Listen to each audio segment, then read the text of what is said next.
Hello everyone, and peace of Christ all of you. I hope my voice is coming good and clear. Please invite your friends and share the link with whoever you know. Before we start, we welcome everybody, including Muslims, to have a good discussion with us. You know, Muslims, they try to promote their religion as much as they can. Almost every second there is somebody posting either in Facebook or in Twitter something about Islam. And you know, that thing sometimes is like you wonder, I mean, what the Muslims are talking about. If you try to read the comments, I mean, even you cannot read them because they are fast. They come, you know, one after one. But I find that, you know, like as an example here, the person saying the Quran is speaking about the water which is fresh and which is salty and they don't mix together. So what we can say that Muslims in every form, they try to promote their religion using mostly 99% of fabricated verses in the Quran, or let's say fabricated meaning, to promote their belief. I never saw one article speaking about Islam was truthful, not a single one. And that is always, you know, will raise a question. Can't you find one Muslim is saying the truth about his religion? Why always we see a fabricated article speaking about Quran, speaking about Allah teaching, speaking about Islam, and we cannot find, and if we find somebody is a truthful, actually they will say he is not Muslim, he's ISIS. That's the truth. So I don't know if those is it Twitter clear for you guys? You can read. Is the tweets in Twitter are clear? Can you read from your side? Let me know if you can read them. If not, I can resize the tweet. So as you see here, the promotion never stop. The promotion to Islam never stop. But still, Islam is the most funny cult ever you can imagine. And the Quran, it doesn't matter how much you try to fabricate stories and try to false fiction translation of the Quran, still the Quran is the most funny book, and we can prove it in 2 seconds. Now look how many tweet, but how many Muslims are willing to call me, prove me wrong? How many Muslims are willing to call me right now as we speak? Like this guy here says, praise be to Allah, the one who sent the book without awaj, which mean in the language, but the Quran, the word Quran itself is not Arabic. I mean, imagine they say that this is a book have no no problem in the Arabic, but most of the book is not Arabic. Actually, the first verse Allah he sent to Muhammad, he used many words which is in Arabic. As an example, al-qalam, qalam, pen, you know, this is not Arabic word. Alaq is not Arabic word. I mean, name it. Jibreel, who is Jibreel? This is not Arabic word. I mean, but they say to you, Allah is not an Arabic word. And yet this book have no awaj, have no crock in it. But the teaching, the scriptures, Muhammad words. However, today we are going to focus in a few things. 3 reasons will make, you know, will like they can go to branches, they can go to 100 of branches that Allah cannot be God. Number 1, there is no way that God is ignorant. So from God is ignorant, we can say God is fool, God is stupid, God he do not know, God he need education, God he need to go to school, God is foolish. I mean, you name it, and we can prove that easy in less than 2 seconds. Second reason, you know, who is this God Allah? Even Muslims do not know what the word Allah mean. If you go and see articles made by Muslims or even by some who they supposedly they claim to be educated, I look in the internet just to show you an example of the fabrication and how people they fool you, claiming that they have knowledge. Let us switch to the screen and turn this tweet off. Somebody using bad language.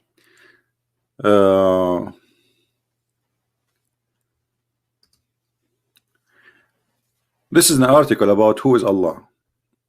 Okay, who is Allah? Understanding God in Islam.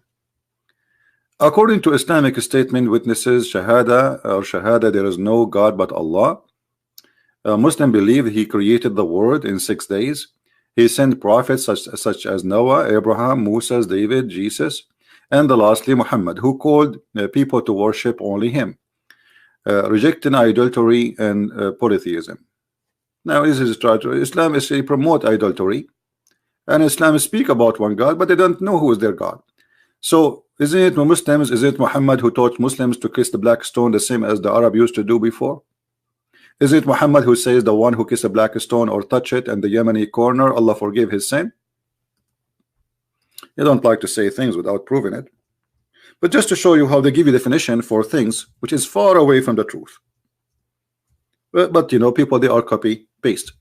Copy paste is very popular these days, and everybody claim knowledge. Like, you know, you want to debate somebody, he says to you, give me 2 months, and then he go to the internet, he print 1,000 pages, and then he go to the stage and he read them, and supposedly this is a debate. This is why they want to know the topic, because they have no knowledge. As you see here, Muhammad saying, Abu Abdul Rahman, I ask him, why do I only see you touching those 2 stones, 2 corners, which is 2 stones? He said, I heard Messenger of Allah saying, touching them erases sin. And I had him saying, whoever circum around the 7th time is like freeing a slave. So don't free a slave, just go around the Kaaba 7 times. So Muhammad, he, in order to stop freeing slaves, you know, he told them, okay, well, go around the Kaaba. I have a trick for you. And in order for him to say, to the Arab, to say, I believe in the same as you believe, okay, I believe that those stones will forgive your sin. How Muhammad is against idolatry, and then yet he believed that kissing stones and touching stones will erase your sin? You tell me.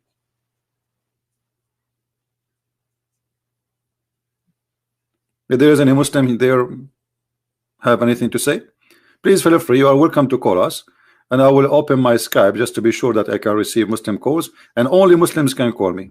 If anyone is not a Muslim, I will hang up on you.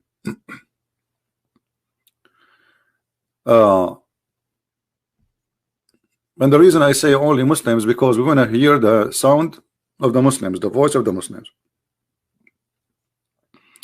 We don't want to make it like the same as Muslims they do in their programs, like 2 Muslims talking, attacking Christianity, and both of them they agree with each other. We don't want that. That's silly stuff they do. And another thing you notice when you debate with Muslims, as an example, many of you remember there is a debate happening between David Wood and a guy, his name Mimi Hijab. Now, if you watch the debate, you will see from the first second the debate started to the last second, this guy in the stage who is debating David Wood, he's lying. You see, one of the clear signs of a cult that it encourages its followers to lie. And lying about Islam is a great sign, by the way. That's mean they knew Islam is false. Otherwise, why you need to lie? You do not need to lie. If somebody now says, hey Crhistian Prince, do you believe that Jesus is born of Mary and she was virgin, and he is an atheist? I will say yeah. And he will laugh. Still I will say yeah. He don't believe, this is his business.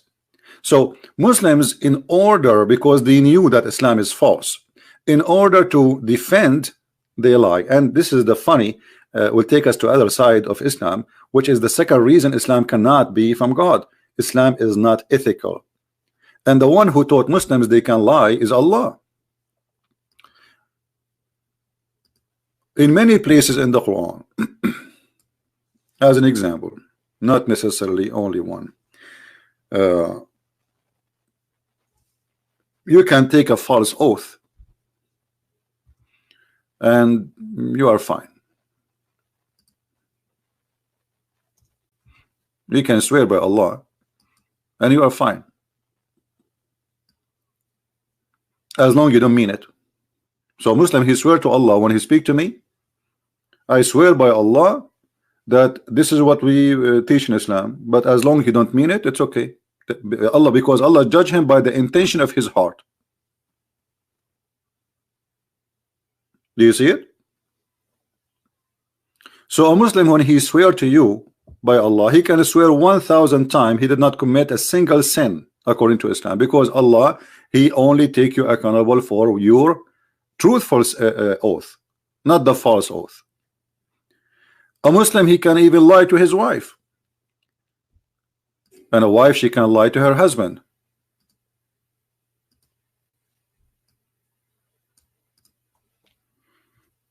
Not only lying to non-Muslims, you can lie 3 cases: between people,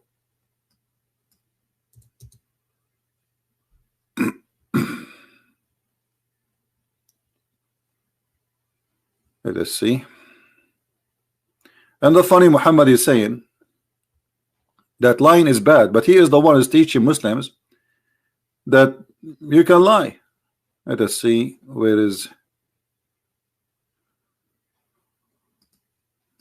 the hadith?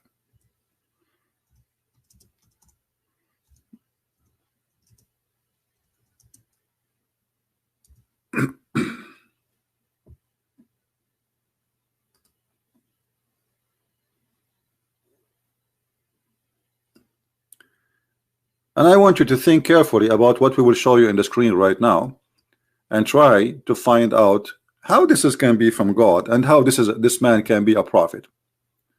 Read carefully, and this is Muslim translation, not my translation. You know, I have nothing to do with it. This is what Muslims says. All right.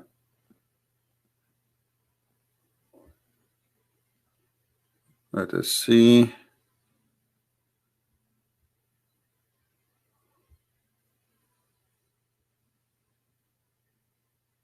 Let us see the one in the top.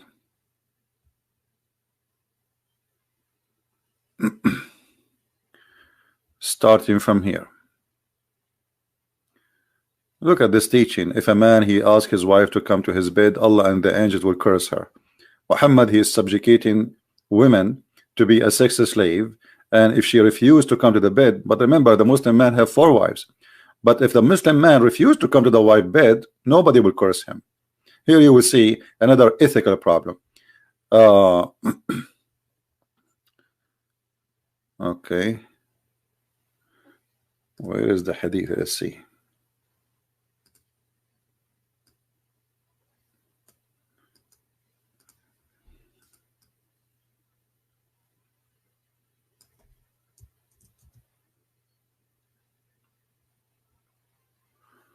All right. Look like we cannot find the hadith directly in the small one. There is a small one. Here we go. Yeah, this one is fine. And this is, as you know, sahih, as you see. So a Muslim cannot say this is not true.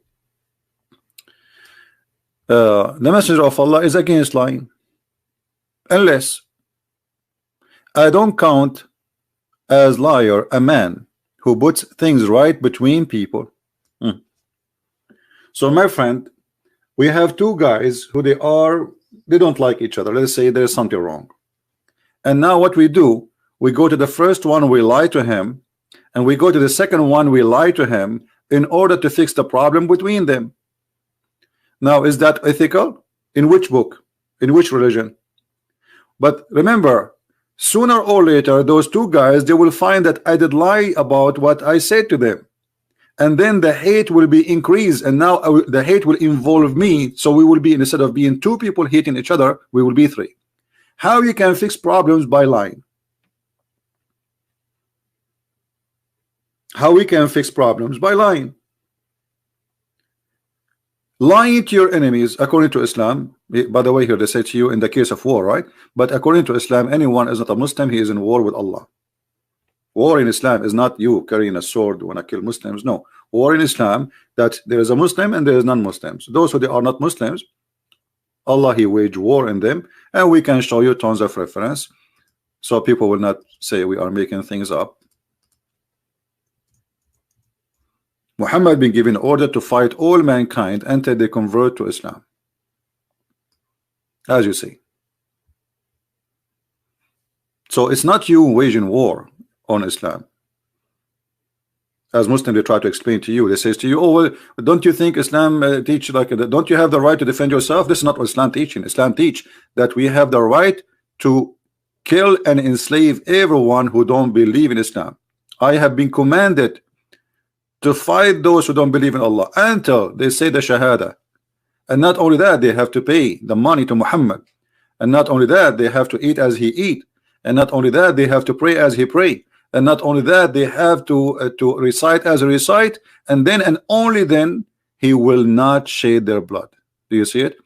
This is Muhammad words. It's not my words. And this is Muslim translation, and this is Muslim website. Muhammad, he made it more clear that Muslims are the best of mankind. Muhammad is a fascist person, like Hitler.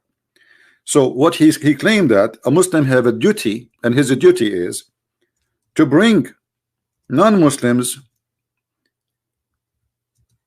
and put a chain around their necks.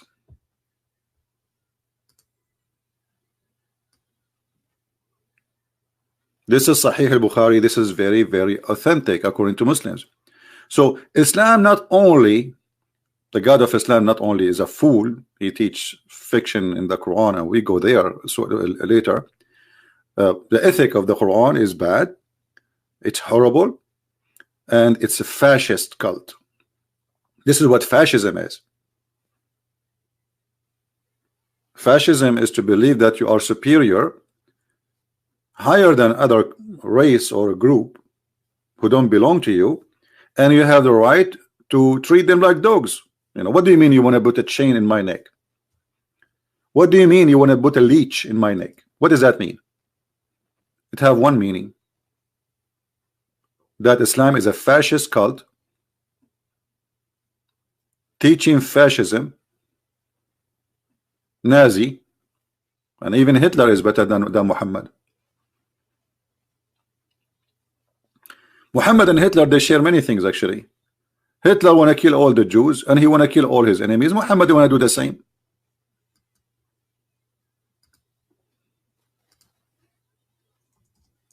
Muhammad, he said, time will come and the Muslim will kill all the Jews.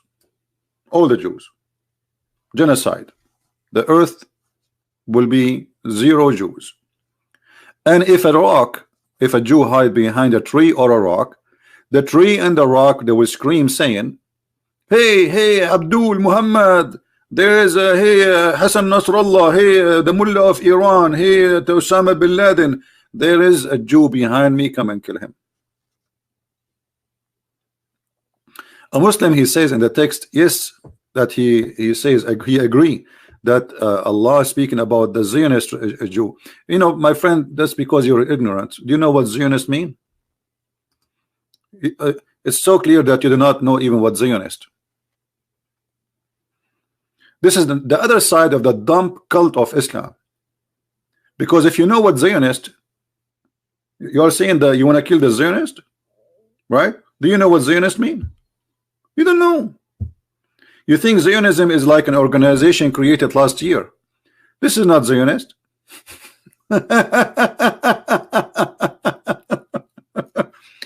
This is the other side of Islam. Muhammad, he taught his followers to copy paste, and he himself do not know. As an example, Muhammad, he took a lot of things from the Jews. Do you know what Yahudi mean? Look, Muhammad here says in Arabic, it says Yahudi. Do you know what Yahudi mean? You do not know. What Yahudi mean? You do not know. Okay, what Jibreel mean? He do not know. What Allah mean? He do not know. What Mikael mean? He do not know. What Abraham mean? He do not know. What Moses mean? He do not know. Because another side of Islam, that Islam is a theft. Islam is not a real belief. Islam is nothing but a collection of theft of stories and beliefs of others. Now, as long as this Muslim in the chat, he agree that Islam teach to kill the Jews, and he says that Zionist, but as you remember, if you mean the Zionists, those who made the organizations called Zionism, this is something happened last year, you know what I mean, a few years ago. But Muhammad here says Yahud, the Jews. He did not say Zionist. So are you saying your prophet is an idiot? You do not know what Zionist is? Why he's saying the Jews? This is another side how Muslims they try to cover up to the hateful teaching of Islam. What kind of a prophet is saying that you should kill all the Jews? Why? They are not created by God. They are not human like us.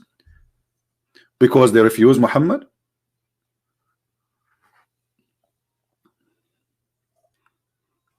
Somebody saying Israel is terrorist. Okay, let us show, you see, I want to show you the logic of the Muhammadan. Well, as long Israel is terrorist, so how come Allah is the one who created Israel? Just to show you how those Muslims, they do not know what they are talking about. You know, the second you say you are a Muslim, it means you are ignorant, literally. And I will show you. Is it Allah who created the state of Israel?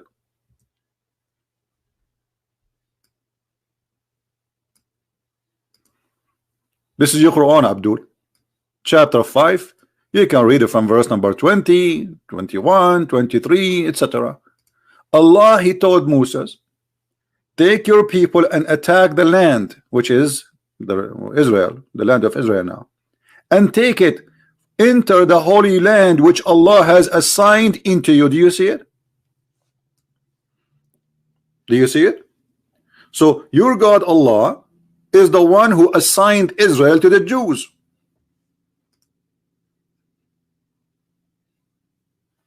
Why Orthodox Jews against the state of Israel? This is religious opinion. They are not against the existence of the Jews there. They are existed, you know, but this is not all Orthodox Jews. There are some idiots. Because if you read the Old Testament, you will see there's many prophecies about the Jews will be gathered again in Jerusalem. So those who call themselves Orthodox Jews, they are Orthodox idiot, because they are going against their book.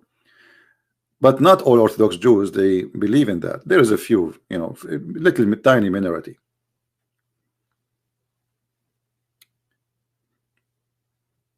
But look now, the Muslim, they are not answering why Allah established the state of Israel. You see, look at the Muslims in the chat. They are mute now. As long you are against Israel. But this is how Islam is. Islam is a hypocrite cult. Muhammad at that stage, he was trying to say to the Jews, I believe in the Musas, I'm a Jew. Muhammad trying to make it clear that he is a Jew. He want to be a Jew. But the Jews did not accept him. So in this stage, Muhammad the hypocrite is talking.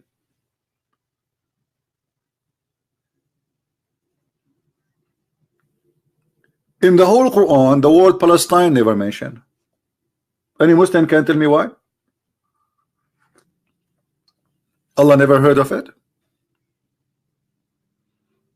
In fact, according to the Quran here, Allah is asking the Jews to attack those who live in Palestine and kill them. Not only that, because the Jews, they refused to kill those Palestinians, Allah, He punished them and He made them lose their way for 40 years. Only 2 Jews agree, and those are the 2 Jews who fear Allah, agree to attack the Palestinians. Read carefully. But among them, the Jews refuse. They said to Moses, this is the land of the people of like exceeding strength. Never, by the way, exceeding strength here is not a correct translation. It's a Jabbarin. A Jabbarin is about people who they are giant used to live there. Now, if you don't believe me that those Palestinians who they call them Palestinian today are not Palestinian, go and check the height of Yasser Arafat.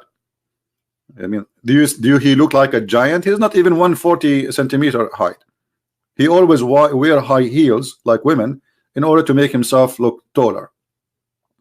So those are who live there, according to the Quran, is not even the Palestinian, obviously. They are called Jabbarin, the giants. We will never enter there because they are people of they are giant, they are strong. We cannot fight them. Never shall we enter it until they leave. So the Jews, they say, okay, why Allah don't make it empty for us? He do it. He do it for us. But among them, they are Allah-fearing men. Only 2 men. 2 of them, they want to do jihad. See, jihad is a long time ago, not only from Muhammad, supposedly.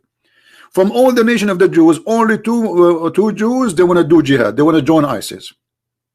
They said, assault them in the proper gate.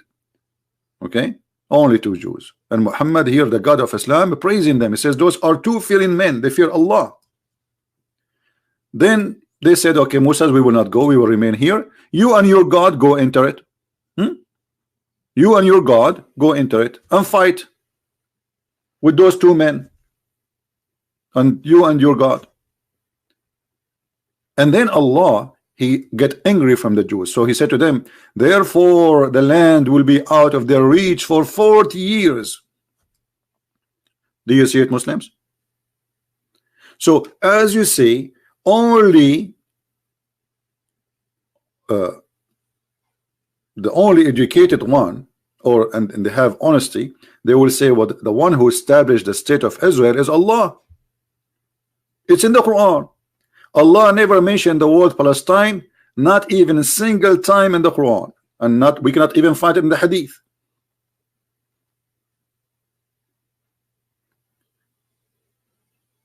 So as you see here, Islam does not have a logic, does not have an ethic, and we need to mention Allah the fool. Not only Allah who teach a man. I mean, if you go in the Hadith here, the one we mentioned to you, about a man lying to his wife. Anyone like to have a wife like this? Anyone who would like to have a man like that? What kind of a family Islam established? Look at this. Muhammad does not count lying in 3 cases. Muslim lying to non-Muslims. This is what they saw it called war. And I showed you that war in Islam is about you not accepting Islam. So you are in war with Islam. And then a man who is saying something to his wife, you are free to lie as much as you want. A Muslim woman, she cannot trust a single word her husband he say. She cannot.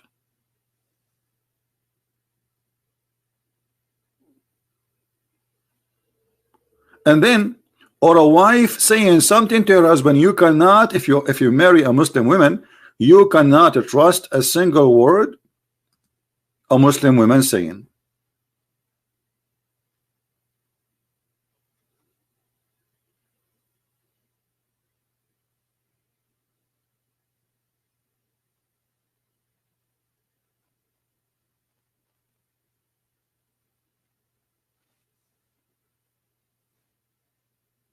What do you think?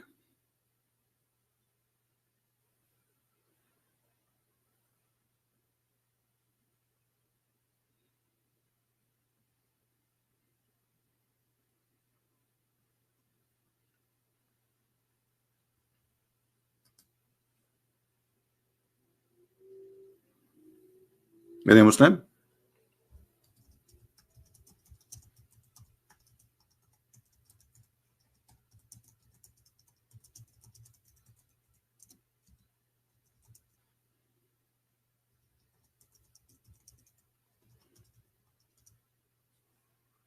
Anyone?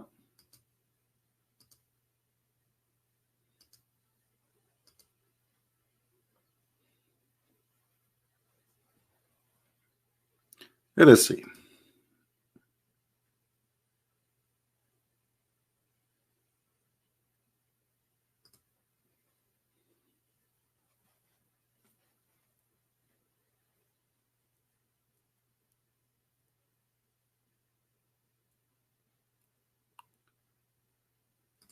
I'm trying to find. There's many texts people they send me in Skype, but none of them is Muslims. Where?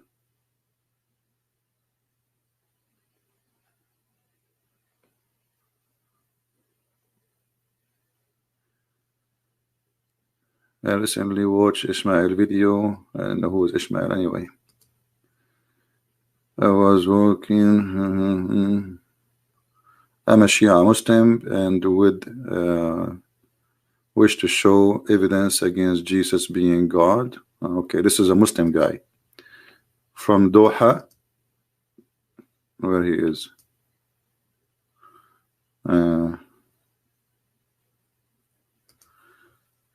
His name is Jihad and sword is the way to Allah. This guy, he wanna call me to prove to me that Jesus is not God.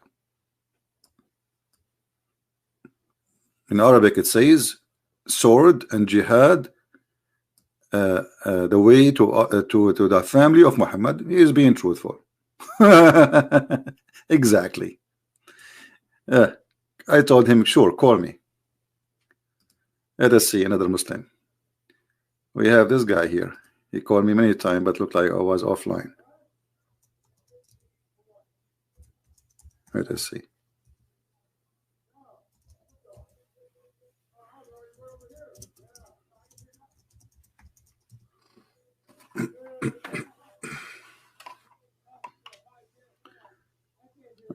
Let us see. It will look like we are out of all text. That's it.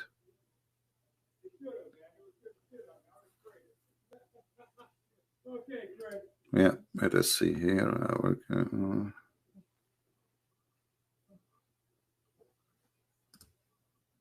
Yeah, look like we are out. We are out of text in Facebook. I mean, in Skype. We are waiting. So anyway, this is God teaching. The family is broken. The Islamic family is broken. A man lied to his wife. The wife lied to her husband. There's no honesty. You can lie as you wish. Two person who they are married, living in a house together. They are in competition now. Who wanna lie more? Remember, the Quran says a man he can beat wife if she is rebellion, but he cannot beat his wife if she is lying.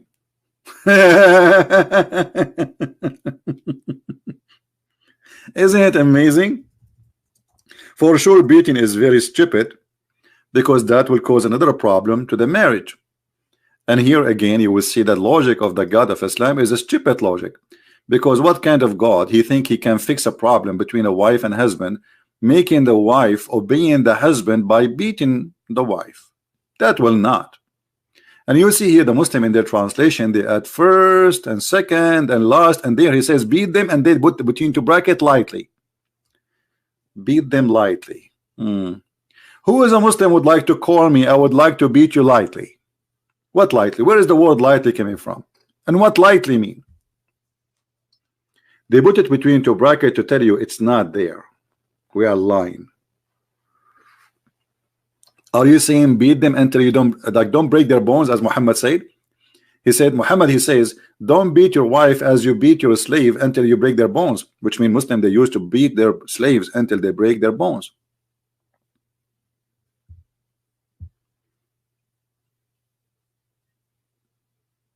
So the ethic of the family is broken. The ethic of God is broken. The ethic of the prophet is broken. Muhammad himself, he cheated in his wives.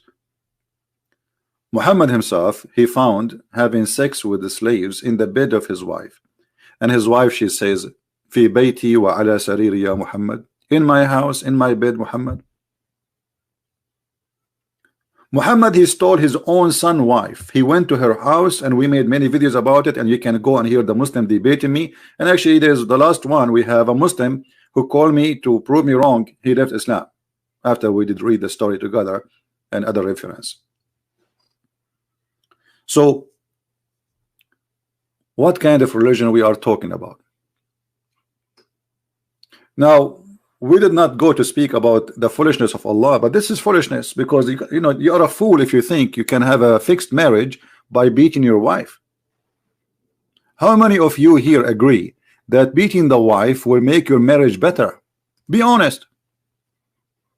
How many of you believe that if you beat your wife, if you are a savage person who beat his wife, will make your marriage better? I mean, this is stupid. That is additional proof that Allah cannot be God, because not only this is stupid, this is dangerous. Violence will bring violence. What if your wife should decide to seek revenge? She's a human, she have a feeling. Even animals can have revenge from you. If you beat your dog, he can kill you. A dog in America have more rights than a Muslim woman in Islam. In America, if you beat a dog, you go to jail. If you don't believe me, go check Prophet Google, peace upon him. So the Islamic ethic and the Islamic solution of a family, allowing the man to lie to his wife, the wife lying to her husband, and then we can beat the wife. But the woman, she cannot beat the husband. No, you cannot. Only the man he can. Why? Because he spent some pennies on you, as if you are a hooker, as if you are a prostitute. Why the man he is in charge? Because, read carefully, not my word, because they spend of their property to support women. So the second the man he support you by few pennies, he feed you, you are owned by him. So good women is obedient, God in the secret of Allah. As for those who you fear, she did not even do anything, you fear, like you suspect that she is not happy with you, you scream at her, stupid, you know, all the bad words, and then you jail them in their beds, and then scourge them, and then if they obey you, don't beat them no more.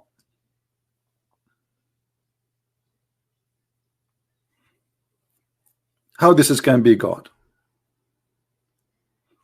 So what we learn now from two teaching of Muhammad, the Quran and the Hadith, that lying and beating women will make a perfect family. I mean, who is the fool want to believe in such a thing?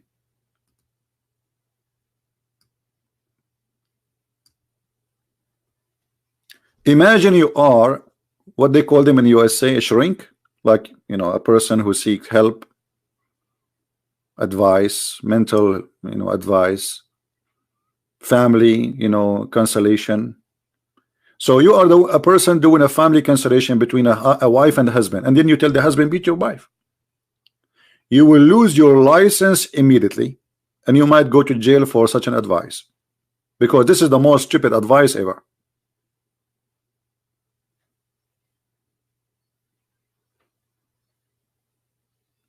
How this can be from God, and how this can be from a prophet.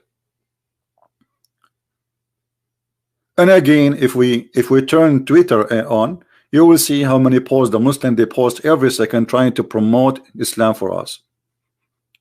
Look at this.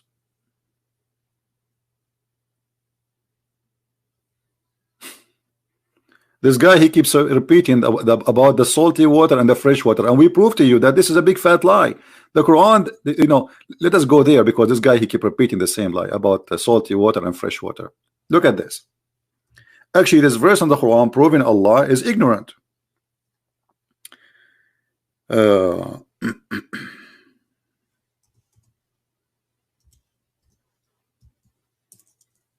we go.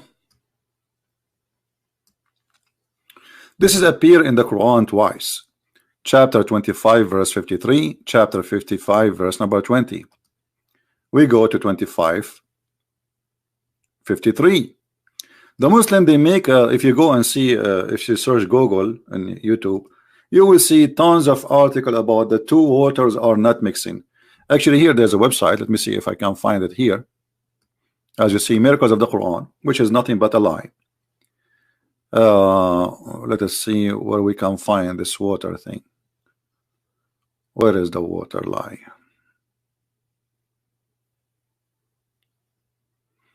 Maybe in the internal waves, I'm not sure.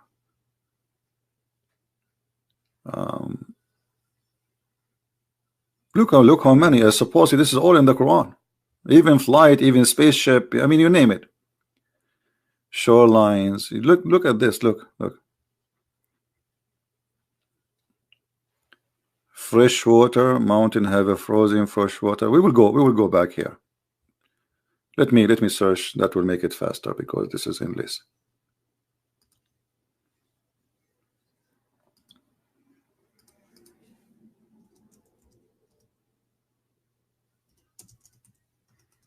Research Prophet Google.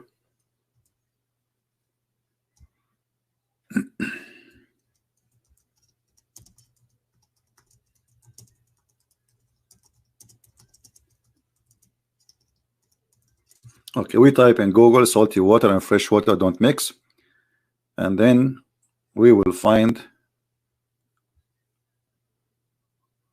Here we go. Look at this. All those videos made by Muslims. Fresh and salt water, between them a barrier. Quranic verse. You can watch it, and you will see how big fat the lie they are trying to present to us. Two oceans that meet but they do not mix. Look at the translation. Did you see what it says? That they meet but they don't mix. But the Quran saying the opposite. The Quran saying They never really meet, because between them there's a barzakh. If we go and click at any of those websites about Islam, a barrier between two Islam, between two seas. A barrier between seas. Discover, agree with the Quran. Okay, what is that? He has set the two bodies of a flowing water, meeting together between them a barrier which do not transgress. Expression of the verse, blah blah blah blah blah blah blah blah. You can read it. You can search the article and you can read it. We were investigating of some researchers' judgment that put forth that there were some barrier that separated the different masses of the sea from each other.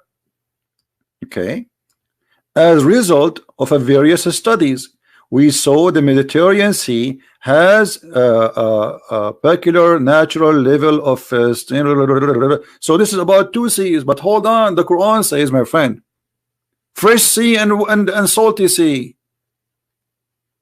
not two seas as salty. Both of them, they are salty. Same time, it says they never transgress, they never mix, and there is a barrier. And then look what they say here. The same kind of water barrier was founded by German scientists. Always German. American is the one who finds things for Islam. Where waters of Gulf of Aden, a Red Sea, carved in 1962. In our later investigation, we witness the existence of the same kind of barrier in the merging point of the seas that have different categories for the water. But this is not what the Quran is talking about. The Quran is saying there is a fresh water. Let us go back to the verse. There is a fresh water. You see here in the verse, they did not add the verse as it is. Look, he has let free the two bodies of the flowing water, meeting together. Between them there is a barrier. Where is the fresh? There is a fresh and salty. They took it off. To make it look like this is a science, they took the water fresh and salty off. If we go in the Quran, remember this is a chapter 55 verse number 90, and why did it not? And then in the article later they mentioned this because they wanted to show you the right away from the beginning. It is he who has let free the two bodies flowing water. One is palatable and sweet, and the other one is salt and bitter. Yet he has made a barrier between them, a partition that forbidden to be passed. Now, do the science says they don't mix? And look what it says here. Yes, the fact the seas do not mix up with each other, and the freshwater river do not mix up with the salty water, show the infinity power of Allah. Who is the stupid in the world when they believe that salty water and fresh water they don't mix? And here they show you a picture.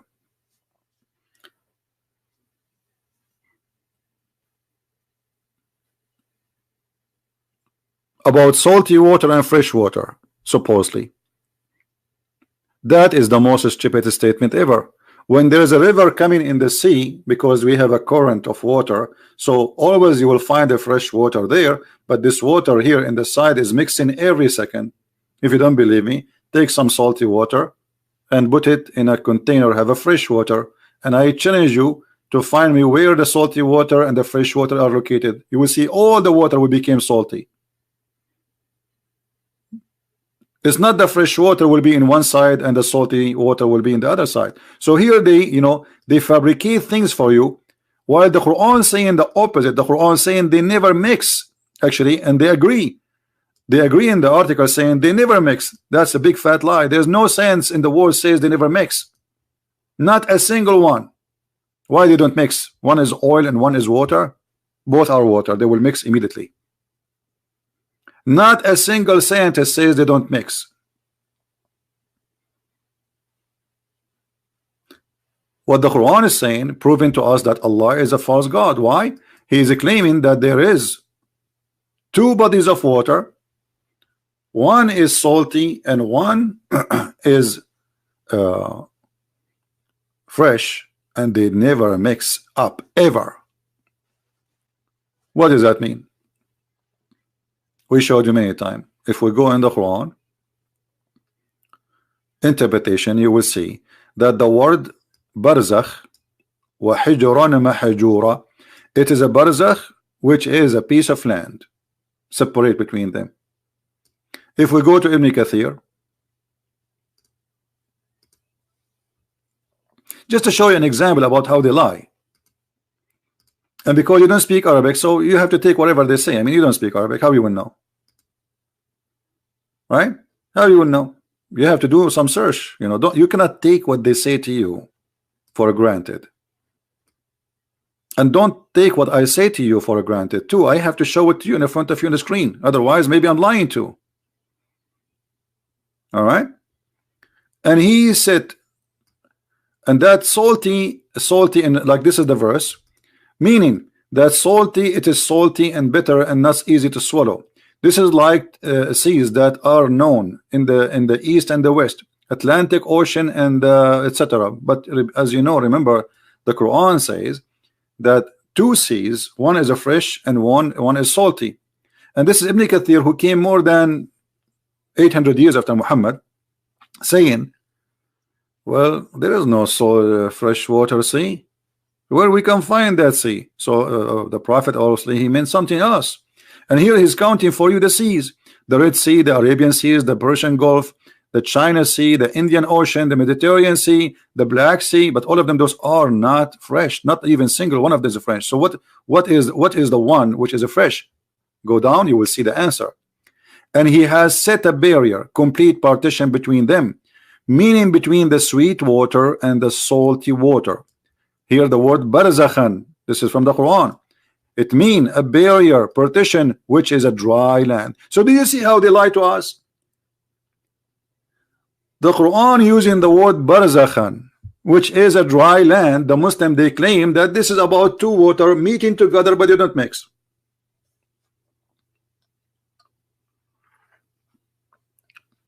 Do you see it? Did we prove? Actually, you know, I can prove it in 2 seconds by going here, just, you know, but I wanted to explain to you that this is a mistake. The God of Islam think that the salty water is a sea and the fresh water is a sea, and Allah, he separate between them, so never ever mix. But all of us, we knew that the fresh water is coming from the sea anyway. And he is saying there is a barrier between them, so they cannot transgress. So Muhammad is praising Allah for having a fresh water always, and he don't allow it to mix with the sea. But this is a stupid mistake. Do you see it? He made a complete partition, means a barrier to prevent one of them from reaching the other. They cannot reach. It's not about they don't mix. They cannot reach totally. They cannot even touch each other. But in the videos, they make it totally different. And then he quote for us a chapter 55, verse number 19 and 20. The one they quote for us in the article. Remember, this is the same verse they quote for us in the article. He has let the two seas meeting together between them. So they are not meeting really. Between them, there's a barrier. Okay, what is the barrier? It's a dry land, which none of them can transgress.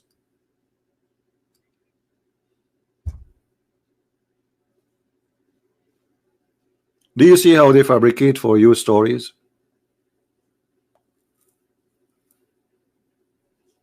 Do you see it, my friend?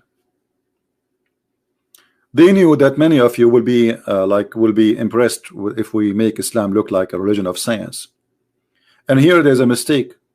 What they are trying to make it science for us, it's an error, because the God of Islam believed that the salty water and fresh water never mix. But the fact, all the fresh water we have is a salty water originally.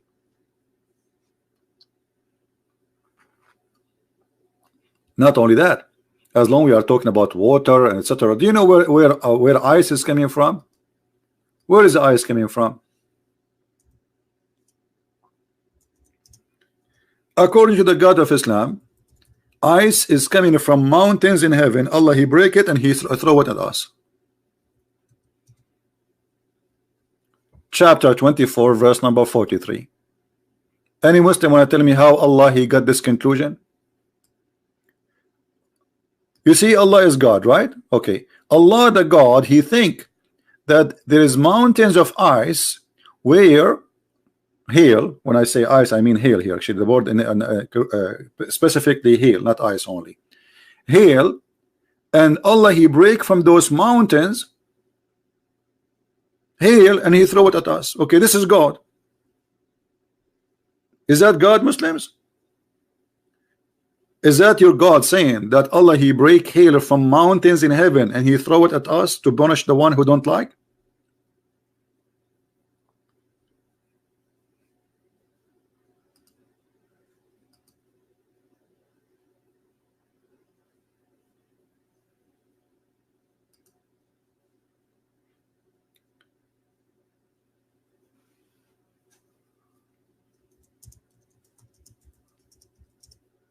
We have an ex-Muslim who left Islam here live on air. He wanna call me to ask questions about the Bible, but we will ask him just for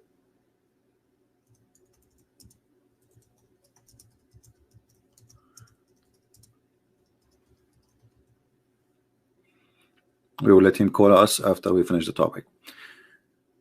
Do we have any Muslim want to say anything?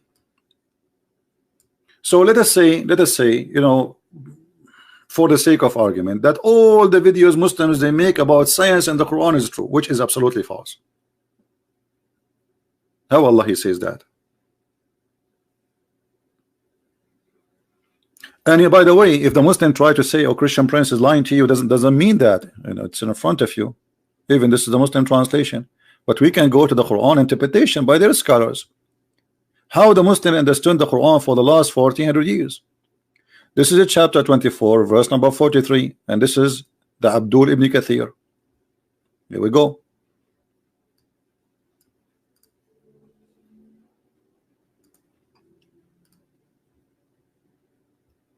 Not my interpretation. I have nothing to do with it. Whatever he say, we will see. Okay. Okay.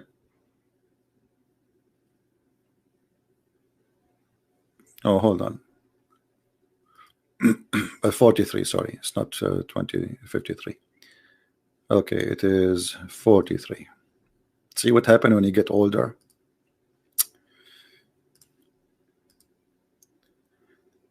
All right, let us see what Allah meant according to Islamic scholars, not a potato tomato from Indonesia who do not know how to say the name of his prophet correctly. My name is Ustaz Alhamdulillah Waduni. What Waduni? What do you? They go to those poor Indonesian, they say Assalamu alaikum Alhamdulillah, and they repeat the Quran because they recite it, you know, memorize it. They don't know, they don't speak Arabic, most of them. And even the one who speak Arabic, his Arabic broken more than my English, way more.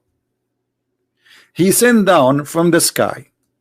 Look, they keep the word min, which we're from the sky, from mountains in it where is ice, and then this says means that there are mountain of hills in the sky from which Allah he sent down ice. So now we know where ice is coming from.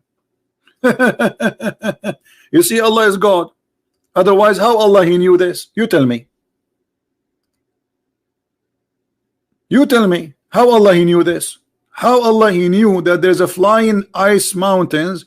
Guys, imagine if we discovered in the sky that the ice, the hail we have, which is coming from the sky, is really coming from mountains. Muslims will make tons of videos about it, millions of videos, but nobody is talking about this one.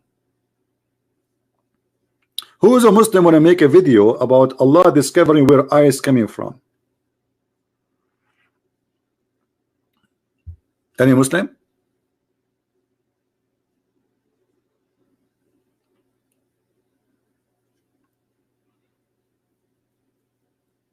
Anyone?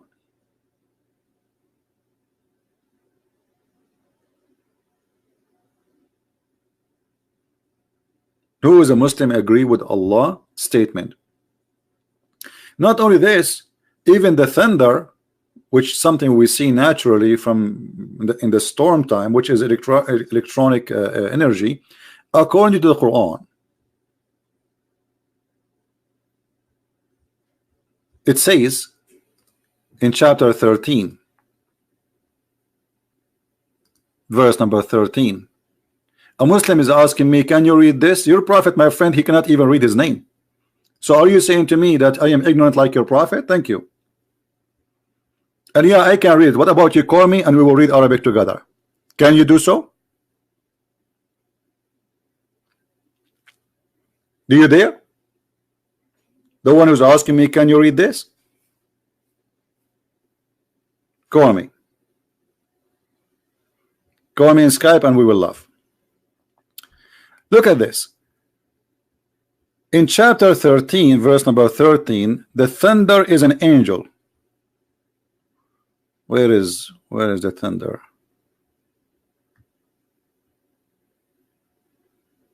Here we go.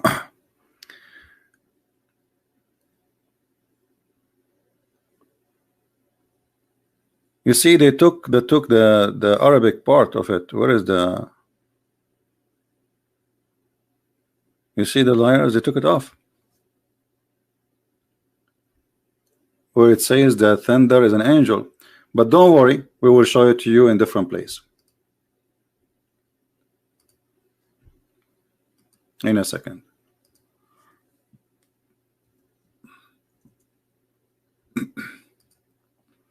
Where is the guy who wanna call me to speak Arabic? Call me, I'm waiting for you.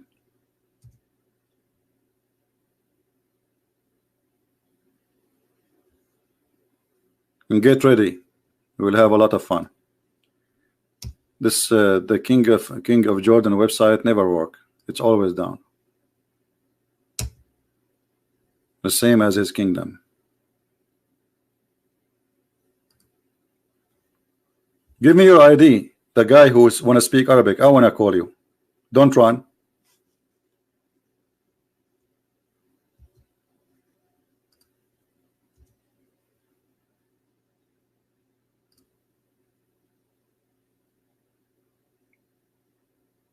It's not opening. You see, I click at the website. Maybe we should come tomorrow. I'm trying to open this website. I put the address in the top. I keep clicking enter.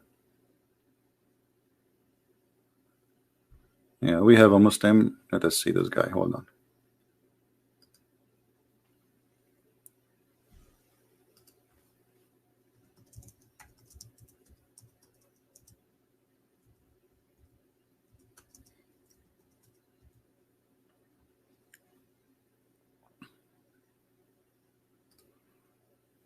This is a Shia guy.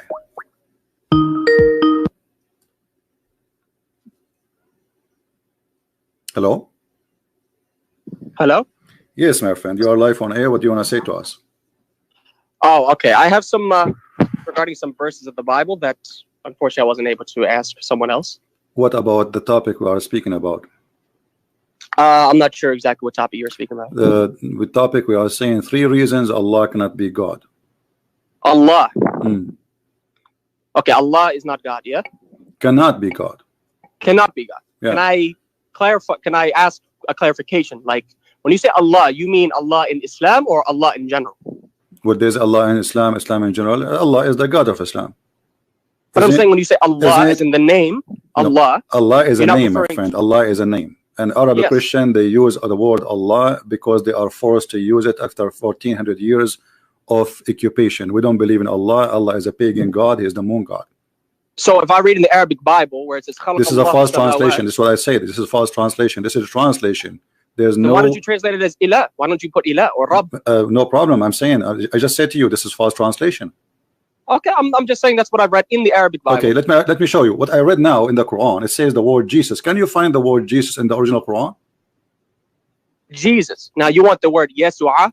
No. I'm asking you. Can you find the name of Jesus? Yes, Yeshua or Yeshua or even Jesus? Can we find it in the Quran? No, right? If you're using those names, then no. Okay, we so cannot find those names. So that's mean the Quran, when the name Jesus appeared, that's mean the Quran is giving false translation. Do you agree? I do not believe that. I believe that the Isa is a name of Jesus as well. Okay, I'm not denying that. No yes, problem. But is that a correct translation to say Jesus when the Quran never says Jesus? If it says Isa, which is in reference to Jesus, because Allah doesn't. Just How you know that this is Isa reference to Jesus? How you know that this is reference to Jesus? Hold on. In the Quran, Allah uses 3 different things to refer to Jesus. He doesn't just call him Isa. He says Isa ibn Maryam, so it clarifies that he is the son of Mary. Number 1. Number 2, it calls him Al-Masih. So we're not confused. It clearly says Al-Masih. And last time I checked, Christians only believe Jesus. This is not the question, Messiah. my friend. This is not the question. The question is, why Allah did not call Jesus by his correct name? Well, why? But you're the one saying it's incorrect. Well, nobody heard of his name before. You know, we are the Christian. We believe in Jesus, and we have our Bible. We never heard of Isa. Who is Isa? Can you tell me who is Isa? We never heard of him. Isa. So you're saying that Isa cannot be a name of Jesus? Do you have an like a pre-name for this? Like any history reporting the name Isa before? Any book before Muhammad? But I'm saying, did you hear what I said before? I said, Allah in the Quran, he does not only mention the name Isa to refer to Jesus. No problem, he says Al-Masih. Do you know where the name is coming from? What Isa mean? Can you tell me what Isa mean? What does the meaning of the name? Yeah. I would assume that the meaning comes from the original Aramaic, which the name derives from. What his name? What? I said I would refer to the meaning in Aramaic in which the actual name derives from. Okay, but what the meaning of the name? Isa? Yeah. I'm not sure. What Allah mean? The meaning in Aramaic. Okay, what Allah mean? Don't tell me you do not know what the name of Allah mean. What Allah mean? Allah is a contraction between El and Ilah, meaning the God. No. Okay, you see, you speak Arabic, right? Which will make it a lot easier for me. I do not Arabic. I do not know Arabic. So why you are typing your name in Arabic in the top of your Skype? Because I mean, because I can understand what I wrote. I mean, is there something wrong with putting somebody's name in Arabic? How you can understand what you wrote if you do not know Arabic? I said I don't know Arabic in depth. I said I know basic Arabic. I know. So here we go. You see, you type your name in Arabic, but you do not know Arabic. Does it say here in front of me? Look at this. Chapter 1, verse number 2. It says, Alhamdulillah. Do you agree with this? Yeah, Alhamdulillah. Okay. Li, what li mean? To. And lah. Allah. Thank you. So guys, Allah, his name is, and here we go, Mr. I don't know what to call you. What's your name? Amir. Mr. Amir, he agree that this is Alhamdulillah. This is, which means thanks to Allah. Li, he said, and I'm just quoting what he said. I will type it in the screen. Li, and then the name is Lah. Everybody heard you. So your name, God, is Allah. Is not Allah, and it's not Al-Ilah. And everybody heard you. Li lah. So Lillah. No, li lah. You know, li. This lil. When you say lil, you are repeating the same letter twice. Lil. You see it? There's 2 letters. Li lah. So we say it fast. We say lillah. But the fact is li, and you said li mean 2.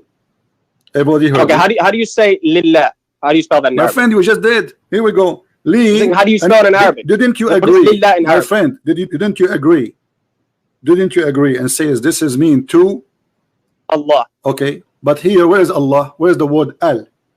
Lillah. There's not. It will be grammatically incorrect if you put an alif there. Will be. What do you mean? You cannot take a name. You cannot take a letter out of the name, my friend. If the name is Allah, the name is stay Allah. So when people take out the alif, they say, like for instance, the actual. I'm sure you've read it. It says Alhamdulillahi Rabbil Alameen. My friend, didn't you say li mean 2, and then the word after it? And I'll give you an example. My friend, in the Quran, no problem. Allah says, but aren't you the one who said that li mean 2, and the word after it is the name of your God, and you said to me Allah right away? Allah, yeah, it's Allah. Okay, so li lah, your God name is lah. Hold on. Okay, let me mention this. Li, adding li to it, by the way, is just part of his name because there's a lam in it. But I'll give you an example. When Allah says Muhammad rahmatul lil alameen, yeah, when he says rahmatul lil alameen, lil, what is lil alameen here? To the worlds, yeah. Are you gonna say that lil alamin doesn't mean friend, to the world? Alamin is not a name. What's wrong with you? You cannot take It's a word. It's a word that it's a word, but it's not a name. You cannot take the word out. You cannot take out of the name. As an example, you say Al-Masih. The name is Masih. Al is definition. Who is he? So Al-Masih. So here, in order to take the letter off, you cannot take a letter off from the name. The name stay as it is. You can take letters off if they are additional anyway. So if we attach them to something else, then we take it off. So, and you are the one who said to me, I said to you, Lil, what li mean? And you said to. The other one is the name of your God. Okay, now listen. Alhamdulillah, and you said that Allah is a word divert. So what is the name of your God? Allah. Which is one name. What that name mean? Which is one of his names. What that name mean? Allah. I just told you what it meant. The God. The God. So the Allah is just a word mean God? It's a name. It's a title. Is it a name or it's just a word mean God? It's a title. It's an attribute. It's a name. No. Is it a name or it is just a word can be used? So can we call Buddha or the God of the Hindus? Can we call them their God is Allah?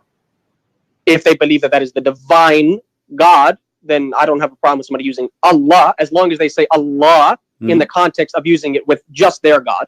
And I can show you in the Bible, Elohim is not just used for your God in the Bible; it's used for pagan gods. Elohim is not the name. That is the name. No, it's not. No, show me another name. It says Elohim and Adonai. My friend, the whole Bible does not have a no. Don't teach me my belief. You see, when you say something, you are obviously you do not know what you are talking about. Okay, so then what is the name of God? What is the name of God in the Bible? I am. He said to them, I am. When he said Yahweh, that's saying so what is Allah? Hold on. What does God say in the first verse of the Bible? In Hebrew, what does he say? What is his name? There's no name. So what is God in Arabic? Sorry, what is God in Hebrew? There's many words. There's Shaddadi. There's Hashim. I'm saying what is God himself use? I'm not asking what somebody else uses. I am. I'm asking God. Moses asked God, who are you? What I will say to my people. He said to them, I am. And what did God say in the first verse of the Bible? My friend, I told you there's no name. You can read the first verse in the Bible. There's no name. What does it say in Hebrew? What is no the word name. used Show for me the God? name. Don't tell me what says in Hebrew. What is the word used for God? Tell me. Tell me. No, you tell me. You tell me what it says there. Go ahead. I'm asking you what it says. What is the name learning from or you. the title or the word? Whatever you want to call it. You tell me. No, you tell me. What is the first the word that God uses in the first verse of Genesis to refer to himself? Before we continue, do you agree with Genesis, the book of Genesis? Do I agree? Why do I have to agree with it to use it against you? Okay, I'm not to believe in your book to use it against you. Okay, I'm just asking you when you ask me, what is the name of the God of heaven? Are you a person who did read the book? Who is the name of the God of heaven? I told you Allah. There's no name. It's a word mean God. There's no name there. In the beginning, my friend, in the beginning, God, He created the heaven and the earth. This is why in the translation it appears as God. We don't want to stay here for 10 hours. My friend, listen. Can I ask you a question? No. Listen. When you debate somebody, you need to get him busted. I said this word there means God. Prove me wrong. What? I'm asking you a question. I said you just admitted. Did you just admit that the word used for God in the first verse is Elohim? Yes, is that correct? My friend, it's a word being God. Doesn't matter what word. it is. It's a word, yes. So what's the name of God? Yes, it's a word. It's not a name. I just told you what's wrong with you. What's the name of God? What's the name of God? It is not a name. I am. Are you stubborn for? Call me I am. Okay, listen. How old are you? 18, almost 19. No problem. Listen, you are a person saying to me, let us say they use whatever word there, but as long as it's not a name. So what's your problem? I'm asking you, what's God's name then? And you cannot say it's I am. I said to you, in the whole Bible, God did not say He have a name. God, He says, I am who I am. So when you invoke God, this is why Jesus, each time He say I am, He is saying I am God. He only said it once, by the way. He never said it more than once. Where? But the verse in which He says, before Abraham was, I am. Yeah? No. How come He didn't say before Adam He said, was? I am the truth, I am the Alpha, I am the Omega, I am the beginning. Hold on. I am the gate. What are you talking about? Let's go to the Gospels. No. You are trying to change the topic. Hold on. We will go to the Bible. Now let us go focus here. So what is the meaning of your God name? If I show you right now from your Islamic website, it's saying that Allah is a unique name for Allah as the only God. Unique name. Are you going to agree with your Muslim scholars or you will refuse? Which scholars? Which scholars? Which sect? Shia. Are you Shia. Shia? I am a Shia, yes. Okay, give me the names of your scholars, please. The names of my scholars, if you can find me, this is the marja' that I follow. As-Sayyid Sadiq Al-Husayni Al-Shirazi, Hafidhahullah. If you can find what he says about the name of Allah in one of his books, I don't know. I haven't read a whole lot of his books. I've only read a few of them. Get his opinion, and then I'd be glad to then answer. So only from Al-Shirazi, this is your scholar? He is my marja'. He's not just one scholar I rely on, but he is the main scholar I rely on. All right. Hopefully, out of respect for me, please do not quote from Sunni books. That's the only thing I ask. Because unfortunately, people, they just quote from any book, and unfortunately, it's a Sunni book. But good thing you're sticking to the Quran. I can respect that. All right. Well, here we go.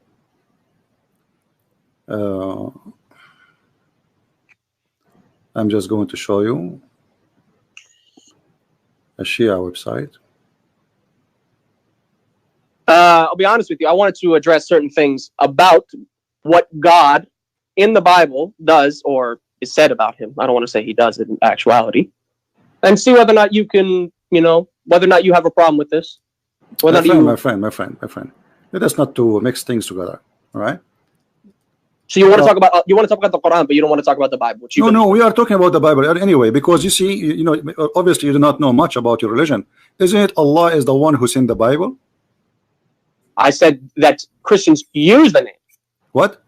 I said Christians use the name. I said, why couldn't they use? That is a false translation. That is a false translation. You don't like the name, then use Ilah. Okay, listen. Anything. When you print your Bibles, who's forcing you to put Allah? Nobody. Nobody's putting your hands in the Bible. I will tell you who is forcing them. You see, I can tell you who is forcing them. The Muslim, when they want, they say to them, you can use it. The Muslim, when you say you cannot use it because they are the one in control. And I will show you an example. Let me ask you. I live where? Do you live in an Islamic state where they force you to do that? No, this is why I say. No, so you can change your Bible. This is why I did. I go to the original. I say Islam. Allah is a false God. Well. How many times I just said to you, Allah is a false name?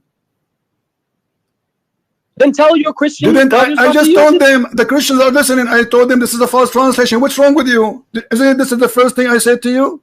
But I'm telling you, if you don't like the name, my friend, there's a video. Here we go. This is your scholar. I will give you the link. You can watch it and you can laugh at what you said to me, that Allah is not a name. I did not say it's not a name. I said it could be a name. No, it's not about could be. It's a name. It's a name. It's a name. But you Muslim do not know what the name means. You do not know what the name means. What kind of religion? Okay, let me ask you. You as a Muslim Shia, right? Okay, I don't follow this scholar. The scholar that you're showing, he's a liar. He's a liar. He's a liar, and he follows Khamenei. I asked specifically from... Specifically, okay, I never heard of this Shirazi one. When does Shirazi he die? Sayyid Sadiq al-Shirazi, he's still alive. Okay, this is why he is not... I never heard of him, because he's not a scholar. He's just a sheikh, like everybody. He's not a sheikh. Sadiq al-Shirazi, he is a marja'. They don't call him Ayatollah because he's just a random sheikh. They don't call him Sheikh Shirazi. They call him Ayatollah al-Marja'. Let me ask you, what is... Okay, you before Shirazi learn from which books? From the Shia, from the Ahadith. Who is this? Okay, which is book of Hadith you accept? If you can find me a riwayah, a hadith that is sahih and does not contradict the Quran. No, don't tell me a riwayah, hadith, sahih. Here we go, taqiyya of the Shia. Give me the names of the book you approve. What do you mean approve? I don't choose a whole book. I'm not a Sunni. We don't say most authentic book after the Quran. I know that. Okay, so you are saying that you Muslim Shia, your books are full of corruption too. I believe that there are weak hadith. Yeah, why is that? Okay, so are you saying to me Allah did not preserve the hadith of your prophet and the hadith? Did you hear it yourself? The hadith. Yeah. Did Allah say He's going to preserve the Quran or the hadith? Show me in the Quran where He says He's going to preserve the hadith. Okay, isn't it Allah? He says obey the prophet and obey Allah. Obey. What does that mean? Does that mean trust every hadith? No. How you can obey him if his words is corrupt? So if I tell a lie about Jesus and a million other people believe it, that means that everybody. My friend, how you can obey a man? You are saying to me that there's many stories say that he said it. It's false. How you can obey him now? Okay, so I'm going to point this question back to you, and if you can answer this, then I'll be more than happy to answer. Go ahead. if you rely on the Bible, which was written by fallible, pay attention, fallible men who were given divine inspiration, how can you trust a book from fallible men, which were, isn't it Muhammad? I mean, no offense, but they were so you are not saying very to me, smart. are you saying to me the Quran is not written by the hand of fallible men? Did you hear what I just said? I heard you. Are you saying that Divinely the Quran? Are you saying to me? Are you saying to me? Divinely Okay. inspired. Are you saying to me that the Quran written by the hand of God or the hand of men? I did not say matter of writing down. I said you. I'm asking you. No, the matter of writing down. The matter of writing down. The matter of writing down. Okay. Are you saying that Muhammad is Muhammad fallible or not? He is ma'soom. Ma'soom. Okay. Here we go, guys. Did he say ma'soom? What ma'soom mean? Explain to us. Infallible. And our concept is that he's free from sin and mistakes. So are you saying he is, guys? He is protected from sin and mistakes, right? And can you answer my question before we even? Okay. So how the Quran says in this verse that may Allah forgive you for your sin in the past and the one to come? If Muhammad he have no sin. I don't. Praying for forgiveness of a sin, or Allah saying to forgive you of your sin, does not necessitate you had to commit a sin. My friend, it says, "Forgive thee the sin in the past." In the past, if you have no sin, how you will forgive the sin in the past and the one to come in the future? So you're not going to answer my question. I'm answering you. You said to me that the Bible is written by men and they commit sin. No. Let me clarify. I said you believe that the Bible was written down and the revelation was given to fallible men. How can you trust fallible men with infallible revelation? This is your statement, my friend, not my statement. I'm repeating what you said. So you believe that the men that recorded the Bible are infallible, yeah? You see, we believe that the men, every man commits sin in the world, but God does not. So Jesus said, hold on, let me answer you. Jesus said that the heaven and the earth will go and my word will not go. So he is the able only to protect the word, not the men. It's not the men who protect the word. It's not the men. Revelation? Jesus now, I'm asking you. You said that the Quran given by a person who commit not sin, but the Quran saying that Muhammad commits sin in the past and in the future. Why you are lying about your prophet, about your Quran? But you're not going to accept what I just asked you. No, you did not say anything. I'm waiting for the answer. How do you believe when Allah he says he will forgive, you are trying to change. You have to prove it that they are. You have to prove, my friend. You have to prove that there are bad people. Show me where it says that those people they are fallible. Fallible. What's fallible mean? My friend, doesn't matter because this is inspiration of God. What are you talking about? No. Listen. You see, the revelation is for fallible men. Listen. So if this is the case, then the Quran is the same. You have fallible men. My friend, you have a fallible prophet. You have a prophet who have sex with kids. You have a prophet who kidnap his wife's daughter. You have a prophet. So can we compare between John and Muhammad? Okay, name for me a bad thing John he did. Now hold on. You said my prophet had sex with kids. Yeah. Yes. That's what you said. Yes. I'm going to show you where God commands Moses and the children of Israel. Remember, Moses is a prophet. A prophet orders his own followers to go have sex with kids. You want me to show that from the Bible? And everybody will laugh at you. It's not true. Go ahead. You're going to say it's not true, right? No, go ahead. Show it. We are waiting for you. All right. In the book of Numbers, chapter 31, it'd be in your best interest to bring chapter 31. Read it. Now, of course, unfortunately, Moses was actually told, he corrected the children of Israel. The children of Israel only killed the men, but of course Moses corrected them and said, no, kill even the women. And he says, and Moses said unto them, have ye saved all the women alive? Behold, these that called the children of Israel through the counsel of Balaam to commit trespass against the Lord in the matter of Peor, and there was a plague among the congregation of the Lord. Now, therefore, kill every male among the little ones, and kill every woman that hath known man by lying with him. But all the women, children, I didn't use this translation. This translation, which is the King James Version, says women, children that have not known a man. So sleep with them, that ye have not known by lying with them. Which means have sex with these women, children. Those are virgins. Let me ask you: Are you a child? Virgins. Are you a child? Are you now? You are 20, 21 years old. Are you a child of your mother? A child of my mother. Yes. This is not what it says. It says women, children. Women, children. Yes, the women. They are their daughters. Did you read what I just said? You see, I don't like stupid discussion. Hold on. Okay, when you want to prove it to me, you are giving interpretation as you wish. Can you show me one? Can you show me one Jewish? Hold on. You see, when I show to the Muslims their stupidity, I show it to them from their books. Can you show me our stupidity from our books? Can you show me the interpretation for this verse? One interpretation. I agree with you. Can you show me one interpretation? I'm not going to repeat myself. You see, you are acting like a kid. Are you willing to show me? Are you willing to show me one interpretation? I agree with you. Hold on. Do you want to bring me a scholar that you accept? I'm not accepting them. All of them. Accept all of them. All of them. Nobody says go have sex with the children. You are a liar. Really? Is that why Jews interpreted this? And that's why this is how the Jews, this is how the Christians, and this is what I'm saying to you. Show me one scholar he agree with you. Otherwise, you're a liar. Jewish scholar. You don't like Jewish scholars, do you? I like Jewish scholar. I said, show me one Jewish scholar agree with you. So do you accept the Talmud? Do you accept that they wrote it in Talmud? My friend, the Talmud is not a holy book. We are talking about the book of Numbers. Why you are mixing things up? You see how silly you are. You see how silly you are. You see how silly you are. I am a Christian. I am a Christian. I believe in books, and the Talmud is not a book we believe in. So now I'm asking you. I did not say can you show me? You said you wanted. Can you show me? No. Can you show me? Can you show me? I don't want to repeat myself. Can you show me one scholar agree with you? Did you hear the verse, by the way? Okay, you see, here we go. So you give up. Now you're ignoring. You know what the verse? You're ignoring the verse. Yeah? You're ignoring the verse that your prophet have sex with kids.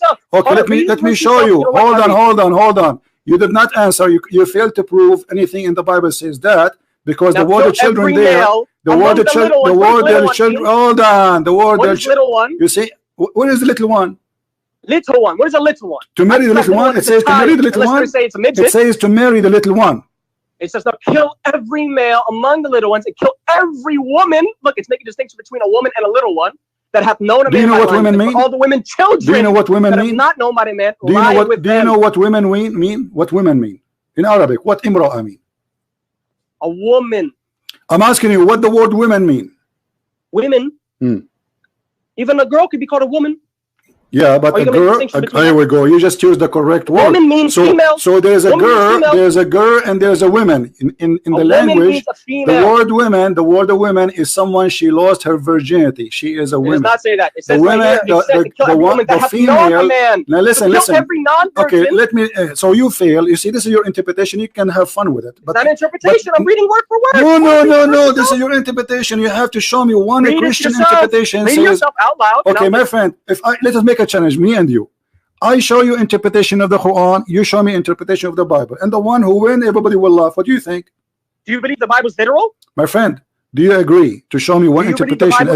Do you agree? Do you agree? No, it's not literal. What literal mean? What literal mean? Jesus said, the one who drink from my water, he will know. So does that mean Jesus is giving water? It's not literal. So Jesus was making it up, yeah? He wasn't sharing. No, listen, when Jesus, he says, the one who drink from my water will never go thirsty, will never die. Do he mean really water? Serious? Do he really mean water? Do he mean water? I'm not sure. I'm asking. What do you mean not sure? Why? Somebody told you that Jesus, he have a faucet, he walk around with the water. So listen. I asked you if it's literal. No, you have to prove it. Do you have a proof? I asked you if it's literal. You said no. That's fine. Okay, so I'm asking you now. I'm willing to show you from the Quran. I'm willing to show you from the Quran. I'm willing to show you from the Quran that you marry and you divorce kids. Can you show me where in the Bible it says that? You could not. I just showed you. No, the verse doesn't say that. The verse does not say that, my friend. Everybody is laughing at you. It doesn't say that. So you want an interpretation of a fallible human being, but you don't want the infallible word of God. Why? You see, because you are giving your own interpretation. You are not giving me. You are giving me your own. I'm saying to you, give me interpretation to prove your point. Can I read the part? Can I read the verse? And you can. You did already. You did. I read it 5 times. You did already, my friend. My friend, you did already, didn't you? Says I'll kill every male among the little ones. Little ones means kids. And I kill every woman that hath known man by lying with him. Notice how it uses the woman, the term woman. Okay, did you say kill every woman who known a man? Okay, did you kill every woman who known a man? Okay, hold on. Kill every woman who known a man. Did you say that?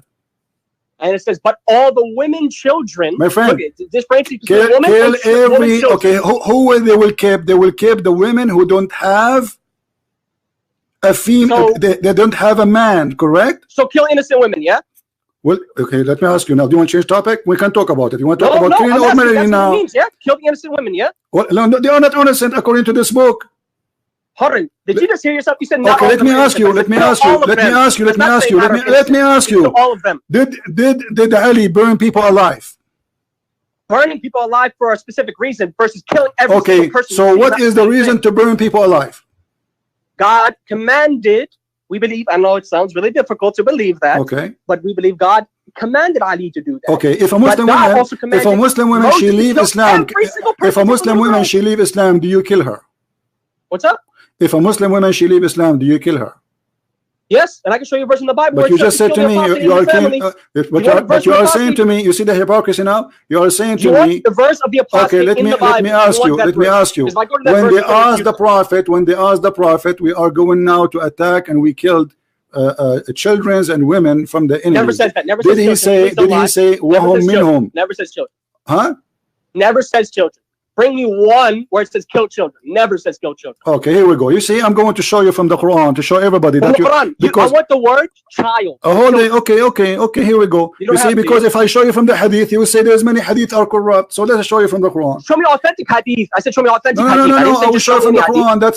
That's easier from the Quran. What do you think about the Quran? Do you accept the Quran or not? The Quran. Do you have the verse that says kill innocent children? Yes. Or kill children, even innocent or not. Kill children. Do you have a verse? Please. It says kill children. No problem. Do you have it? Here we go. Where does it say? Which ayah? Kill children. Hold on. Kill children. You have the ayah. Read for me. This is chapter 18 about the Prophet Al-Khadr.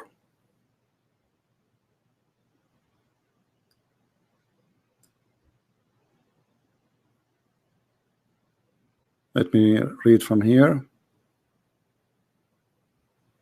Now I'm expecting to see the word child. Just no problem. Or children, doesn't matter. Be plural.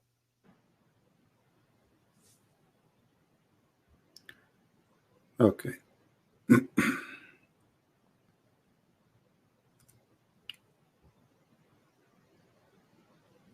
Read for me.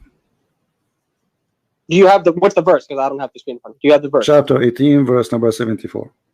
74. Okay. But you notice how you are jumping from place to place or all over the place when we are laughing. I asked you a simple question. I said, what does it mean? When you see, here we go, you know. Okay, no problem. People are laughing. Read, okay. This is Quran. This is not Hadith. Because I know you are a Shia, and they love to lie day and night. Their bread and breakfast is lying. Taqiyya. Now, read it. This is Quran. Are you going to say this is weak Quran? Did you read the context of the story? Don't tell me the context. You said to me, show me where it says a kid. Okay. It's a kid. Okay, yeah, let's see what it says. Read it. So they set out until they met a boy. Now, of course, it says boy. I mean, I don't know if that means anything to you. But so now boy is not, you do not know what boy mean? I said, what does child mean? Because I can call an older person a boy. Really? I call somebody an older person a child. Why this boy was killed? Explain to us. Allah commanded Al-Khidr to kill him. Why? Because he was going to cause hardship for his parents. But you know what's funny is that your Bible also tells to kill your children if they disobey their parents. So it seems like he was justified in that, wasn't he? My friend. Oh, my friend, you see, everybody is laughing at you. You challenge me, and you accept the challenge. No, my friend, no. My Bible does not say. My Bible does not say if a person disobey only. If a person he insulted his parents, is the punishment is death. But this child did not insult anyone. He did not even do it yet. Read the verses. Read. Don't change topic. Did he insult his parents? Did he do anything? Why does it matter? Allah knew he was going to do it. What do you mean doesn't matter? No. Hold on. So are you saying in Islam you can punish a person before he commit a crime? If Allah reveals it to you, yes. Really? Allah is the judge. I mean, are you going to say that God is not your judge? But you notice a second ago you were challenging me to show you where it says that you can kill children. Kill children. And you are the one who said innocent. And you know aren't you innocent until you commit guilt in Islam? What was the reason why he killed the child? Why? Tell me. He did not do anything. It says he was going to cause hardship. He is going to. Thank you, guys. Did he say he is going to? He did not do it yet. We're not talking about some random person saying, okay, let me just kill my friend, but he did not do it yet. We're talking about Allah, who knows what's going to happen. My friend, first of all, isn't it Allah? He says Allah is all forgiven. What if this person he do something and he asks for forgiveness? So you punish him. Listen at the stupid you say. You just say this kid is a Muslim kid, is he? No, it does not say Muslim kid. It does not say that. It says boy. It says boy. It does not say Muslim. Okay, let me show you that he's a Muslim kid and you are an ignorant. From what books? From the same book. What's wrong with you? You do not know your book, don't you? From what? From the Quran, you said? Yeah, from the Quran. From the Quran, it says Muslim? Yeah. Where does it say the word Muslim? Verse number 80. His parents were believers. Never said he was. Isn't it your prophet says everyone is born as a Muslim? Born? Did you hear what you just said? You said born. Yes, born as a Muslim. It says. Did you hear what he says? And do you know what he said after? And do you know what he said after? Listen. Just to show you how silly. Just to show you how ignorant you are. Listen. Your prophet, he says everyone is born as a Muslim, and then his parents. Listen. And he said, and his parents will make him believer or not. Do you know the difference between his parents? He said, did your prophet says his parents will make him believer or not? So does the verse say he was a Muslim? Okay, so yes, because the parents are Muslims, and he is born as a Muslim. If your parent is a Muslim, and you are of age where your sins are. Now listen. Okay, so now this kid is going to be killed for what reason? It says, did you read the verse? It says, we fear that he would overburden them by transgression and disbelief, meaning he's going to be a disbeliever. He's going to be a disbeliever. So according to you, a child who disbelieves in Allah should be killed? According to you, many people should be killed, but I'm not judging you, am I? No, I'm asking you now. Don't change the topic. According to your religion, if a child he is not a Muslim should be killed. Everybody heard you. That's not what it says. This is what you just said now. You said because he will not be a believer. The verse says that. I did not say that. Didn't you say it's recorded? It's recorded. You said he will be killed. He will be killed because he is not a believer. It says that we feared he would do so, which means Allah already mentioned that he was going to do so in the future. He was going to do so, which means Allah already knew it, and Allah ordered Al-Khidr alayhi salam to kill the boy. Okay. So now, is it Islamic rule? Is it Islamic rule to punish somebody before he commits his crime? I just told you this has a context. Did you not hear what I just said? I'm asking you, where's the context? I'm not saying Moses says kill all children. Did I say that? No, I said Moses was ordered to kill a specific group of children, and he slaughtered all of them because God told him. I'm asking you, how you punish a person? That God cannot say to kill a boy, then you must reject that Moses is a prophet with divine revelation. Okay, let me ask you. When a child is going to be punished for a crime, according to you, is he aware of the crime? Children that Moses killed? What were the sins of the children that Moses killed? I'm asking you, is he aware? Those are in war. Those are not just the kids coming after. So you kill innocent children even if you're in war? They kill their kids too. They kill their kids. So that the American soldiers, when they go and bomb children, the enemies, they kill their kids too. The enemies, they kill their kids. They take their women. They enslave them. They rape them. They took the whole nation of Israel. Listen. Is it true? Let me ask you. Is it true? They took the whole nation of Israel as slaves? Yes or no? What do you mean? Is it true that the Jews will enslave the whole nation? Yes or no? Will enslave? Yes. They were enslaved. They were enslaved. They were slaves. Okay. Yeah. Okay. So the whole nation, this is what they are doing to them. And Moses believed innocent children because. Okay, here we go. So you see, now you are saying to me, if a child who don't believe in Allah, we can kill him. Those who don't believe in their God. Specific context. The did not say, I'm going to kill all of these children because of something they didn't do. This is one boy. Okay. You have Moses kill. No, but this is an example. This is an example how Muslim believe. So the boy here resembles any boy.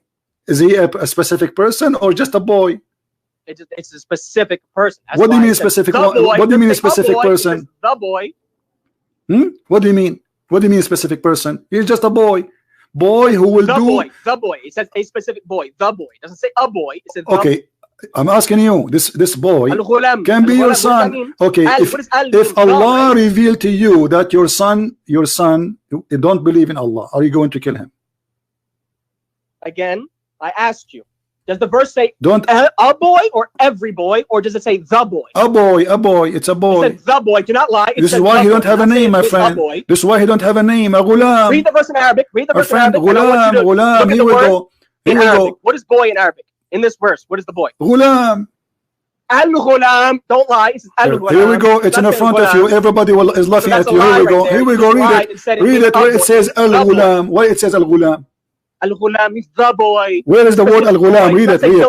Where is the word al-ghulam? Read it. Lied and said it means every boy. Abdul, where is the word? Where is the word al-ghulam? What's wrong with you? Read it. Where it says. Where it says al. It's in the front of you. Here we go. It's in Arabic. Okay, read it for me. No. I want you to show me the word al-ghulam. It says ghulam. Al-ghulam. Read it. It's in the front of you. It's in the screen. It's in the screen. It's in the screen. It says al-ghulam. It says ghulam. Okay, read it for me. Where it says al. I want to show me the word al. al-ghulam. My friend, this is the answer, because now he is in the past. Now read it for me, verse number 74. We met a boy. We met a boy. So it's a specific boy. A boy now became a specific boy. And then verse 80 clarifies that it's specific. Did you just say in your translation it says a boy? You don't like context. Okay, so listen to this. Listen to this. You don't like you call me in the beginning. You call me in the beginning. You direct that topic to speak about something far away from our topic, and now you are in trouble. Your Quran says you can kill even your child if you don't believe in Allah. And you admit it, or you're not going to admit that Moses was commanded to kill every single little boy of all of the specific nation. Well, this is what they are doing to them. Moses also no problem. Okay, hold on. See, when we started, listen, Ahmed Muhammad. Yes or no? Listen. When I started our topic today, when I started my topic today, do you know what I said? I said when Muslims we speak to them, they deny because they are ashamed. We don't deny because we are ashamed. So this is the difference between us. You said to me in the book of Moses it says that. I said yes, it says that, but you deny because you're ashamed of your God teaching. So you should do it. You deny. You're ashamed of your God teaching. No, I should not do it because this was for a certain people thousands of years ago who they are trying to survive. Everybody want to kill them. Everybody want to slave them. Everybody is their enemy. Now let me ask you: Did Jesus kill anyone? Jesus is, according to his God, he commanded people to kill people. No problem. Listen, Jesus is God. He commanded people to kill people. Jesus himself, Jesus himself, he will send you to hellfire. If you believe that, that's fine. Yeah. Okay, no problem. So I'm asking you now. I'm asking you. Listen. You see, you're trying to change all my topic, and you are jumping from a place to place. You just said that. You said Jesus went to hellfire. We are laughing. Period. We are laughing. First of all, Musa, my friend. Let me ask you. When you as a Muslim, why can't you say yes or no? When you are a Muslim, you try to prove to us something. What are you trying to prove? I'm saying, if you're going to say that my prophet is not a prophet because he killed children, according to you, or any prophet. No, I said your prophet is not a prophet because he killed children. No, I did not say that. I said your prophet. I said your prophet cannot be a prophet, for he's a liar. He's a child molester. In what way did he lie? He's a criminal. He's a thief, and we can prove it all from the Quran. Moses stole. I don't want to hear that. Okay, show me Moses raped. Okay, hold on. Show me where Moses raped. Justification do you have? No. Everything you say is a lie. Show me where Moses raped. Moses raped. I just showed you the verse. No, it doesn't say. It doesn't say rape them. Show me where it says rape them. I can show you from the Quran. It says rape them. All the women, children that I have not told by lying with. Show me where it says rape them. You see, you are fabricating things.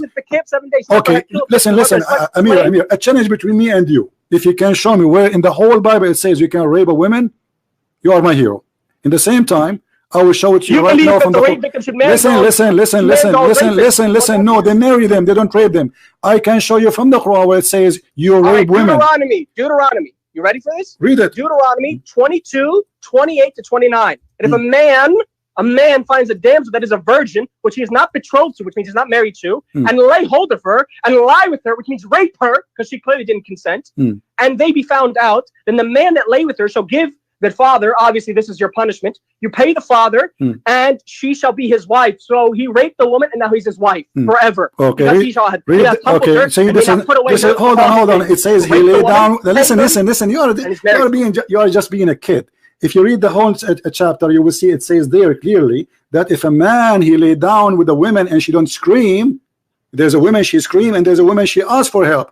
That is the rape. So the women who agree, she is not being raped. So he is given a chance to marry her. Otherwise, he will be killed. Does it say that? Then explain what this means. My friend, does it say he will be killed? Does it say he will be killed? Does it say that? Now in Islam, if a Muslim man, let me ask you, okay, in front of everybody, the same chapter you are reading, I can play it right now. Everybody will die laughing at you. If a man rape a woman, he will be killed, literally. Yeah, I believe that. Okay, now I want to ask you, in Islam, do you have a rule for rape? Where is the punishment of rape? Death. You rape a free woman. Okay, this is my challenge for you in the whole Quran, where we can show me the punishment of rape. Why do you need the Quran? I told you I'm not a Qurani. I don't believe. You told me the Quran is the only book is preserved. Are you saying to me Allah he forgot to mention where to say not to rape? In the whole book? So you're looking for an ayah that says it, yeah? Any verse in the Quran says don't rape, and if you rape, there's a punishment. The Quran is a hujjah. Is that what I said? Did I say I'm a Qurani? I never said that. So you don't follow Quran now? I said, can you show me? I can show you from a hadith that says it, but you don't want to accept that I can believe in that. Okay, here we go. Chapter 4, verse number 24. It says you can rape women. What does that say? Chapter 4, verse 24. Yeah. Okay. What does it say? Read it. You want me to read it? You don't want to read it yourself? No, I do not know. My English is bad. Okay. 434. Yeah. No problem. 34 or 24? You sure it's 4:24? 24. Okay. And also prohibited you are all married women except those who your right hands possess. For what? Well, I mean, we can read the previous verse and that might give the context. This is the decree upon this is the decree of Allah upon you. Allah for you are all others beyond these, provided that you seek them in marriage, which is also this is the verse of Mut'ah. Beyond these, provided that you seek them in marriage with gifts from your property, desiring chastity and not unlawful sexual intercourse. What are you doing with these women so that you do not seek lawful unsexual intercourse? So for whatever you enjoy of course, it doesn't say this word, but we can interpret it as that because this is actually derived from the word. It says enjoy. It says enjoy. Okay. It says whoever you enjoy of marriage, because mut'ah is marriage. There's no marriage there. The word marriage does not appear there, my friend. What does it say? No, I don't want to go to the mut'ah first. Let us finish here. It says, this is the mut'ah verse? My friend, I know we are not talking about it. It says here it's forbidden for you married women except those who you capture them. Does it say that? Oh, but Moses did that. So my friend, no, he did not do that. Those women, they are. You just said to me, you are the one who told me they are children. You liar. They have no husband. It says women, children. I didn't read the verse like that. My friend, it says there clearly, women who never lay with a man. They are virgins. Stop lying. Stop lying. Now here, those are women who they have husbands. Read verse 18. Does it say that those are women who have husbands? All right, which version of the Bible do you want? And I'll give verse 18. My friend, doesn't matter. Read from any version you want. None of them says what you are. My friend, it says that women kill. Aren't you the one who says to me, kill all except? Did you say that? It says, now kill every male among the little ones, which is kids, and kill every woman that hath known man by lying with him. But all the women, children, I did not use the word. This translation and this version uses the word children. So don't say I'm lying. The word says children. I didn't create the word. Okay, read. Okay, read. Let us read together. But all the women, children that have not known a man by lying with them, keep them alive for yourselves. So kill all the men, women, and keep them alive for yourself to do what with them? They take them as slaves, right? Slaves. Okay, does it say go rape them? Slavery, yeah? Okay, does it say go rape them? You want to rape? No. Does it say go rape them? Where do you get to do? Keep them for yourself. God, okay. Hold on, so you see how hypocrite liar you are. Okay, so now those are women. So no women should be raped. So you see the verse you gave me. No women be raped. No women be raped. Now I'm asking you. Listen, Abdul, don't make me hang up on you, losing my patience. I'm asking, do you want? I'm asking you. Why the Quran says it's forbidden for you married women except those who you capture? Why you are raping married women? Quran does not say rape. So what do you do with them? It says forbidden for you except. So what do you do with these slaves? What did Moses do with these slaves? Okay, so you're not answering my question. Okay, hold on. Okay, which slave of Moses he slept with? I didn't say Moses specifically did it, Well, but you Moses just said that to commanded the me. children of Israel to Here do the it. verse is speaking about specifically sleeping with them. It's forbidden for you, women, who they are, etc., etc., except women who they are married, but they are slaves.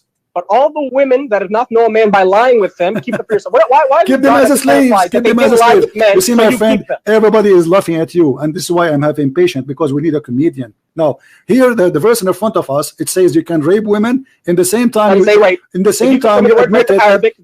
admitted that not a single verse in the Quran says don't rape. Is that correct? There's not a single verse in the Quran that says rape either. Okay. So if you want to play that game. No, it says that. Here we go in front of you. It doesn't say rape. It doesn't say rape. You have the word rape. Okay, no. Okay, forget. Hold on. Let's make it simple. Can you show me a verse? You said rape. Okay, are you saying to me Allah have time to tell us about the ants, speaking to the ants, the flying carpet of Sulaiman, the chair of Sulaiman, the Sulaiman he died standing on the... No such thing as a flying carpet of Sulaiman. So Allah don't have a time to make one verse about don't rape women? I said there's a hadith. Why do you keep so why it's not in the Quran? So you believe? I'm sorry, I'm not Omar. I'm asking you. Don't you think there is something missing in this book? A book forgot to mention very important punishment. Your book forgot to abolish slavery. Okay, so what is that? No. Hold on. Don't change topic. Listen. Why Allah forgot to mention not to rape in the Quran? Why did Allah forget not to mention that any man could just rape a woman, pay his father, and then he's married to her forever? Why didn't God get rid of that? Couldn't he done that? That means anybody can do it now. Where it says so that? That's a Muslim. I can do that, right? According to the Bible? Or no, you don't believe that? No, the Bible doesn't say what you are saying. The Bible says if a man he lay down. You see, you are a kid. I don't respect you. Read it for yourself. Listen. Well, you don't like what I read. Okay, hold on. I'm going to put the verses on the screen. What verse you name for me? Deuteronomy chapter 22, verses 28 to 29. Those two verses. Chapter 22, right? Verses 28 to 29. Sorry. Okay. Because if you're going to pick one specific verse, no. We will show the whole thing in front of everybody, and everybody will die laughing at you. And then after we do that, listen. After we do that, do you have the courage to apologize? Apologize for what? For lying? I read the verses. The verse is not lies. I read the verses. Are the verses lies now? You did not. If a man find a damsel, which means a woman, that is a virgin, which is not betrothed, she's not married, and lay hold of her, which means capture her and lie with her, have sex with her. I don't know if you know what lie with her means. Have sex with her, and they be found. And the man that lay with her, because he committed rape, did he say he raped her? Where does it say rape in the Quran? See, you're not going to be able to get out of it. Here we go. You are a liar. You see, okay. No. The Bible you are reading from, my friend, is very clear. You are a person. Everybody will laugh at you. I will open the verses in front of me, and everybody will laugh at you. I can give you a reason why this refers to rape. No. Listen. You see, what we discover here is very important. That Muslims, they try to quote something. They did not read the whole chapter. Did you read the whole chapter? I have to read the whole chapter. I'm asking you. Did you read ever the whole? Not the chapter. Okay. Did you read the whole page, or only a verse you are quoting from a website? I quote two verses. I didn't quote one. Okay. What is the first verse? What is the first verse? The first. You want to go all the way to the first beginning of the chapter? No. Yes? What is the first verse? 28 to 29. It's literally the chapter 22 of Deuteronomy. Okay. Which means the second law. Did you read the verse after the verse you are quoting for me? You want verse 30? No, I'm asking you, did you read it ever before? I read these two verses, which means that. No, I'm asking you, did you ever read the verse before? The verse before. You want me to read the verse before? Yeah, I'm asking you, did you ever read the verses before? Where he found her in the field, and the betrothed damsel cried, and there was none to say. My friend, my question is very simple. Did you ever read the verses before and the verses after, or only those verses you know? Could you want me to read them? I'm not asking you. I'm just asking a question. Did you ever read the whole page? Did you only you are quoting all of chapter 22? No, I did not read all of my friend, 22. why you are being acting like a kid? Why you don't? You are applying to play. I don't understand you. So I'm asking you. Did you ever, my friend? Did you ever read the page? Just the page, not the whole chapter. Did you read the page there? If I go to a specific verse, that's the only verse that's going to be on the page. Okay, why you are going only to specific verse? You went specifically to one verse, and then but isn't it going to be embarrassing for you If I show you that you are stupid now in front of everybody because you did not read. One verse No, listen. If I show, if no, isn't it? I'm asking you. Isn't it going to be embarrassing for you? If I show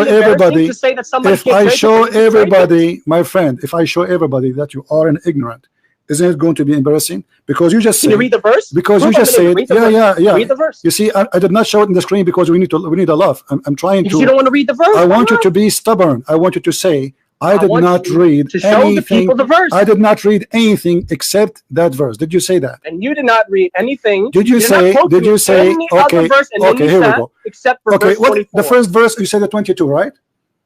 28 to 29. 28, 29. Only you want to read those, correct? And you only read verse 24 from starting to 27. Okay. Would you admit that? You only did hold that. on. Here we go. Did you only do that? Okay, hold on. Everybody will be laughing at you. You said that a man, he can rape a woman. You said that. Okay. This is the Bible in front of us.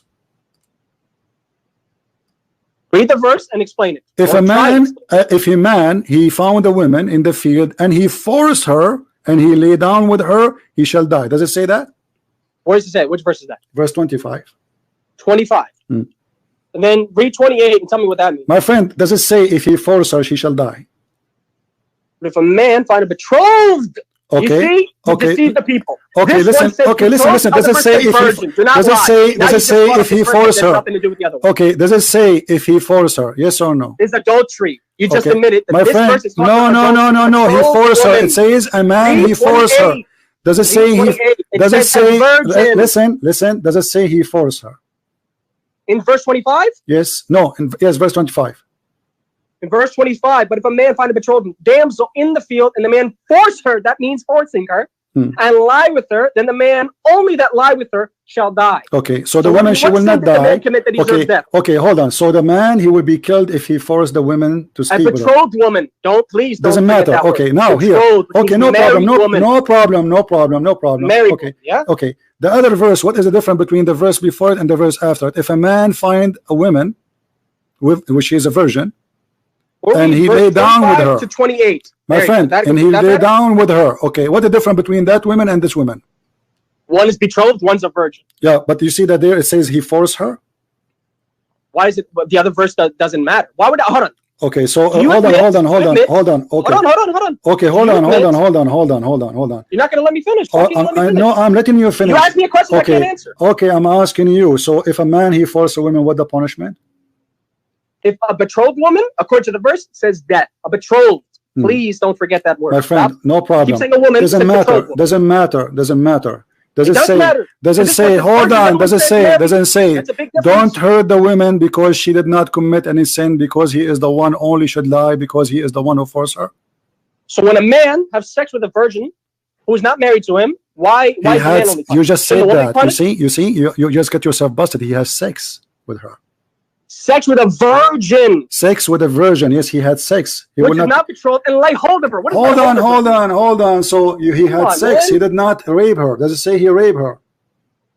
I'm going to read it again. If a man find a damsel or a woman that is a virgin, clear cut, says virgin, not be married, virgin, which is not betrothed. See, did he rape her? And lays hold of her. What is lay hold of her? Please tell the audience. Okay, I don't know. You tell me, what does that mean? He sleep with her. Hold of her to capture her. He sleep with her because she did not scream. You see, a woman. What the difference between the first one and the second one? He forced her. It's against her will. My friend. Listen, you are trying to find your own ideas. However, look what we discover now, based on what you say, that in the Bible we have verses saying if a man he forced a woman, and you said because she is married, right? Married woman. He will be killed. Married. Hold on, married woman, no problem. But it says if he forced her. Now, the other woman who he laid down with her, he will marry her as a punishment. Now let me ask you. Hold on. What is the solution if this man did not marry her? If he laid hold of her, which means he captured her. Okay, listen. Okay, I will go with you just for the sake of argument. The man, if he captured a woman, and this woman, lied with her. No. Listen. Let's laid with her. It's about like me. I was in the field. I saw a girl. I know her. Maybe I'm chasing her. And she is not forced into sex with me. All right? Because the proof of that, she did not scream. She did not ask for any help. So he did that, and she did not resist. What So if I rape a woman, what the it's just difference? help. Okay, That's hold on, fine, hold on. Okay, you see, here it says clearly that the difference between them, the first woman and the second woman, that the One's first married, one one's she been forced, and she did that against her will. It says lay hold of her. What's lay hold of her? Okay, let me ask you. Did you read verse number? Did you read verse number 23? 23. Now you want to go another. Okay, read it. You don't want to stick with 28. Okay, read it. Okay, read it. We'll go to 23 now. Okay, the that is a virgin, be betrothed, which means she's married unto a husband, and a man find her in the city and lie with her. So again, this clarifies she's married, which is adultery. But she is a virgin, my friend. She is a virgin. She's a virgin okay. That is betrothed. Okay, that means so they're now not the same listen. Okay, so the punishment of a man, he slept with a woman, she is married, he will die, correct? Adultery, yes. Okay, this is adultery. The second one is not, correct? It's fornication, which is rape. The first one here, the first one is fornication, correct? This one, 23, verse fornication. 23, my friend, make it simple. Verse 25 is adultery. Okay, verse no. 28 verse 25 is a rape. Don't make me hang up on you. It says there, she is here. This woman, she is married, correct? Verse 23. Verse 23, the virgin be betrothed, which means she's married unto a husband, which means she has a husband. No, my friend. Okay, but she is a virgin, right? But she is married. Okay. Now, doesn't matter virgin if she's married. My friend, she is. The word in Arabic is not even marriage, my idiot. You idiot friend. What's the makhtuba, engaged. She is engaged. She is engaged. According to the Jews, an engaged woman, she is equal to a wife, but there is no sex between them. You are an ignorant idiot. Now I'm asking you. Does it say there she is engaged? She said, do you speak Hebrew? No, I'm asking you. You're saying it says in Arabic. Arabic's not even what I'm reading. My friend, no, it doesn't matter. I'm giving you the word. I'm giving you the equal word. So how she is married, but she is virgin because she is engaged. Even you Muslim, you copy the Jews. You make katib kitab, which means engagement of marriage, which means legally she is your wife, but you have no intercourse with her, correct? So she says, did you hear what you just said? Legally she's his wife, yeah? Yes, legally, but she is not yet in his bed. She don't live with him in his house. Okay. Okay, so she is a virgin. Now, if he slept with her, okay, listen. If he slept with her, this is adultery, correct? If somebody sleeps with a woman that is married, it is adultery. Okay, now, the second verse, then it says here, then you shall bring them both out into the gate of the city, and you stone them both, correct? Stone them both. Okay, what is the difference between? Okay, hold on. What is the difference? Why here the women she will be killed? No, it doesn't say the woman's going to be killed. It says the man is going to be killed. It doesn't say no problem. No, the women. No, it says both. Oh, in the verse of adultery, it says both because they both consented to the adultery. Thank you very much. So because both of them they commit adultery, no problem. Okay, exactly why in the second verse, why the women she will not be killed? Because she did not do anything wrong. Because she was raped. That's Thank you very much. Now, according to the verse 20, you just admitted that. So the rape punishment, you just admitted the rape punishment is death. He has to pay the woman's father. He has to be married. No. This is not rape. This is a man. He slept with the women, and now because he used her, nobody will marry her. So the punishment for him, if he think he can play with women and leave them alone, now he have to pay her dowry, and he have to marry her, and he cannot divorce her forever. What's the punishment for fornication in the Bible? Death. Is that not fornication? You just admitted that was fornication. Okay, hold on. So why is he paying money when he committed fornication? He's stoned to death. No, hold on. Death, fornication of death is for somebody is married. No, that's adultery. It's in the front of you. Fornication, adultery. It's in the front of you. Fornication has the same, according to the Bible, has the same. Okay, let me ask you. Just show everybody how ignorant you are. According to Islam, if a woman she is not married, according to Islam, of course. Okay, hold on. Okay. Just to show you, your prophet is copying this book. You idiot. You are an idiot. Did your Quran say? Your God says. Okay, let me ask you. Okay, what is the punishment? What is the punishment of fornication in Islam? The punishment of fornication in Islam, according to the Sunnah. I know a lot of Christians. No, according to the Shia. According to the Shia, the punishment for the fornicator is lashing. There's to be lashed. So there's no death. So there's no death. There's no death. There's no death for the fornicator. Okay. What about rape? For rape, there's death. Where? Where? You want me to get you? So okay. you don't So want look what you did. Look what you did. Everybody is my witness. Everybody my witness. You are the one who pick up the topic.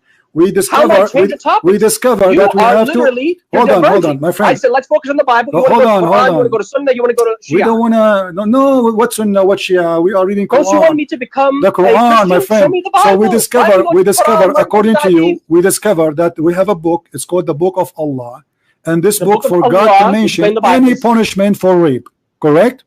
You agree with that? I never said the Quran explicitly says that. Now you're adding words. Now you're putting words to my mouth. Did you fail to give me any verse in the Quran saying that Allah? I said to you, would it be fine if I show from my authentic hadith? You said no. You said Quran only, and I said I'm not a Quranist. Why should I have to show you only from the Quran? But you told me that the hadith is not trustworthy.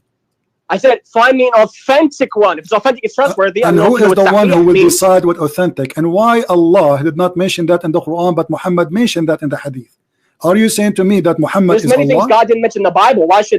Okay, here we go. So now we got a book.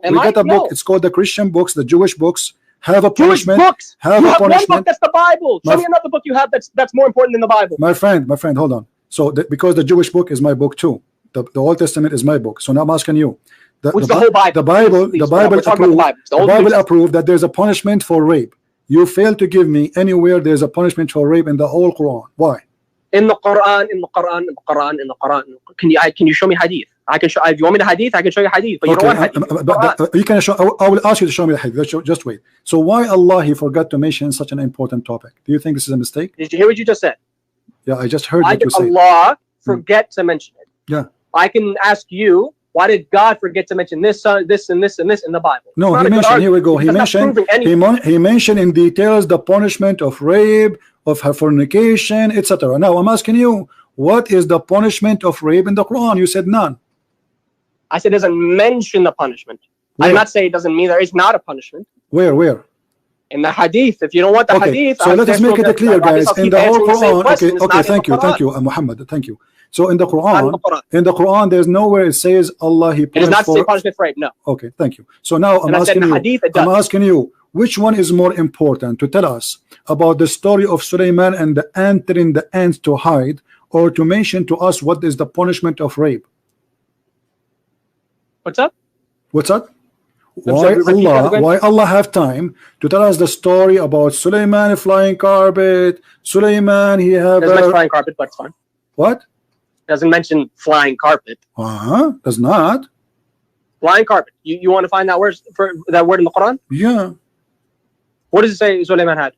Control the winds. That's not flying carpet. Please how he controlled the wind? Control the winds. What do you mean? That means flying carpet? Okay, that's so what? The wind pushed Sulaiman in the air and he fly by nothing? Yes, the wind carried him. Yes, that's what it means. You are a Shia, aren't you? Yes. Okay, what the interpretation you accept for the Shia? Of wind carrying Sulaiman? Yeah. What do you mean? The wind carried Sulaiman. That's clear cut.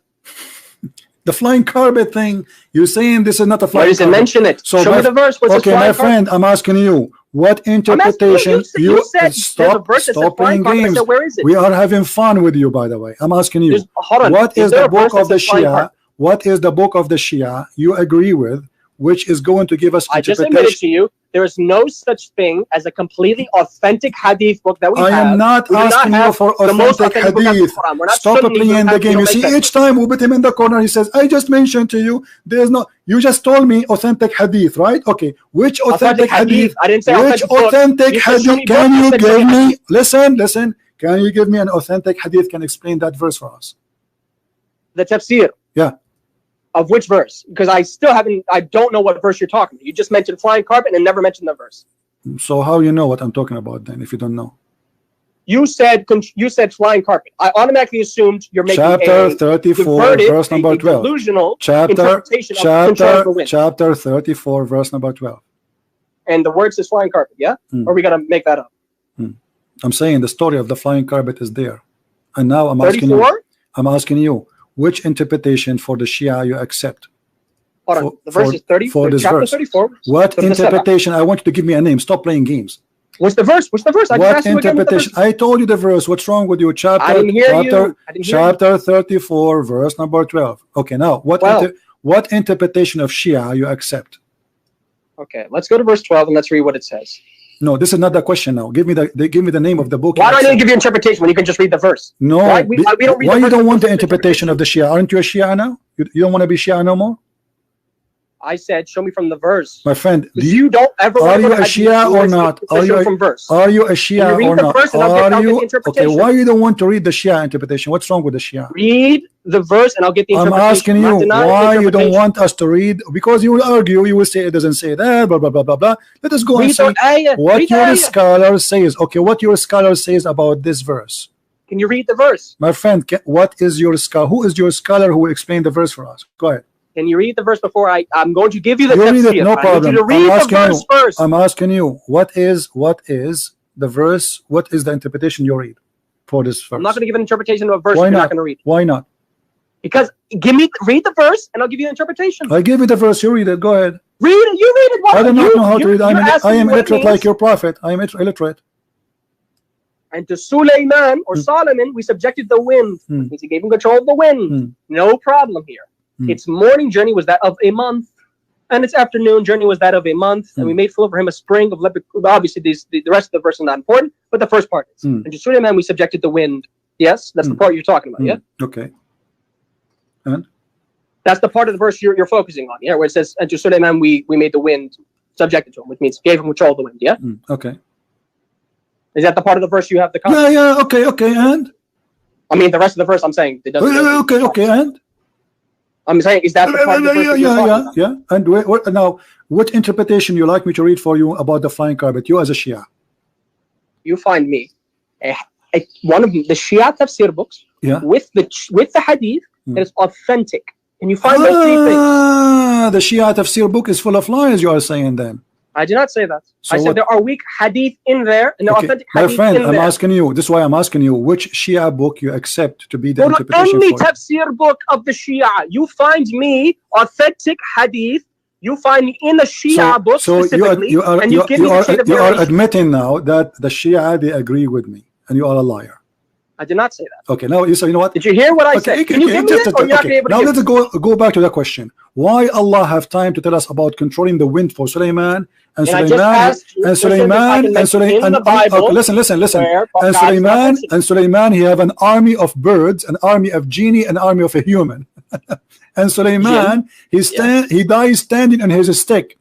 And Sulaiman, he have genie who die for him. That's where it's in the Quran. All in the Quran. And Sulaiman, he have people who make statues for him. Statues? Do you Muslims believe that statues is haram or it's illegal? Who made a statue? Who made the statue? Sulaiman did? Sulaiman. I don't care what anybody else did. I'm asking Sulaiman. Did Sulaiman do it? Yes. Sulaiman created a statue. Where does it say that? In the hadith. The hadith? Which hadith? Sahih Bukhari. Bukhari, I don't accept Bukhari. I said Shia. So this is a lie you are saying. I said I don't accept Bukhari. Okay, but are you saying this is a lie? If it's not found in my books, it's a lie. Okay, so have you ever heard of Sulaiman creating statues? What if this is true? What you would do? Why do I care about the story? If it's not authentic, I don't care about it. Okay, this is in the Quran. It doesn't say statue in the Quran. You said hadith. When are you going to the Quran? Show me in the Quran where it says he made a statue. Chapter 34, verse number 13. 13. And they, who's they? Who's they? They, who's they? Is that Sulaiman? Sulaiman's more than one person? They made for him. Made for him. Who's him? Sulaiman. So Sulaiman did not make it. They made it. Who? So I asked you, did Sulaiman make the statue or did somebody else make the statue? Who is they? If Sulaiman made it, I have a problem. If Sulaiman did not, then I don't care. But they are making for Sulaiman. They are building for him synagogue full of statues. If Sulaiman didn't do it, why do I care? My friend, listen, you see how ignorant you are? Everybody is laughing. Allah, he subjugated the genie for Sulaiman. They serve him. And by his command, listen, this is our command. And for them, we cause them, this is the command of Allah. He made the genie serve Sulaiman. And he commanded them to build for him synagogue with the statues. Statues of what? Of people? Statues, yes. Statues of people. Yes, brother. Doesn't say statues of people, by the way. Okay, what interpretation would you like me to read for you? I mean, a statue is a statue. I can have a statue of anything. My friend, what interpretation would you like me to read for you? I just told you. Any tafsir book that is a Shia tafsir book that is authentically attributed to one of the imams. Okay, name for me the Shia tafsir book which you like me to read. Let me give you a list. Okay, hold on. Everybody will laugh at you. Well, you know, the only reason I keep you on the line, by the way, because you're a comedian. I'm asking you. Okay, we have a Tabarsi. My friend, listen. Okay, choose one. Choose any. Tabarsi, Al-Qummi. Do you know? Is it authentic? I'm asking you which one you like. Just choose one and I will open it for you. Which one? Which one? Go to Al-Qummi and then find the authentic one. Find it. So are you saying Al-Qummi is a liar? What are you talking about? I'm asking you which interpretation you like me to read for you. To his book, that does not mean I'm asking you what interpretation you like me to read for you. So when you choose one, you have to agree with it. I want you to agree. I want you to. With authentic. Okay. When you Muslim Shia, my friend, when you Muslim Shia make a tafsir, you lie or you are authentic people? What do you mean? This is your scholars. When they make tafsir, are they liars or they are truthful? Your Islamic Shia scholar. Where do they make the tafsir from? What's their reference? I don't care. This is your scholars. I'm asking you, you Shia. You said you don't care. But you don't know where it's from. I'm asking you, when you Shia, you make interpretation. Are you lying to each other or this is a truthful? If the hadith is weak, then it's not lying. They just added it to their book. This is not the question. This is not the question. Are you lying? Or it is because how come you create my own tafsir that has no backing? You are a kid who knows if the hadith is weak or not, but the scholar who makes this book. You don't want to show me the hadith. Okay, you show me this hadith. The scholar. I accept it. Okay. Listen. Okay. Where's the hadith? The scholars. Okay. Here we go. Why do you keep saying scholars? Scholars are not ma'soom. Please stop saying scholars. What's wrong with you? Imam, show me Nabi. A second ago you said to me that show me Ash-Shirazi. Ash-Shirazi is ma'soom. You said, what does he say about it? I said, show me what he says about it. Okay, listen. Let's go back to zero. I didn't say, I trust it. I said, show me what he says about it. Okay. Say, oh, yeah, go back to I never said that. Okay, listen. So Allah have time to talk about the flying carpet of Sulaiman. Fulan, or Nabi Muhammad. Yes, it says here in the front of me, my friend. Hasan. That's it. From any Shia tafsir book. My friend, it says in the front of me. They are making تماثيل جمع تمثال وهو صورة. So they are making for him statues and pictures, and those are the wish of Sulaiman. Okay, and those are here. This is Shia tafsir, and those are pictures and images which book? of malaika, the angels. And some of them they have statues of lions and animals in his chair. So angels and animals and chairs and even eagles. And this is a tafsir in front of me, At-Tusi, and he's a Shia. Which book of At-Tusi? Tafsir At-Tusi. تفسير التبيان الجامع لعلوم القرآن الإمام الطوسي.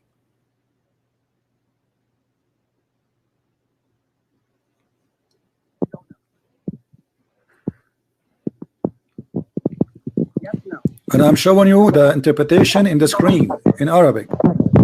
Sahih, Hasan, or I don't need to read that the hadith. Is it Hasan, Sahih, or Da'if? My friend, all of you Da'if. Islam is Da'if. Islam is a religion of Da'if. You are Da'if. Your prophet is Da'if. So look what you are saying to me. Look what you are saying to me. Show me it is. You are saying to me. You cannot do that. Everybody is my witness. You have no idea about. Okay, you are. I don't mention the Bible. Everybody is my witness that you are saying to me that Islam cannot be trustworthy because we have a lot of garbage inside the books of Islam. Those are my words. Yes, you said that to me. Wallahi, I never said that one. Well, you just said to me, show me one authentic. I never said that one. You keep saying to me, show me one authentic. So I said, show me an authentic one. Okay. You didn't do that. You show me a hadith, and I said, is it authentic? Okay, listen. Okay, listen. I want you to show me authentic. I want you to show me authentic explanation for this. Why do I have to show you? You're the one to mention the verse. You show me an authentic hadith. Why am I showing you something? Don't you want to prove me wrong?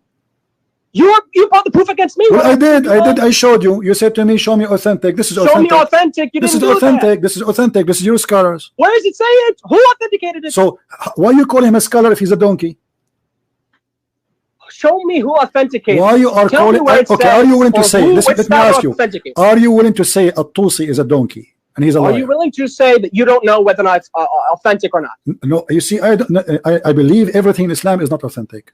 I'm talking about according to my Okay. hadith, saying Shia hadith. Do you know? Is Okay, it authentic? is at-Tabata'i is fine for you? Is at-Tabata'i fine for you? So you're going to a different tafsir book. You can't accept I it. don't know what to do. I'm just asking you which one is good for you. Give me one. Show me authentic. Okay, Show me which who one of you is and whether or not which it's one authentic. of those names is authentic? We have At-Tabrasi, Al-Qummi, At-Tusi, At-Tabata'i, Those are scholars. As-Safi. The scholars. No problem. Show The me scholars which one they of them explain according to authenticated the who? hadith. Okay, the scholars they explain the Quran according to who? To their pocket or to your prophet? So you're not going to show me the hadith from the Imam, yeah? Where's the Imam explained? Read the hadith of the Imam. Okay, my friend, as long you're asking for authentic hadith of the Imam, where we can find those authentic hadith of the Imam? So you're not going to answer. I'm asking you where we can find which no, books. can we clarify? You're not going to answer. Okay, yeah? I'm asking you. No, I will find it for you, but I'm asking you which books we can find. So you just admitted that you could not find it. I yeah? said to you, I just said where we can You could not find it, yeah? Where we can find the authentic hadith which you accept of the Imams. Which books? And you could not find one. How I will know? Because you refuse the books. Anything You say, have to do research. any book I say to you, you say no. Okay, can you give me the name of the book? I'm not going to give you one. You are bringing it to me. You prove it. Why you don't give me one book? Okay, why you don't give me a book you approve? I don't approve of any specific book except for the Quran. The hadith, What if the hadith is heck? authentic, which you failed to Okay, show. the Quran says they make for him a statue. Then I'm not going to accept the Okay, hadith. the Quran says they make for him statues. Here we go. The Quran says that. And what is that? You mentioned what is the tafsir, and you didn't give me an authentic hadith or a Hasan hadith. My friend, you said you don't know. Okay, did And Allah? you're saying you want me to do it. Okay, your let me job ask. for Okay, you. listen. Okay, Allah, He ordered the genie to obey Sulaiman. Do you agree? What? Yeah. Why does it matter? Okay, You didn't. Sulaiman, he ordered. Okay. Okay, this is Quran in front of us. Sulaiman, he ordered them to build synagogue and statues. Do you agree? Statues. What statues of what? You tell me what statues for. It doesn't. It just says statues. The word statues. What statues? You tell me now. You don't know what statues. You see, how come when I say Statues to you, of what? how come I say to you when listen the what? hypocrisy. Listen to the Shia. The only reason I'm keeping you because you are a Shia, because you are a Shia, and everybody is dying laughing because usually we get Sunni. Today is different comedy. Listen, isn't it you who said to you in the hadith of Sahih al-Bukhari? It says that Sulaiman, he did synagogue. They built for him statues. The hadith of Bukhari is a kadhab. Okay. You see, you right away when I said to you statues, you did not say tell me what the statues is. Right away you said he's a liar. I don't accept it. He's a liar. Show me where you did that. So now you are saying statues does not mean statues. Okay, what does statues mean?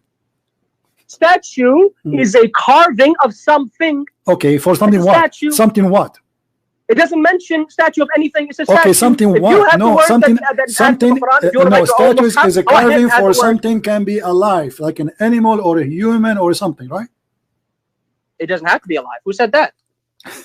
The tafsir say that too. Which tafsir? And again, you still can't show me. Okay. So let us go back to zero. Now I'm asking you. So let's reject that. Let's reject that. You listen. So your God Allah have time to tell us about synagogue built with statues. Sulaiman is carried by the flying carpet. Sulaiman he speak to the birds. Sulaiman, okay. Sulaiman he speak to the birds, but he speaking to the birds doesn't mean anything. Okay, and what mean anything? It's a miracle. I mean, do you believe? I mean, of course you don't believe he's a prophet. I get that. You okay, you know, as long you are saying that. You believe Sulaiman was a mushrik who Allah. Do you agree that Allah he taught Sulaiman the language of the birds? Yeah. Why does it matter? All right. Okay, so as long Allah he taught him the language of the birds, how he understand the language of the ants? How you're asking me how a person who is not me understood something that Allah revealed to him? Did Allah reveal to him? No. Allah. How did Jesus? My friend. But Allah, he said to him, Allah, he taught him only the language of the birds. Did he? Does it say that? Yes. Only? Yes, it says only. That. Yeah. Where does it say only? It says in front of you. It says only. He's counting what he taught him. Does it say only? Can you show me? My friend, he taught what language he taught him. This is the language he taught him. The language of the birds. Yeah, I agree. Okay. Yeah, is the ants of the kind of the birds? Did he speak with him in the same language that he spoke with him the birds? But the ants don't speak. The ants don't speak. No, you don't. They are deaf. They are mute.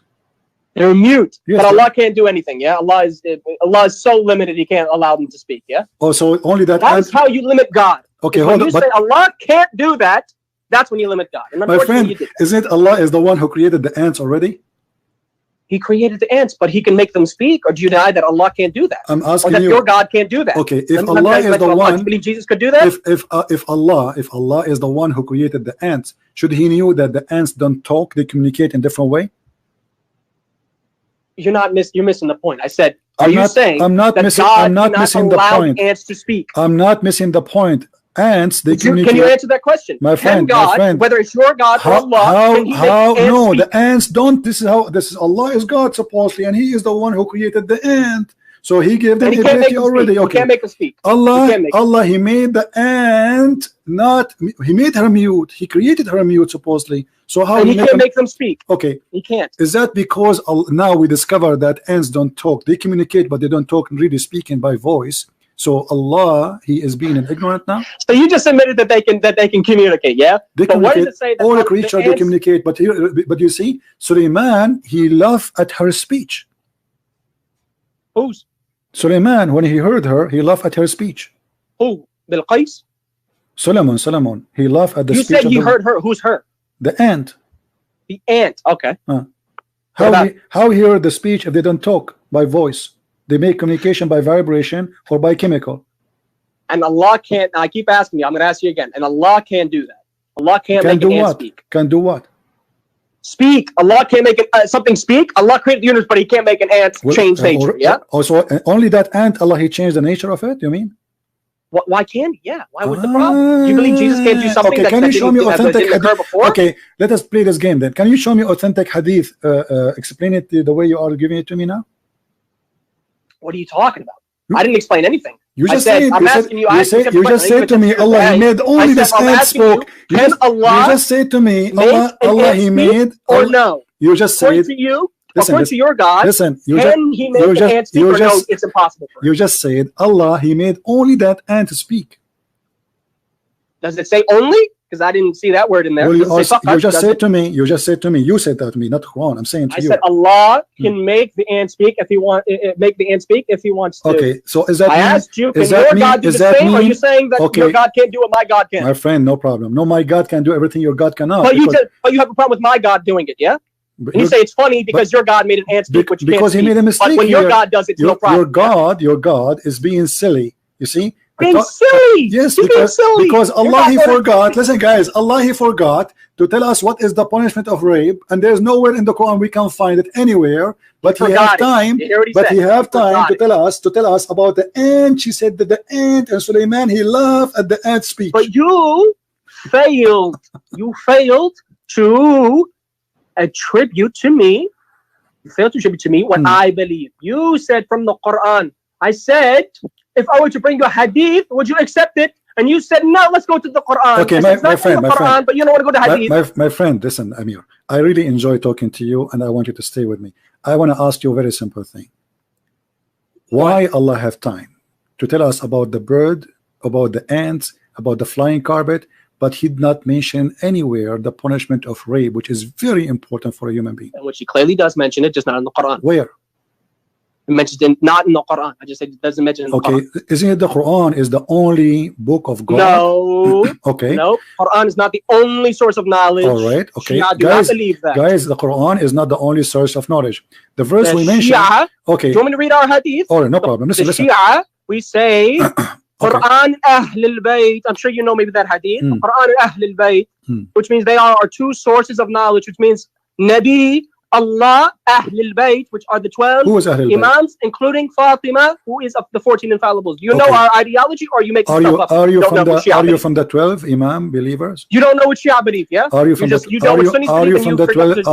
12 Imam believers? I am from the 12 or Ithna Ashari Shia. Okay. I believe in the 14 infallibles as my only hujjah besides the Quran, which is the word of Allah. So do you believe what the Shia they teach, those 12 Imam? If the Imam teaches something and it's authentically attributed to him, yes, I've accepted. Why? What's wrong? All right. You see, when I asked you what is books you agree with, you refused to give me any book. I said, show me a hadith. I said, not every hadith in one specific book is sahih or hasan. So now if I show you any hadith, okay, so now if I show you any hadith, you will say I don't agree with it, correct? If you show me it's authentic, I'll agree with it. No, because now you are saying to me there is no book of authentic. Not fully authentic, no. Only the Quran is the fully authentic book. Okay, let me ask you: is the rooster is a Shia? The rooster. Yeah. Is that hadith sahih or you don't know? I don't know. You tell me. Is it sahih? You don't know. So why bring up the hadith if you don't know? You bring up Sunni hadith, that's fine, because you know they're authentic according to them, but you don't want to bring up my authenticity. Okay, listen. The rooster Shi'i, I don't know, because you didn't show me the hadith with the authentic chain. Okay. There you go. That's my answer. I don't know. I'm asking you now. How you as a Shia now, if I give you a hadith, how you will know that this is authentic? If you bring me the chain of narration, number one, which means it's authentically attributed, whether it's Hasan or it's authentic, Sahih, authentically attributed to one of the 12 Imams or the Prophet sallallahu alaihi wasallam or Fatima al-Zahra alayhi salam, any of those 14 that you bring this hadith from that is authentically attributed to them and does not contradict the Quran, then I accept it. Does not contradict the Quran. Yes, that's our hadith standards. Do you have a problem with our hadith standards now? So are you a scholar now? This is what our scholars have said. I'm not. This is not my claim. This is what our scholars have said. Yeah, this is what the Imam said. Okay. Forget about scholars. This is what the Imam said. What is written? There's a bird. There's a bird in the Quran. It's called al-hudhud. What about it? What is written in his wings? You tell me. I thought you know the hadith, the Sahih hadith. I never said I know. I said bring me a hadith. If you have a hadith, bring it to me. I'm not scared of the hadith. Show me hadith. Chapter 27, verse number 20. What this verse speaking about?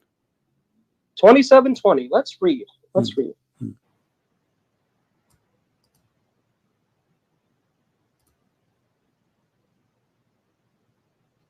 Here we have in 27:20, and he took attendance of the birds and said, "Why do I not see the hoopoe?" Or in the Arabic, I guess it says al-hudhud. There you go, al-hudhud. Yeah, al-hudhud. That's the name of the bird. Or is he among the absent? Yeah. So what about the bird? Why? Who is this bird? It's a bird. What is it? Why the king? The guy, he's a king. He's a big king. He have a big army. Sulaiman alayhi salam. Yeah. So why he is worried about a bird is missing? Who is this bird? Because his bird serves him. He's the king. He's the leader. He has to make sure all the attendees are there. Okay, what does bird do to him? You said he served him. What do you do for him? Why are you asking me what? I didn't live that time. But you just said he served him. Did you not hear what you just said? Yeah, I heard you. You said to me that he served him, and I said yes, he serves him. I agreed that I said he serves him, and he said, how does he serve him? It doesn't mention in the Quran. So if I don't see that in the Quran, I can't give my own belief concerning something that's not mentioned in the Quran. No, it mentioned. It says with the hudud does. Yeah, what he does? Well, tell me. Go ahead.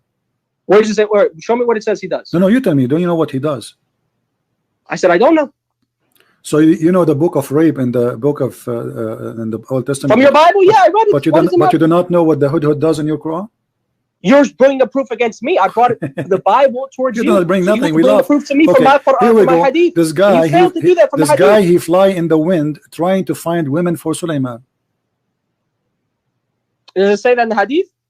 Yeah, and it says in the interpretation too. Which interpretation? It's a Shia interpretation.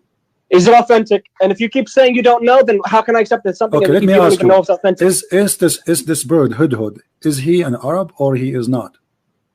It says hudhud. It just gives his name. Okay, what the language this bird speak? Why would I know? Allah knows. What is the language? What is the language of Sulaiman? Sulaiman was the language? Yeah, what is the language of Sulaiman? The original language of some of the language that he spoke? The language of his people. What he speak? Hebrew. Okay, so why the bird in his wings? It's written in Aramaic. Sulaiman also knew Aramaic, but he spoke Hebrew. Okay, but why the bird? Would you deny that Sulaiman only knew one language? I never said that. Is it true? Is it true that every hudhud, every hoopoe or hoopoe, in his wings is written the names of the prophet and his family? Where's the hadith? Is it authentic? I think so. No. If you don't show me it's authentic, how can I just take your word for it? That's not. We don't even do that with our scholars. We just take somebody's word for it. You have to show us hadith. But you want to bet you will say to me it's not authentic anyway if I show it to you?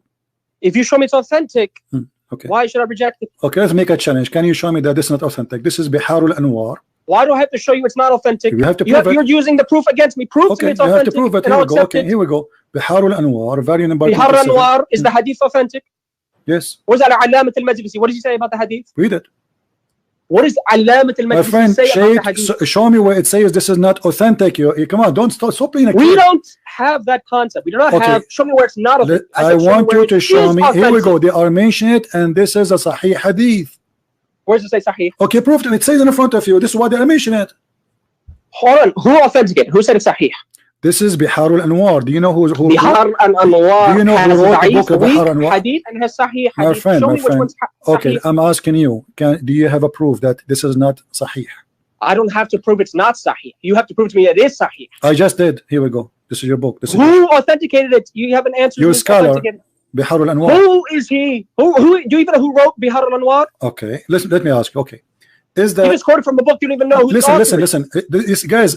You will not find one hadith I will quote for him. It is Sahih. Anything I say to him, then show me Sahih. You keep saying he won't let it be Sahih, but you never proved it is. Yeah, but whatever I say to you, you will say it's not Sahih. If I know. you read the hadith, my friend, I know what you are. Supposed to accept everybody is laughing. Everybody is laughing. Whatever I say to you, you will say it's not Sahih. This is the game. I never said it's not Sahih. Okay, you did. I said, show me it's Sahih. I said to you, it is Sahih. You said, no, it's not Sahih. Everybody saw that. Show me. You tell me it's not the same thing as you show me. It says there. It says that this is a correct hadith. Correct. And who authenticated it? You're a scholar. Who is he? You don't even know his name. How are you just going to say my scholar? You have to be ignorant. Okay, listen, To everybody. quote Everybody. the hadith, to quote the authenticity, and you don't even know who authenticated. Okay, hold on. Okay. Do you see, let me do a little. Do you see the interpretation? For you. Do you see the author of Bihar al-Anwar? His name is Muhammad Baqir al-Majlisi. Okay. Is he the one that authenticated it? No. Is he a donkey? You're not answering my question. You didn't know who the author was because no, I'm asking you. No. I said no because this is not. You're being ignorant on that aspect. This is not according to him. This is according to Ali. Who? Ali? Yeah. Ali. You said Ali. Yes. Ali alayhi salam. He said it's authentic. Yes. Where does he say it's authentic? Because the hadith is not the hadith is not this guy. And the one who wrote recorded. You said it's recorded and the one who wrote this book, my friend, by Muhammad Baqir al-Majlisi. And he said it's authentic. Okay, but this is not according to him. But this is not according to him. Al-Allam al-Majlisi, he is not saying this according to me. He recorded the hadith. I said who authenticated the hadith. This is coming. It shows to you the reference. Do you see Can you show me authenticated the hadith or you can't? Yes, it says, here we go. It says in front of you who is the one reporting this. This guy is reporting what he heard from your imams. He is not the one reporting the hadith. So if I say anything from the imam, that means it's true, yeah? Who is Sulaiman ibn Ja'far? Who is Sulaiman ibn Ja'far? Who is the father of Ali? Who is the? Do you see the names? They are the one who said that. So this guy is copying what he heard from Ali. That the hudhud in his wings is written the names of the family of the Prophet. Do you agree with that or no? So you brought a hadith. Okay, let me ask you. Chain. Okay, let me ask you. Is the pig a chicken? Is the pig a chicken? Yes. Now you're going to show me a hadith where it says it's authentic. That was the Imam said that. Well, I'm asking you: is the pig a chicken? By logic, a chicken can be a pig if Allah allowed it, but by nature, meaning usually. A chicken is not a pig by nature, usually. According to you as a Shia. But Allah can alter it, yes. Okay, this is not the question. According to you as a Shia. You just said is a pig a chicken. I just answered you. What do you mean? No, I'm asking. I just said usually it cannot be unless Allah allows it to be. I mean, Allah can change it. Okay, did Allah allow it or not? Is the pig a chicken? Is the chicken a pig? Where is this mentioned? The same book. The same book. The same hadith, yeah? Yeah, the same book. The same book. So not even the same hadith. So you brought me authentic. According to Ali, Ali Amiri al-Mu'mineen Ali bin Abi Talib, from Ali, the caliphate, may Allah pray on him, says that the chicken is kind of a flying pig. So did you hear what you just said? Yeah. Yeah. What you said. What? Read it again. Read the hadith one more time. The chicken is a kind of a flying pig. Kind of, yeah. Is he a flying pig? Hold on, kind of, yeah. Yeah. Is he a flying pig? So he's making a comparison my friend. between the chicken and the pig. Is he one of the kind of pigs? You're missing the hadith. I'm not. He didn't say the chicken is a pig. Did he say that? No, he said yes. A chicken is kinda like a flying pig. Is a kind of a pigs. Is a kind of pigs. He's one kind of the pigs. And the hadith is sahih. Yes, it says he's a big bird. He's a big bird. Big bird. Is the hadith sahih? Yes, it is. Here we go. We keep playing the game. You're reading the chain of narration, but you don't even know who the narrators are, and you don't know if they're trustworthy. That's not authentic. You told me to show you the narration. I just showed you the narration. The narration with the chain, and you proved I showed you that. Authentic. Okay, let me ask you. You can't prove the chain is authentic. Okay, listen. So you are asking me to prove to you that this. Guys, listen to this. This guy. Trustworthy? Okay, yeah, I don't know. Is Ali trustworthy or not? You just admitted that you don't know. No, I don't know for sure because all Muslims are not trustworthy. Have you ever heard? Have you ever saw a Muslim is a trustworthy? Have you ever yourself? You just lied and said it's sahih, you just said to me, you don't know. Everybody heard you saying that Muslims are not trustworthy. You are saying that to me. You just said. Okay, let me ask you: Is the imam? Is the imam? Is the narrator trustworthy? You said you don't know. Is the imam al-Majlisi? Everybody laughing at you. Is imam al-Majlisi? Is he a trustworthy or is a scam? So what reason are you saying he's not trustworthy? I'm asking you. You are the one because you are the one who keeps saying, my friend, you are the one who keeps saying to me, this is not true. Prove to me this is trustworthy. So obviously you are saying to me that this guy. You are saying to me, okay, you are saying to me this guy is a liar. Why he is saying? Never said he was a liar. Never said that. Came out of my mouth. So when he say that, are you accusing him of lies? What did Muhammad Baqir al-Majli say? What did he say? My friend, I don't care. I'm asking you. Are you accusing this guy? Okay. So what did the hadith? Are you accusing this guy to be a liar? Are you accusing this guy to be a liar? Just because? No, I'm not. I don't believe he's a liar. If he includes weak hadith. So why he is quoting this hadith if it's not true? Tell me where Muhammad Baqir al-Majlisi, in his book, he said all the hadith is authentic. Who is this? Here we go. You see, hold on. Did he say there? Okay, he quoted the hadith. Did he say that this hadith is not accepted? No. He didn't say anything. He was not. He's not Bukhari. Bukhari. He wanted to collect authentic hadith. Al-Majlisi, he never said all the hadith I'm collecting is authentic. He said I'm collecting hadith that I've heard. Okay. That's what that was his mentality. He's collecting hadith that I've heard attributed to the Imam. All right, my friend. As long you are the one saying that this is not what him saying, blah blah blah blah. Do you have any proof that he did not say anyone he said that this hadith is wrong?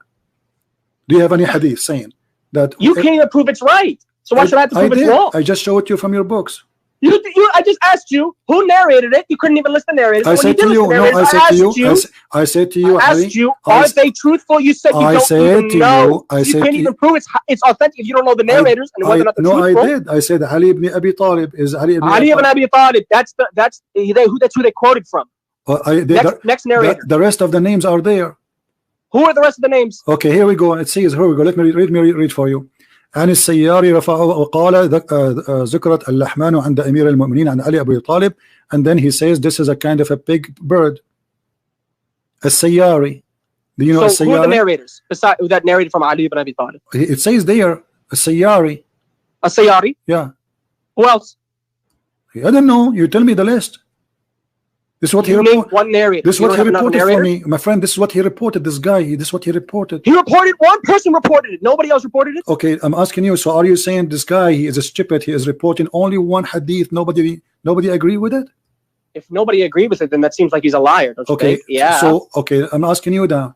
So, is this hadith agreed by Muslims or not? We don't have the concept of khabar wahid, which means you not accept a narration that only has one narrator. We don't accept that now. Okay, I'm asking you again. Which book we can find the hadith which is a true? Any. You prove it's authentic, I'll accept. You prove it's Hasan, I'll okay, accept. Listen. You don't. When I showed you, play your game. When I showed you, authentication. Yeah. When I showed. My own authentication. Listen. You have to prove it's authentic. Okay, listen. When I showed you that chapter 4, verse 24, you said this is a verse about the mut'ah, correct? The mut'ah, yes. Yes. What mut'ah? Mut'ah. What is mut'ah? Do you know what mut'ah means? What is mut'ah? No, tell me. Mut'ah, the word mut'ah itself means pleasure. Pleasure. What kind of pleasure? Pleasure. Usually refers to sexual pleasure. Okay. So what is this mut'ah is about? Tell us about it. You are a Shia. Nikah mut'ah usually focuses on a temporary marriage in which a man and a woman for a certain period of time. Now they can list any period of time. It doesn't have to be only a short period of time. It can be any time. How short can in which they are temporarily married. As short soon as the time limit ends, the marriage is void, which means they can no longer have marital relations. Okay, how short? That is mut'ah. How short it can be? It could be. Our scholars say it could be as short as an hour. Short as what?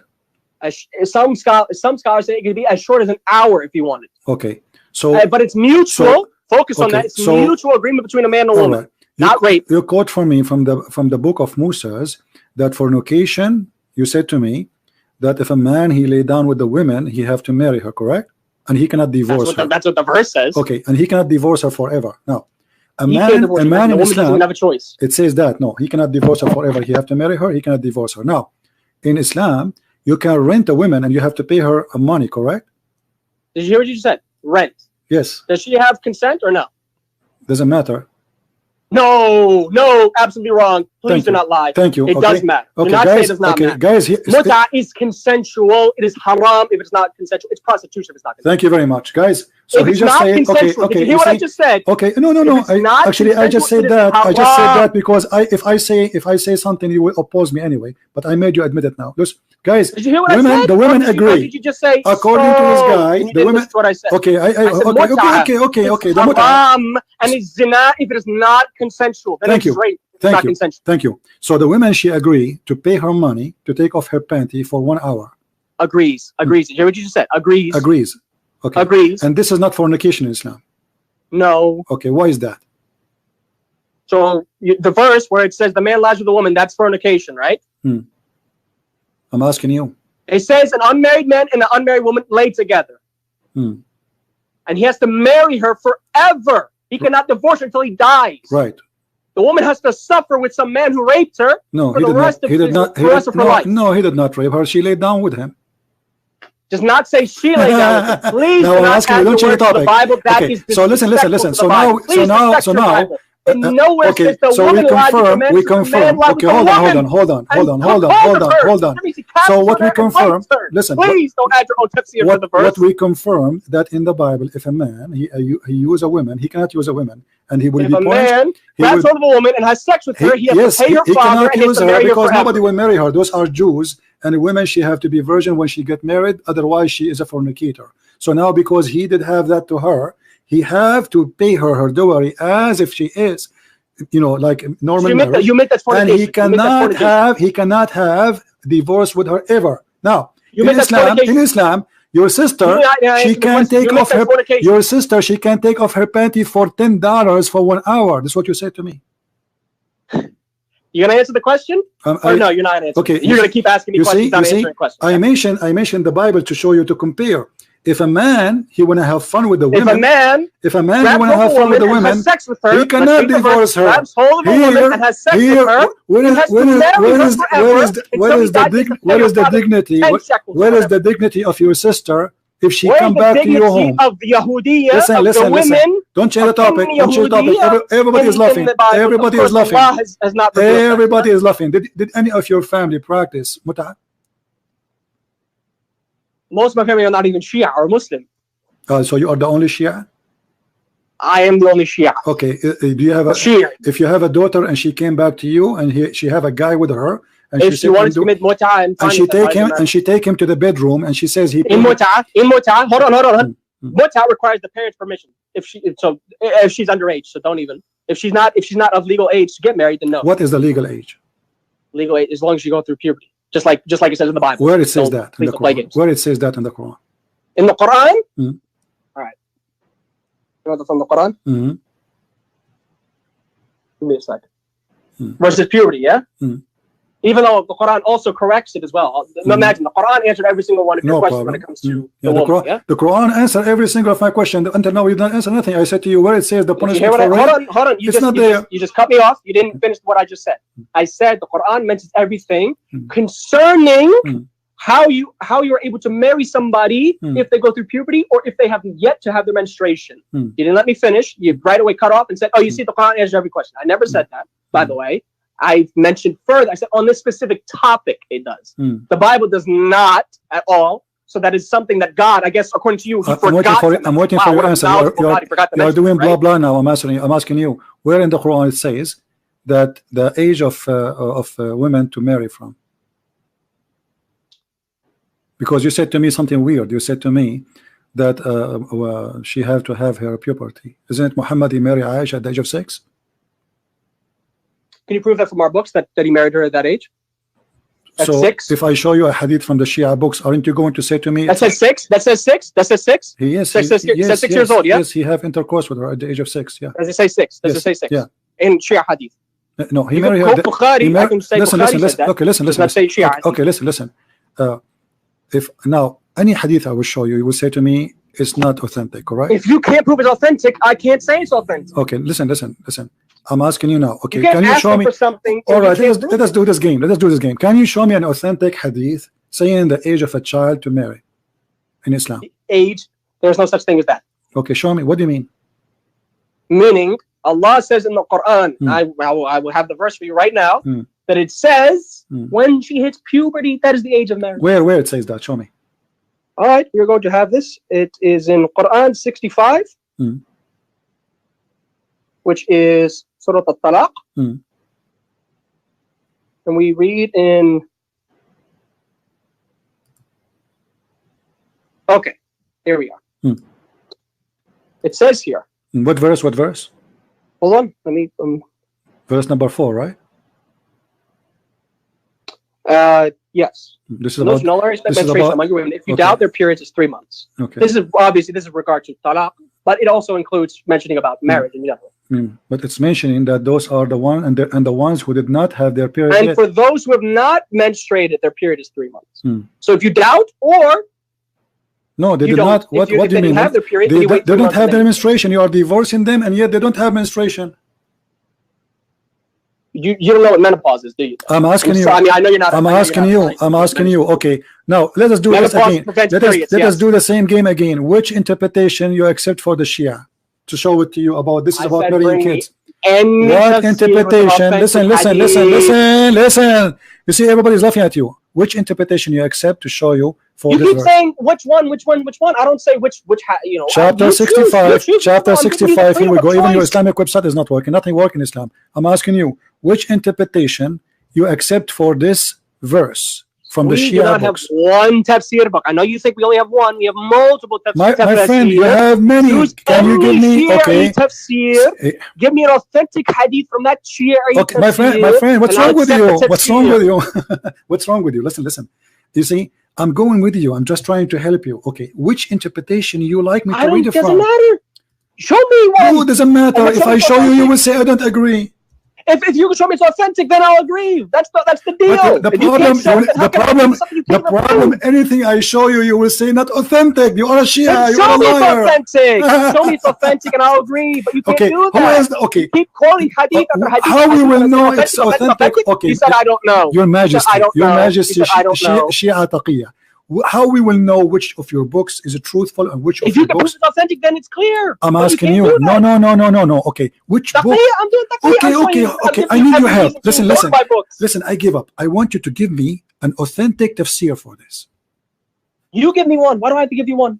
I'm not the one. Because whatever I give you, you refuse. You're asking me the question. Whatever I give you, you refuse. Then show me it's authentic. I can't accept something that's not authentic. If it's not authentic, how can I accept it? If I give you a Christian tafsir, Christian interpretation from a scholar that you don't accept, my friend, no, I accept. I have a challenge for you. Give me a link. I will post it. I will show it in the screen of any Shia interpretation for this verse, and whatever it says, I agree. From now, you agree? Yeah, I agree. From now. Even if it's not authentic, yeah? No, this is your business. You tell me it's authentic. Give me authentic. Don't give me not authentic. But you brought me 1.5 million hadith. I'm asking you.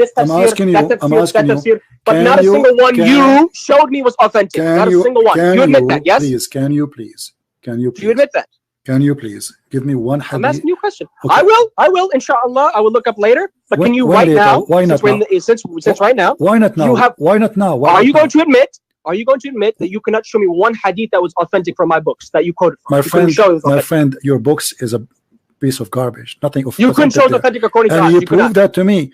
You just said to me, you could not show me one authentic hadith in my books. You could not. You could not. That means it's impossible to show a Muslim Shia an authentic if a Nasrani hadith. Cannot do it, that does not mean a Muslim cannot do it. And you were not able to do the same too, because you said to me, oh, show me. But I asked you, can you show me the hadith? I just said to you, can you show me any authentic for anything you agree with? You keep saying to me, you could not. I'm not saying you cannot. I'm saying you could not.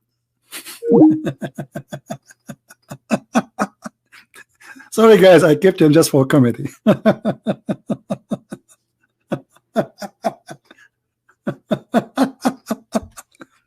Anything you show him, it's not authentic. Anything, my friend. It doesn't matter what you show him, it's not authentic. Show me authentic. This is Shia. And the reason I accept him to talk for this long, because he's a Shia. Shia are very deceiving people. Do you see how they play games? And he just agreed that if his daughter or sister, she is hired for $10, she will take off her panty, even for 1 hour. And this is not fornication. So he's upset. In the Bible it says if a man he lay down with a woman, he have to marry her and he cannot divorce her ever. But he is not ashamed of a prophet and God who is teaching that a man, he can lay down with the women for 1 hour in conditions, which is have to be limited time. They have to agree for how long, and they have to agree in the payment. And when the time is up, the sexual contract is over.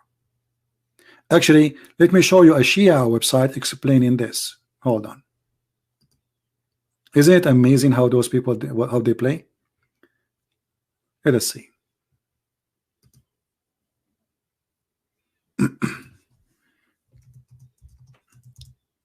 The only reason I kept him because he's a Shia.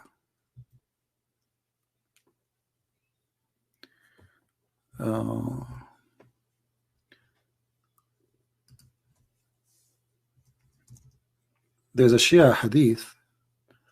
I mean Shia website I'm trying to find actually.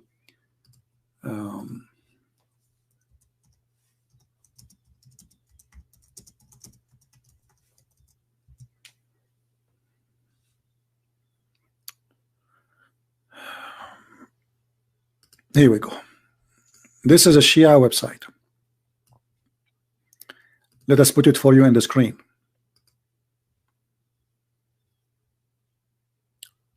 Mut'a is not marriage, even though they are saying here it's marriage. But look carefully what it says. This is Shia website.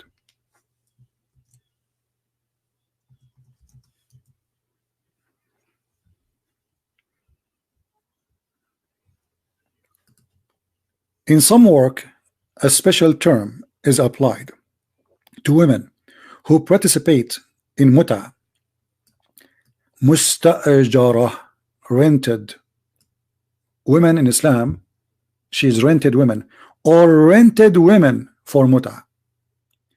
Mut'a is considered as a kind of rental because in general a man basic aim of this kind of marriage is sexual enjoyment of the women, and in return of his enjoyment women receive certain amount of property. That is Islam, my friend.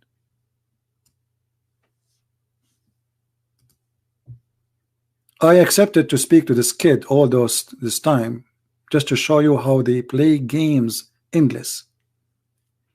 The Bible never approved rape. The punishment of rape is death. If a man he want to use a woman and sleep with her and then let her go, he cannot do that. He have to marry her and he cannot divorce her forever, and he have to pay her dowry as if she is still a virgin. In Islam, your daughter, she can rent herself. And this is not my words. And here we go. This is the website. I will post it for you in the chat. This is their scholars. This is their article. This is their interpretation. This is their explanation. So we have a God, and we have Mr. Amir, who is a Shia. He agreed that his daughter, he said, if she have her period, if she have her period, she can rent herself. And now we ask him, where do you get this period thing? Because Quran says you can divorce children. You know, what kind of religion this religion is? But again, we let them stay and talk and talk and talk and play the game of flying like monkeys from a branch to a branch, just to show you. Sometimes I have to lower myself to go to their standard. I'm not insulting him, by the way. I feel sorry for him, but I have to go and be patient with him so we can get more juice. Let us say we squeeze Islam, and this is the juice of Islam.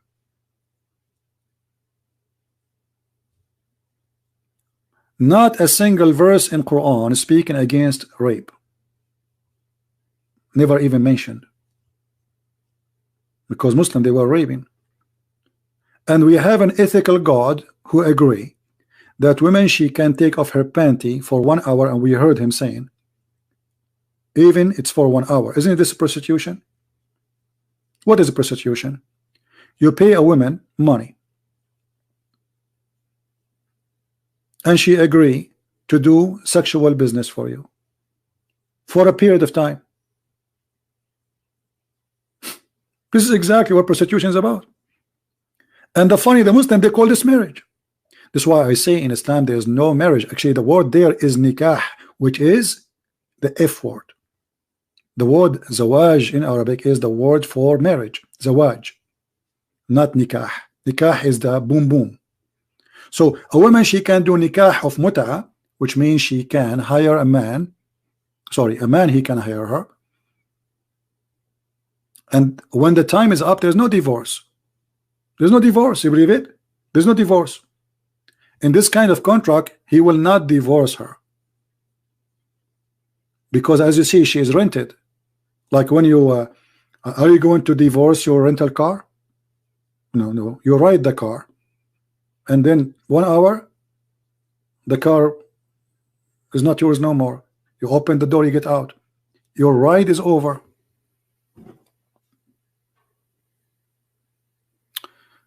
Syria Grammar. Okay, well, who's holding him to call me? Call me, my friend. Mr. Grammar. I cannot wait. I asked you from a long time to call me.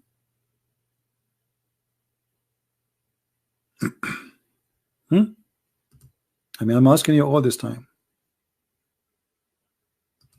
Okay, we have our friend here.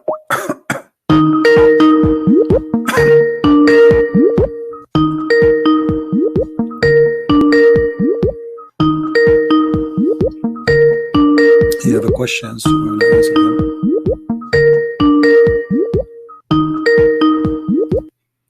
Maybe he's not there. He asked me. He left Islam, but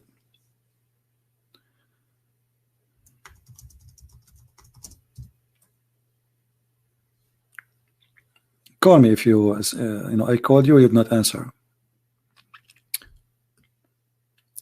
Now, who in the world believe that this is a God of ethic? Guys, there is like a bad sound in the mic, or this is from my side? Let me see here. Maybe it's from my side. 1 2 1 2. Maybe now it's fixed. Okay, because I was having like kind of vibration in the microphone. What kind of religion teach such a teaching? And here you see there's a formula for this kind of sexual contract. There is a declaration. You go to the woman, you say to her, I want to have sex with you for 1 hour. She say, how much you pay? And then if she agree and repeat after you, I agree, for let's say $10 for 1 hour, that's mean we are good to do it. That's it. And then when the 1 hour is over, this contract is over.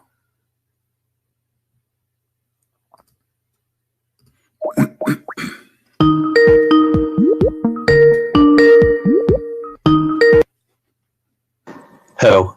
Yes, my friend, how are you? I'm good, thank you. Remember me? You left Islam here live on air, right? Yes, yes. All right. You told me to read the 4 angels. Correct. Okay.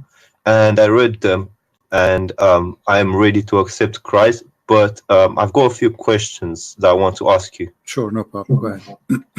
Okay. Regarding baptism, like, how do I go about it? And which, if I want to join a church, which church do I have to join? Well, before you go to any church, because there's, Christianity is a big faith. I mean, we have more than 3 billion. So it's not just a guy who open a door, he says, call it a church. You need to ask them questions. Sit with the church minister. Tell him, do you believe in the Father, the Son, the Holy Spirit? Do they believe in the Trinity? They believe in the crucifixion of Jesus? Do they believe that he's coming back? They believe in the resurrection? They believe that Father, the Son, the Holy Spirit. I mean, the major, the things which is important. And ask him very specific question. What do you think of Islam? Okay. If he did not give you a clear answer, that's mean this guy is a hypocrite, and his church is a church of hypocrisy. What if he feels offended by the question? No, you have to ask, because why not? Why he offended? Ask me about Islam, I will tell you. If you say Islam is false, Muhammad is a false prophet, that's mean this man is being truthful. If he starts saying we love everybody, okay, this is not a question.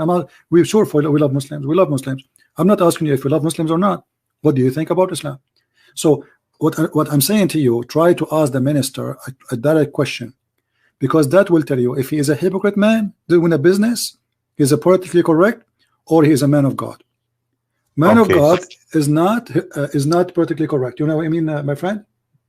Yeah. He say things as it is. Those who they are politically correct, they are false. They are no Christians. Okay, so find someone genuine. You have to find, and you need to ask those questions like, what do you think about being a gay, as an example? If he starts saying don't answer because he's avoiding to answer, that's mean he's a false person. Well, the Bible says gays is wrong. That's it. It's a sin. It's abomination against God. So those questions will tell you what kind of a person you are dealing with.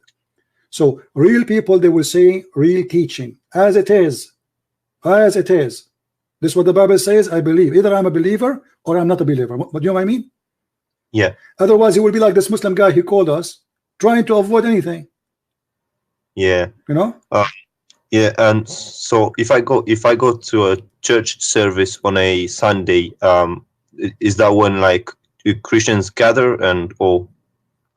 Well, Sunday is a time for prayer. But my friend, before you go to any church, I say to you, try to meet with the leaders of the church. Try to understand what they believe. I mean, most of them, they have a website. Read. They say we believe in the Father, the Son, the Holy Spirit, because there is some they call themselves a Christian, but they are not. Like, there's Jehovah's Witnesses, there's Mormon, there's many cults. So we don't want to, like, we saved you from the cult of Islam, but we don't want you to be trapped in different cult. You know what I mean? Yeah, true. Yeah. So this is why you need to ask questions before you speak to a person. And then you can tell me in the chat where you live. Maybe I can I'll find you a church where you live. Yeah, sure. Do you live in USA? No, I don't live in the USA. Okay, well, later you can tell me. Maybe I can find something trustworthy. Yeah, sure. And then once I decide on the church, and once I'm happy with that, then the next step would be to get baptism, right? Yes. Okay. And then basically that's the whole process. No, but you see, it's not about just because before you get baptism, they will not just accept to baptize you right away. They will ask you questions to be sure that you understand what you believe in about Jesus. Who is Jesus for you? It's not, we are not Muslims like you say Shahada and Alhamdulillah and that's it. You need to understand what you believe in. You need to understand who's your God. So they will ask you questions about your faith, and then if they find that you are still not, your faith is not mature to be Christians, which means you have a wrong understanding or something not right, then they will not do baptism until really truly you understand what Christianity is about. So most of the churches, they will not do baptism to you right away. They will take their time, they will meet with you for your time and have a discussion with you. It's not like nobody is questioning your dignity. I hope you don't take me wrong. We are just a question if you understand what you are going to agree with. Yeah, of course. Yeah. And then when you reach that point, they can set up a date for you to do baptism. Okay, and yeah, of course. All right, yeah, that's all I wanted to ask. But my friend, the day you accept your Christ, you are a Christian. The baptism is to confirm and to announce it. So if you accept Christ now, you can say, I accept Christ. Yeah. Well, I did after reading the 14 Joe. I was amazed at the wisdom of Jesus and everything that he taught. Beautiful, my friend. And also, yeah, I just try to pray because I don't really know how to pray. That's why I need to join a church so I can learn more. Let me teach you how to pray, my friend. There's nothing called how to pray in Christianity. There's nothing called how to pray, because a prayer. So you don't have to recite chapters or anything. No. Your prayer is something communication between you and God. Say whatever you want. Don't pray for evil. Don't wish evil. Don't be evil. Pray with good heart. Pray for everybody. Even if you pray, like, don't pray for the death of enemies like what Muslims do. May Allah kill the Christians. May Allah kill the Jews. We don't do that. So you pray with good heart, and you say whatever you want.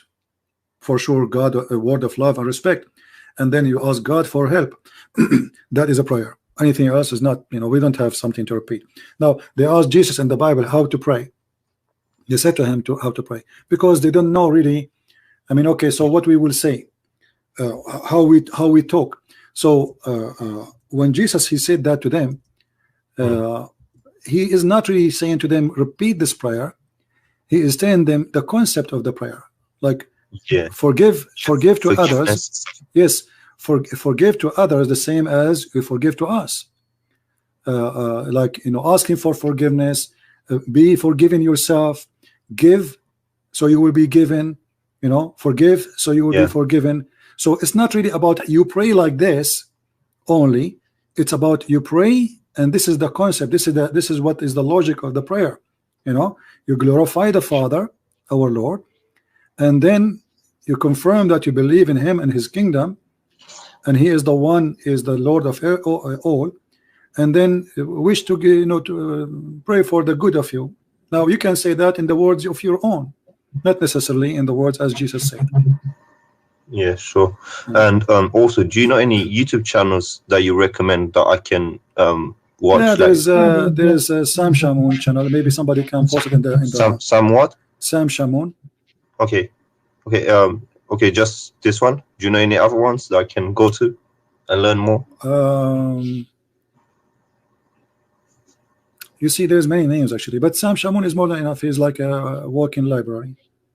Yeah, well, you can text me on Skype, if you remember other ones. No problem. And there is a man now, like, you see, there's many, but the problem is, some of us have patience and some of us we don't. Like Sam Shamoun is a wonderful brother, but you don't have too much patience. Like, if this guy is speaking to Sam Shamoun, he will hit his head in the wall. He will jump from the 6th floor a long time ago. So Sam Shamoun is a very wonderful brother. He have a great knowledge, but he have not too much patience. So you have to be careful with him. Yeah, I'll try not to. He's not a bad person. No, absolutely. He's because he have a good heart. Actually, most of people who get upset so fast, they have a very good heart. They have good heart. And because of their heart, they cannot take it. Like, why nobody does this? Why people? Why I need to repeat myself? So not everybody have the ability to have really a lot of patience. And even me, I lose sometimes my patience. Yeah, that's true. Yeah. Okay. Yeah. That's all I wanted to ask. Yeah. Somebody is mentioning Ravi Zacharias. I remember his name. I've heard about it. Yeah, I've heard about it. Okay. I'll go to his channel and watch videos of him as well. Yeah. You can search. People that are posting in text the name of Sam Shamoun channel, and you can go there.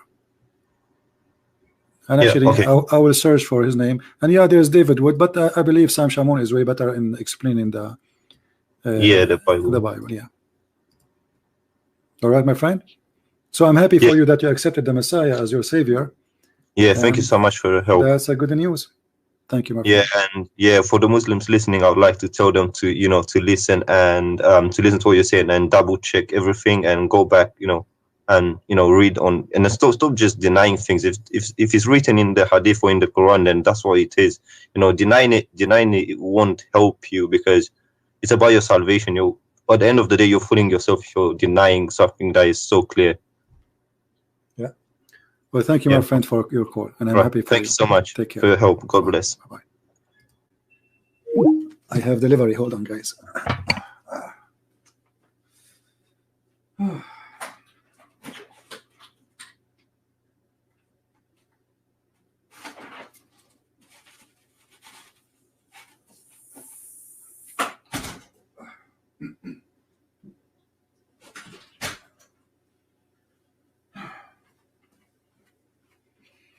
All right, this was a real Jibreel. Well, we are happy for this gentleman. I remember him, I asked him to accept Christ before. He said he cannot just do that. He have to go and read and etc.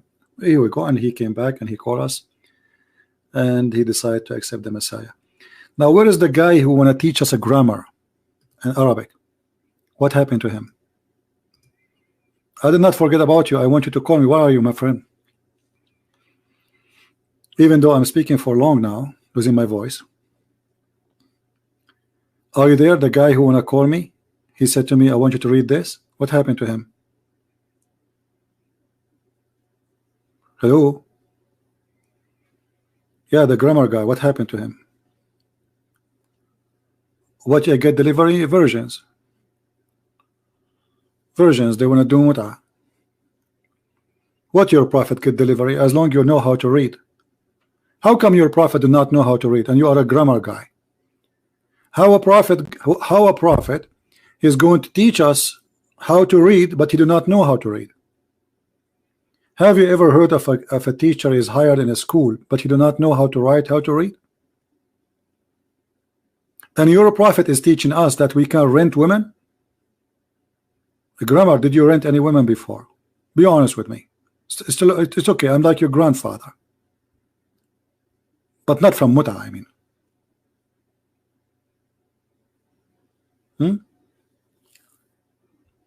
Are you there, Mr. Grammar?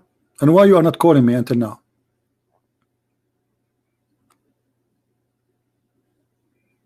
Don't you want me to read that word for you? And many other words? What happened?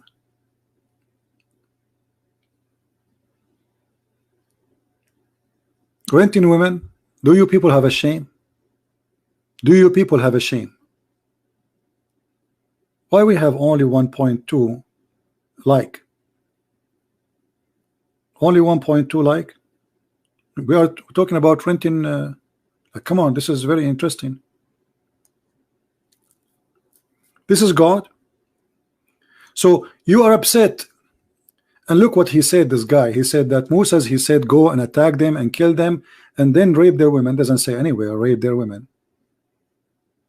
They enslaved them the same as the Jews. They've been enslaved. But we showed you how Muhammad teaching raping women. And not a single place in the whole Quran speaking about or against rape. Actually, marriage in Islam is a rape. Even marriage in Islam is a rape, because rape is not only having sex with a woman she is not your wife. If she is your wife and you force her into bed, that is a rape. And the Quran says it clearly, you can beat them to obey you. So a woman, she don't want to sleep with you, you can beat her. Actually, the story about this beating women, it was about rape. If you go in the Sahih Hadith,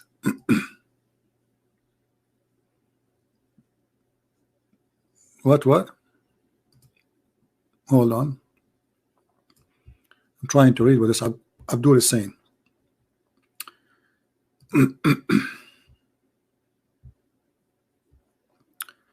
Where is Mr. Justice? He said something. I want to read it. This text jumped like crazy. It's hard to follow up with it.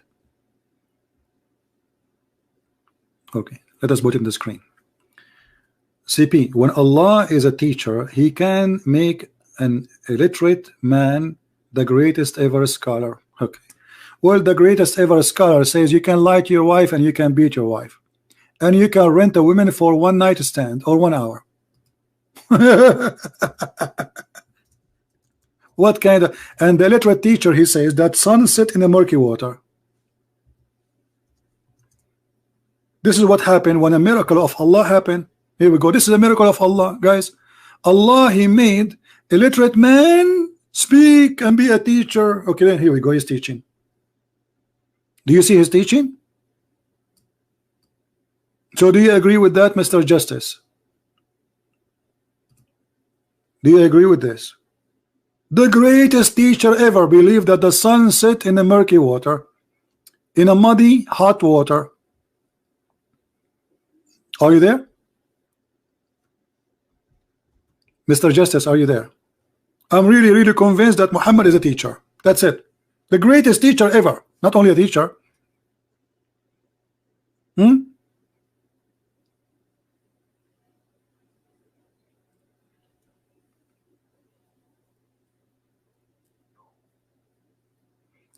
Just saying you accept Christ does not make you a Christian. Not saying, you know, just believing. If you believe in Christ, it makes you a Christian. If you believe. Jesus says, whoever believe in me, and I will live. And believing here, it's something you believe in. That's something you say. So who is the Muslim want to say to me, how Allah, Prophet, became, what is the grammar guy? What's happening to him? Where is this guy? He wanted me to read Arabic.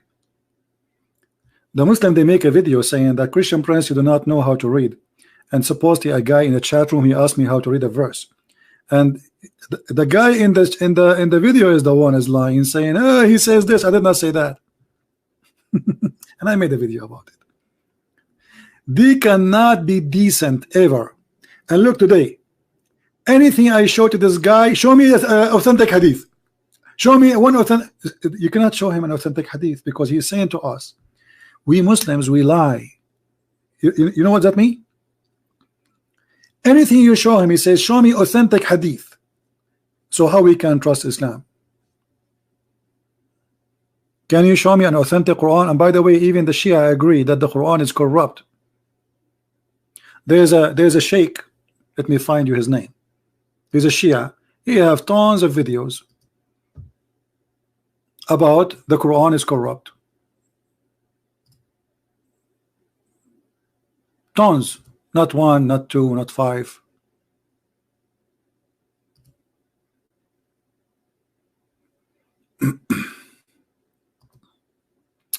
What his name was?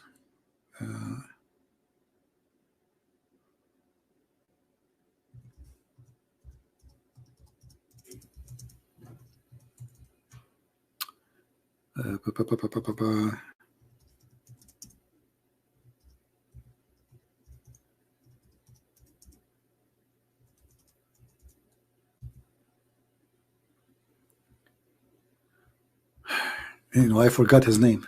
The sheikh is a Shia sheikh, because the Shia, they believe that the real Quran was taken with al-Imam, the one who disappeared, al-Mahdi. He took the real Quran with him. The Quran we have today is not the real Quran. The Quran he took him with him is the Quran of Fatima. And I cannot remember his name. Hold on, I found a other way.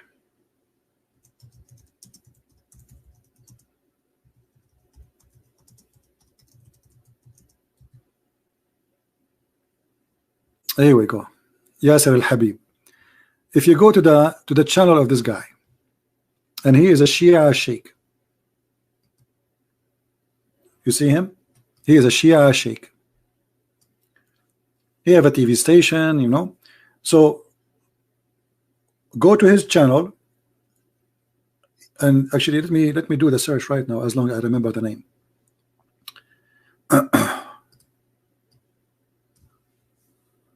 Quran.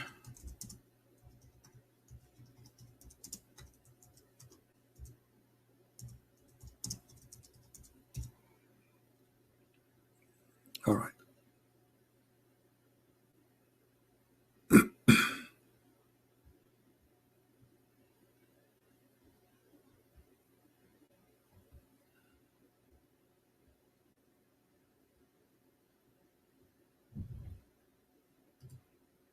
I'm trying to find you the the videos.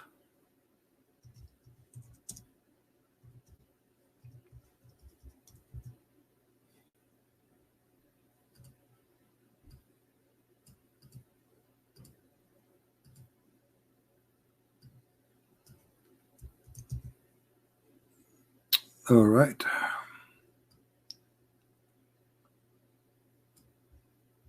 Don't tell me they took.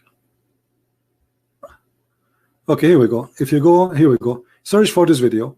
How Islam was corrupted.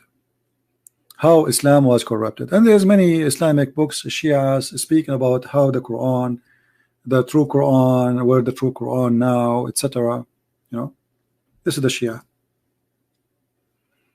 However, by the way, I can find you from the Muslim Sunni books tons of hadith speaking about the Quran being destroyed and corrupted.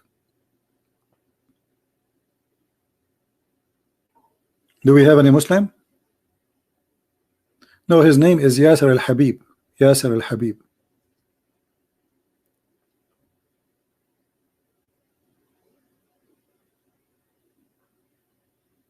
All right. Sunni is the same. My friend, Sunni and Shia is the same, you know, like two faces of one coin. Both they practice taqiyya. For those who do not know what taqiyya is we can lie as long we are defending Islam. They can lie as much as they wish. It's not a sin in Islam to lie. All right. This is a very, very this is from the Quran too. This is not just the word taqiyya appear in the Quran. So the Quran teach them that you can speak to non-Muslims, say to them anything as long you don't mean it, you are fine. And let me show you the proofs. Here we go. I will use interpretation accepted by the Shia and the Sunni. This is Ibn Abbas, the cousin of the Prophet. This is a chapter 3 verse number 28, as you see in the screen. Thank God that the website is working now. Finally, this is owned by the king of Jordan, who claimed that he is from the family of Muhammad. A Muslim, he cannot take you as a friend, never. Otherwise he is not a Muslim. So if a Muslim, he is sincere to take an unbeliever as a friend, he who do that, he has no connection with Allah, he has no honor, which means Muslims, they can attack him, no mercy or protection, they can rape his wife, they can kidnap him, they can kill him, unless yet is to guard yourself against them, save yourself from them, talking as it is, where security, saving yourself from them by speaking in a friendly way toward them while your heart is like this. Do you see it? This is Islam, my friend. Who won the reference?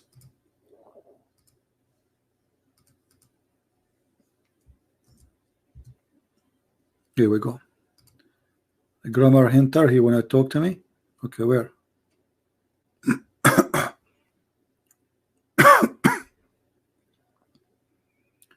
This guy? Where? Which guy? I don't see him. This is a grammar hinter.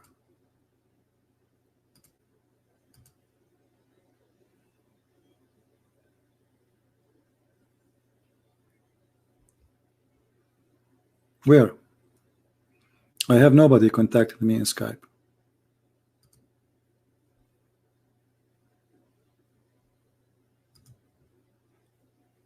And if he contact me, he can call me.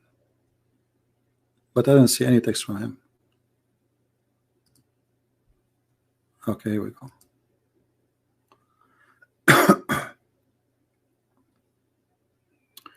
Well, for some reason, when I click at the text you send me, it doesn't work. Maybe he is blocked from before. Maybe he's one of the kids we blocked before. Because when we click at his name, can you send me the chat? I mean, that's just the nickname here alone.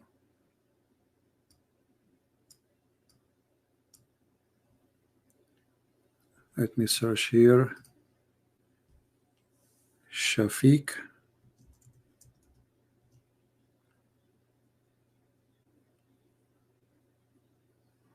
Bill.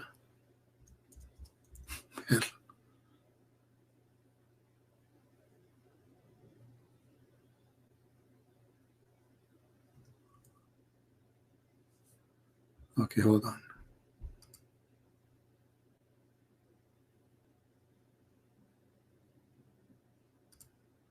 Yeah, I think this kid is a blocked from before, so he's a joker. But anyway, let me go to the preference and unblock him, because we just want to have more fun.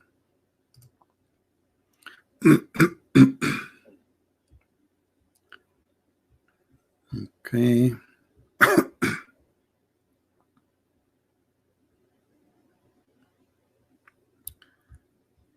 Shafiq.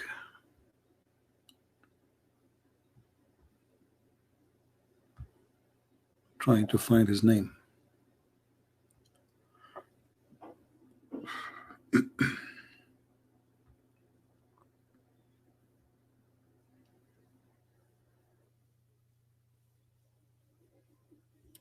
Shafiq.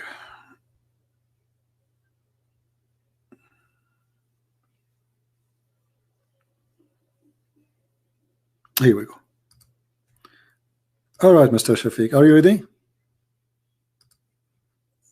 Here we go.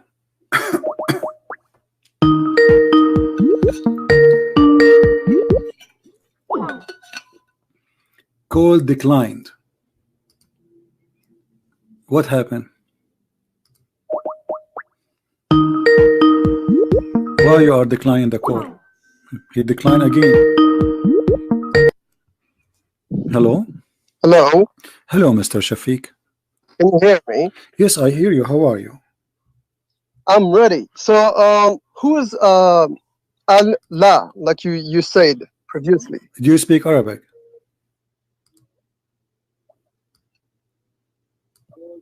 Hello? No, I didn't decline. Huh? No, I didn't decline. No, I said, do you speak Arabic? Mute YouTube. Listen to me from Skype.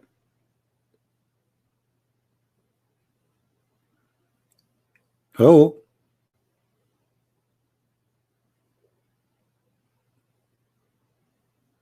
Hello?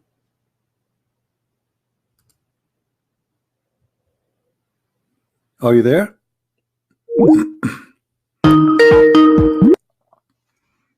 Hello? Yes, my friend. So, hello? Yeah, do you speak Arabic?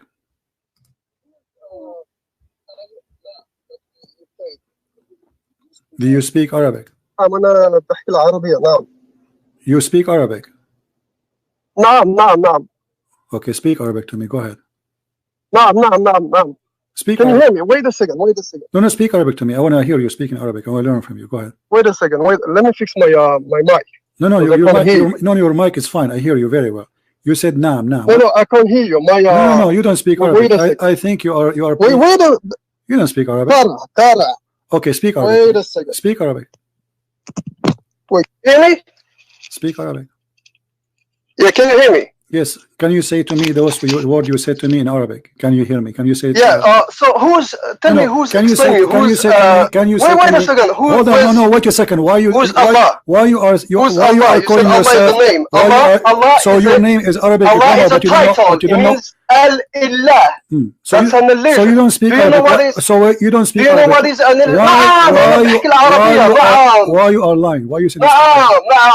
What's the point talking in Arabic? They don't speak Arabic. So you don't speak Arabic. So how are you asking me to read this? ولماذا تريدوني أن أتكلم باللغة العربية؟ You don't speak Arabic. المستمعين لا يفهمون. Okay, listen. I want you to read for me. لماذا? Why do you want to speak in Arabic? Because you are speak in English so they understand. And let me explain you, brother. You don't speak. You said لله. Okay. لله. لي is حرف جار. Okay. لي is حرف جار. Do you understand? Okay. حرف جار. Okay. اسم مجرور. Okay. لله. And then you have an illusion. Okay, and who is La? حذف ألف. Do you understand? It's a title. It's not a name. It's like Allah in Aramaic. Allah. So Allah. okay, so so you are saying, okay, so you are saying, so okay, hold on, okay, don't scream, you're making a, okay, don't scream, okay, one moment. So Lee is a letter mean too. Okay, La is a title, or La is Allah is a title or a name? Allah is a title. It means Al-Ilah. It's not a name. Okay, so what is the name of your God? So what is the name, my friend? Put them together, it becomes Allah. What is listen?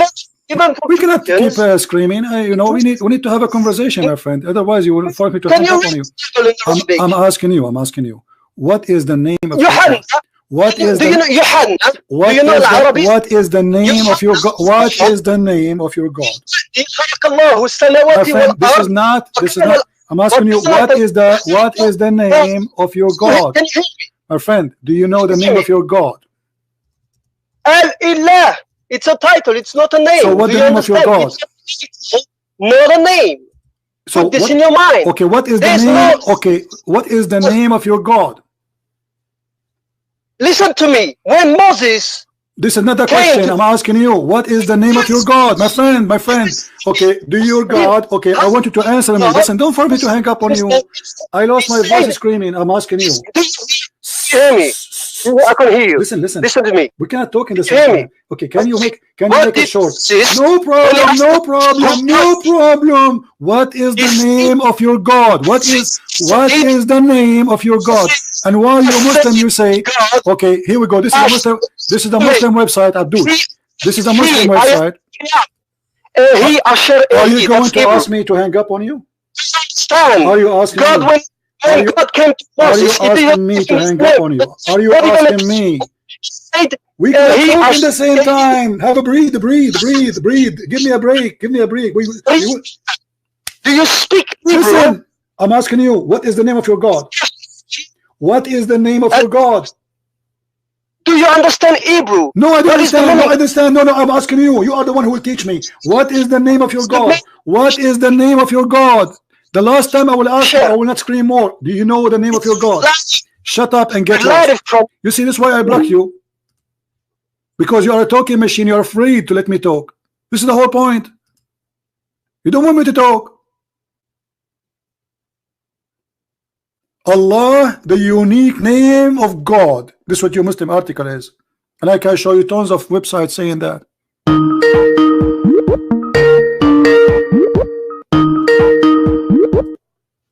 Hello? Hello. Yes. Hi, Crhistian Prince. I'm so sorry. I didn't want to interfere in this. I didn't want to talk. Really, I've been, listening to these people. They're, I don't know. They don't have logic. They don't know Arabic. This guy, last one who called, he doesn't speak Arabic. He doesn't know Arabic. He's not Arab. Okay.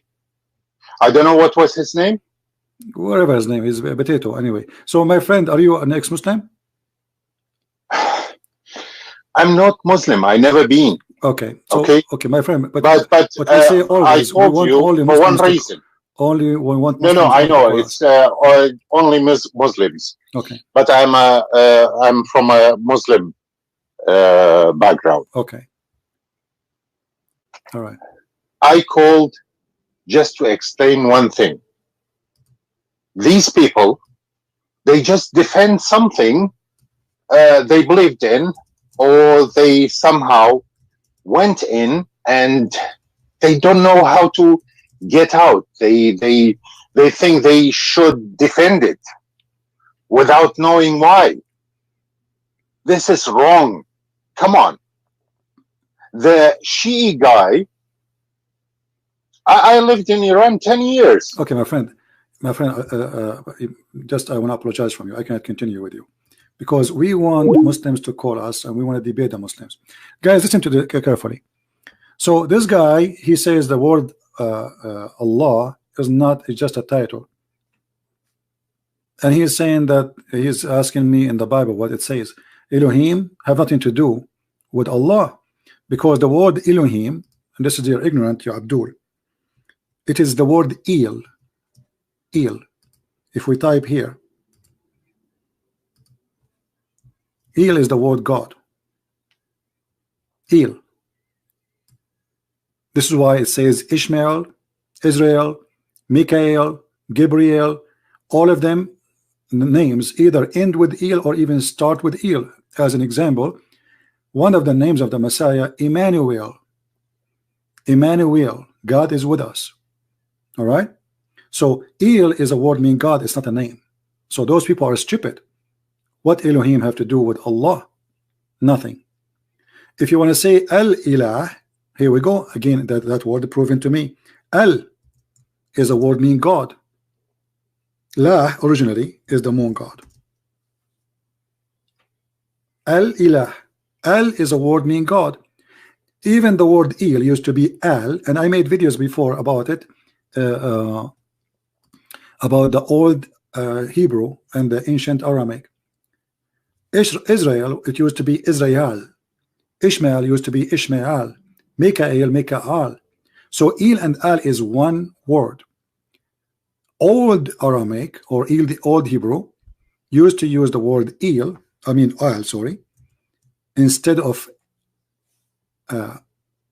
El is something new. So when we say Allah, this is God lah. This is why in the second verse in the Quran it says li lah. Li is a word mean two, and this guy he agree that this is a letter. Li mean two,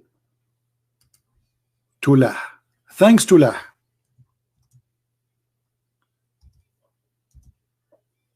To lah. And actually the verse in the front of us in the screen, it's very unique, and that's why I put it in the screen. The chapter is chapter Ya Sin. Ya Sin, chapter 36, verse number 1. The Muslim interpreters, they say Allah knows best what he meant by those letters because they are ignorant. Ya is a word meaning God. You see, I say to you, Islam is a collection of languages, and he don't know. Muhammad do not know what he's talking about. He's just copy. Ya is a word meaning God.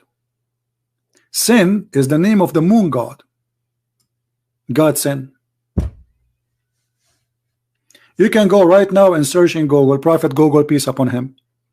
La, what is the name of the moon god? You will see either La or Sin. And the reason for the different names, because different location, different people. Sin mostly used in Europe. This is why even in English today we say don't do sin. Why? What does that mean? This is pagan. Sin is pagan God. You are committing sin. So we are using the word sin coming from that. Don't do sin. When people they became a Christian, anything is wrong, they correct, they use this word as mean wrong. Pagan.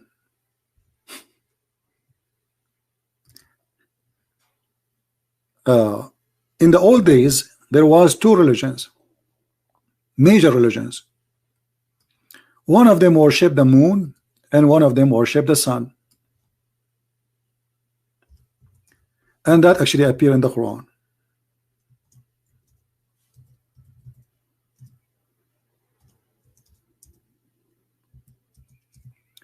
If you read the story of Abraham, chapter 6, verse number 76, Abraham, he saw a planet, a star in the sky. He said, this is my God, this is Akbar. Sorry, this is my God, did not say Akbar yet. This is resemble at that time how people worship stars. And this is why Muhammad in the Quran, he promised the Sabian to go to heaven. Because Muhammad himself, and we have a proof of that, he was a Sabian. So he said the Sabians will go to heaven. If you go to Muslim website, they will see, they say that Sabians are stars worshippers. So how Sabian they will go to heaven? They are stars worshippers, as simple as that. The Christians, the Jews, the Sabian, Muhammad is a hypocrite, man, like anyone who goes an election. You see Trump, he go an election, supposedly he support the gays, but in reality I don't believe he do so. He's being hypocrite, liar, taqiyya. You know, he want to win the election. Obama, suddenly he carry the Bible, he go to the church and he's praying. He want the Christians to vote for him so he can be president. He knew without them he will never be president, but all his life he was making fun of the Bible. Taqiyya. Muhammad is the same. Christian Jews at that moment, Muhammad, he don't have power to kill them. He's trying to convince them that he is a prophet for all of them, and all of them they will be, all of them they are saved, even if they are Sabian, even if they are Jews, even if they are Christians. Then if we go, we find here when Abraham, he saw the star, he said, this is my God. He worshiped the star. And then look at the logic. He says, I love not things which set. So Abraham, he believed in the star, and then he disbelieved because the star disappeared. Well, why? This is the first time he see a star. He never saw, he never seen night before. Abraham was held in jail inside the prison all his life, and suddenly he opened his, like somebody took him out of the jail. It was night time, and he saw the star first time ever, and he says, this is my God, I worship you. And then the sun appeared, so the star is not his God. And then he saw the moon. He says, this is my God, the moon. Here Abraham is switching religion from worshiping stars as Sabians to worshiping the moon. And then he saw the sun, and he said, this is the sun, this is Akbar, not greater. Akbar was one of the names of the sun. هذا أكبر, هذا أكبر. فلما رأى الشمس بازغة قال هذا ربي هذا أكبر. When he saw the sun coming, he said, this is my Lord, this is Akbar. Allahu Akbar is merging to God, the moon God and the sun God. Muslim, they deny that. Okay, question to the Muslims, and I change anyone to call me. Why Allah have 3 daughters according to the pagan Arab, which mean Muhammad, the pagan Arab himself? We can show you the story where Muhammad, he sent Khalid ibn al-Walid to kill Al-Uzza, and he killed her, supposedly the daughter of Allah. How Allah as God, where is the idea coming from that God he have daughters, 3 daughters? Who is the wife? Who is the husband? Any Muslim can tell us? Why the Arab they believe that this God he have 3 daughters? Who are they, and who he married from who? Any Muslim have an idea? They go on mute. They don't dare to answer. Who is a Muslim can tell us where is the idea of Allah having 3 daughters? Allah he sneezed, he got 3 daughters, or Allah he married somebody and he have 3 daughters from that body? Anyone? The moon God marry from the sun God, they have 6, they have 3 daughters. Very simple.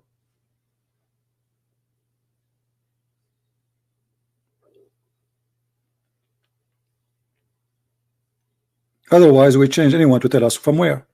Muhammad Ibrahim, CP is a coward. Why doesn't come speaker corner? Why I want to go? Somebody told you I live in the next door to speaker corner. I live in America. Why I want to go to speaker corner? And in speaker corner, how many people you will find there? 20? There we go. I have almost 2,000 listening to me. Speaker corner. And don't worry about speaker corner now. Here we go. You are in the corner without a corner. Can you tell us how Allah, the God of the Arab who worship him, what made the Arab believe he have 3 daughters? Where Allah he got the 3 daughters from? What is behind the story, Mr. Speaker Corner? Anyone? Who is a smart educated Muslim can give us an answer? What made the Arab believe that Allah have 3 daughters?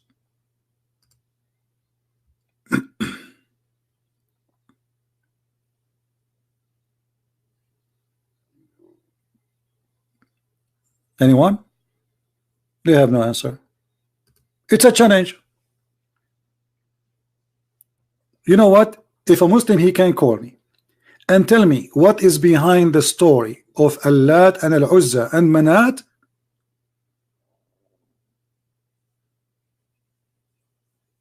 I will apologize for you for being ignorant. I will say I am ignorant. Anyone can tell us who is brave? Because I know many of you know the story, right? Who is the brave Muslim who can call us and tell us why the Arab believe that Allah have 3 daughters? And is it true that the Prophet of Allah, he sent his cousin, or supposedly his relative to him from his family, Khalid ibn Walid, to kill the daughter of Allah, which her name is Al-Uzza? Or I'm lying? And he killed her? That's mean Muhammad believed really that Allah have 3 daughters.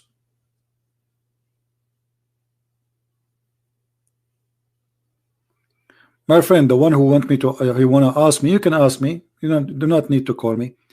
We make our call only for Muslims because we don't want to do as many Muslims they do. 2 Muslims speaking, attacking the Bible. We don't want to do that. We want to give chance to the Muslims to talk to us. Sadly, the guy who called me a few minutes ago, he don't want to talk. He don't want to just, and we can't even understand him. And he's a liar. Allah is a name, is not a word meaning God. It means God, I mean, as included in the word, because this is what the name of the God supposedly. But all Muslims website, they say Allah is a name of their God. This is why the Muslim, when they take Shahada, what they say? They don't say there's no Allah but Allah. Correct? If Allah is a word meaning God, then the Muslim, they should say there's no Allah but Allah. Do you understand me, guys? If Allah is a word meaning God, then the Muslim in the Shahada, when they became Muslims, you have to say, okay, instead of saying there's no God but Allah, then why you don't say there's no Allah but Allah? If Allah just a word meaning God, they don't do that because Allah is the word which is a name. So they say no God, la ilah, that is the word for generic God, ilah, illa Allah.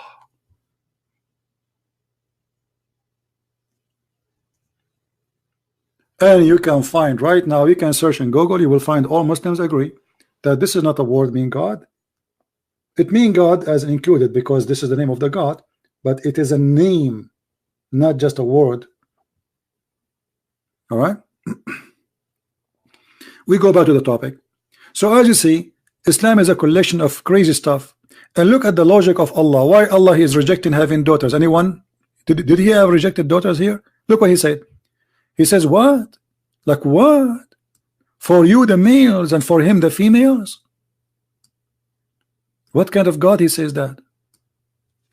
The Quran says that the Arab, when they hear they have a daughter, their faces will turn bad. They get upset. But he is the one who's getting upset from the females' daughters. Do you see it? He says the Arab, they get upset if they have a female daughter. But look what happened. He said, like what? Yours is the male and his is the female. Indeed, this is unfair division. Do you see it? Is that my translation? No. So Muhammad, he rejected that Allah have 3 daughters, not just because they are daughters.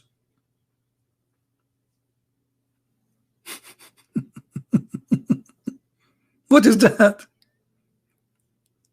And this is an unfair division. What does that mean? For you the male, for me the female?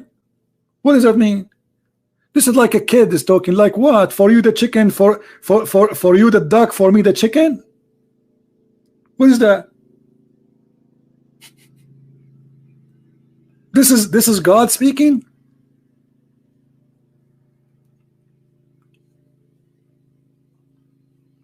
My friend, I gave you a chance to talk to me. You are just a kid. You want to shout, you want to scream, and you are an idiot. Anyone can type right now about the name of the name of the God of Islam. Allah have 99 attributes, right?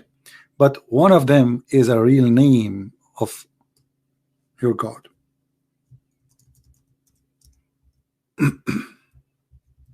Not an attribute.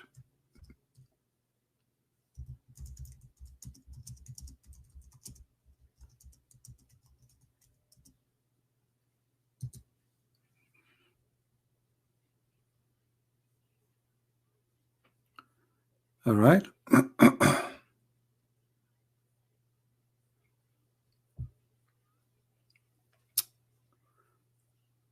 Any Muslim?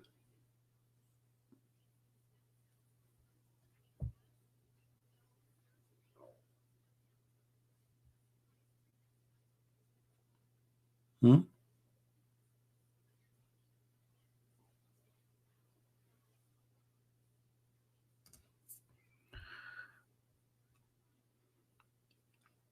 Any Abdul?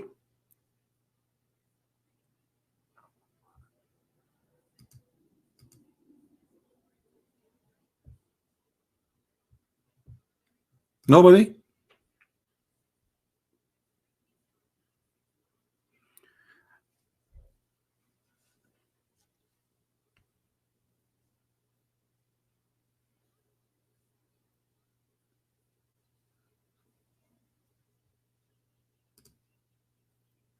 As you see, they have no answer.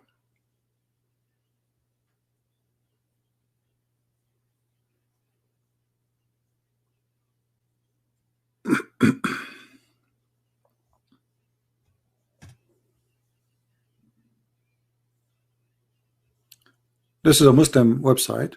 It says the word Allah is a proper name, is not equivalent to any other language. Do you see it? This is your Muslim website. They lie, my friend.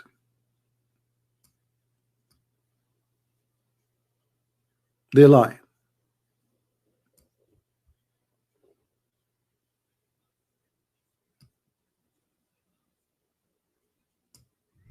Allah here is prayer. You see, we were not able to speak to this guy because he shouted and he screamed like a mad person.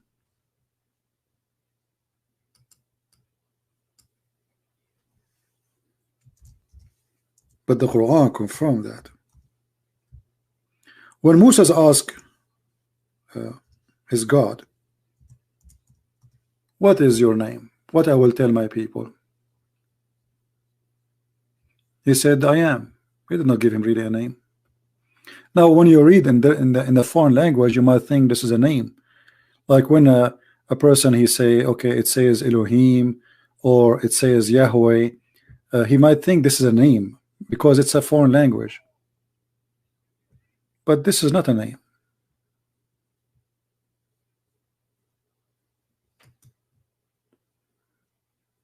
This is just Elohim is about God, and I am who I am. This is how God he presented himself. I will give you an example. Chapter 10, verse 3. Lu, your God, the translation here says your Lord, is Allah. So your God is Allah. If Allah is a word meaning God, we do not need to say your God is God. Right? Do you see it? Your God is Allah.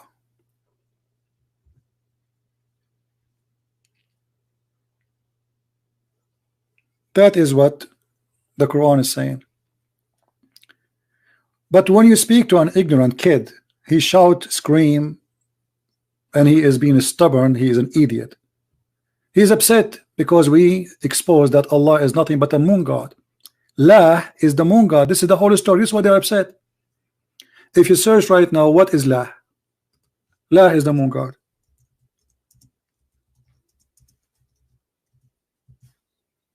La is the moon god. Allah is God La. This is what Al mean. And we explain to you. Al in the Aramaic, al in the Hebrew, the same as el, is a word mean God, any God. So when we Christian, we say Emmanuel, we say God with us. We did not name him yet, but because we are talking about Jesus, we know it is Jesus. Otherwise, El is just a word mean God. A pagan person can use it too. I will give you an example from the yellow pages of Muhammad. In the Quran, there's a God, his name is Baal. And Allah, or sorry, Muhammad, aka Allah, he approved him to be God, and Allah is God, but Allah is the best.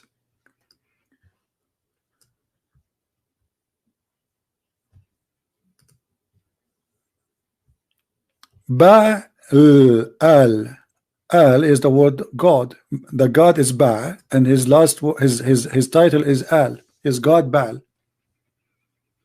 Are you going to cry for to Baal and you forsake the best of the creators? This verse confirmed that the God of Islam, or Muhammad, aka Muhammad, confirmed that La is the moon god who is better than Baal, but both of them are creators. Because if there is only one creator, how you say he is the best of the creators? That will be a lie then.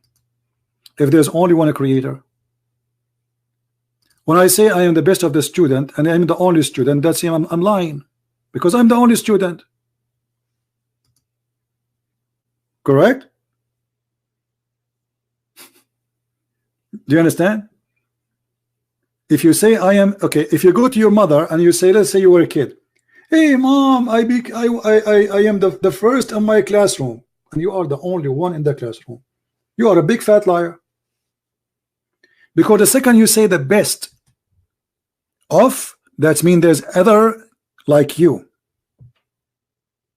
are lying. The best, Allah is the best, but there's no others,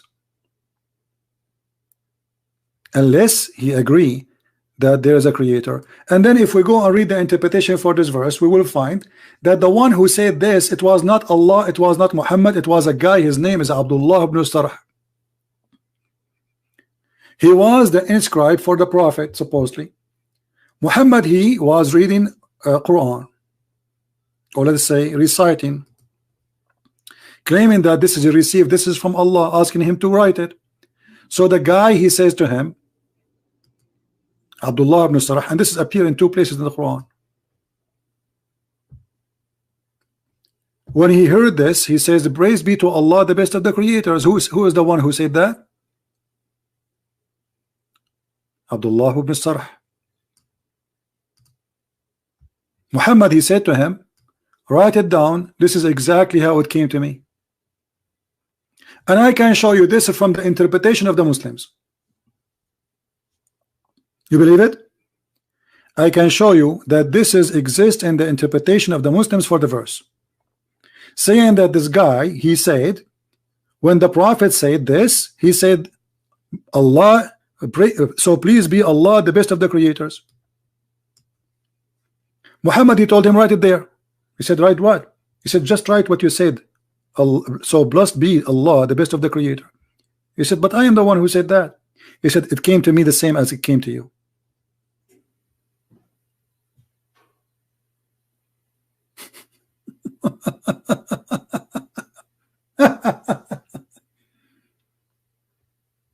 Kira Grammar, you're an idiot, because I told you, I warned you many times, don't force me to hang up on you, and you're still talking, keep talking, keep talking. You are just a kid, so don't tell me you promise me.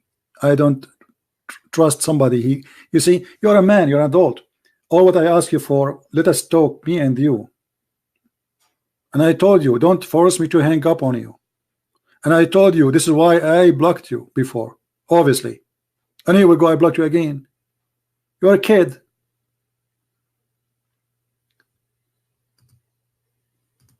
Allah is the best of the creators is something added by a guy, his name is Abdullah ibn Sarh, and Muhammad, he put it there. Who is the one is saying that? Who is a Muslim wanna call me to show him the reference from your Islamic books? Any Muslim? Maybe Crhistian Prince is lying. Maybe Crhistian Prince is lying. I mean, you never know, brother. Who is the Muslim wanna call me?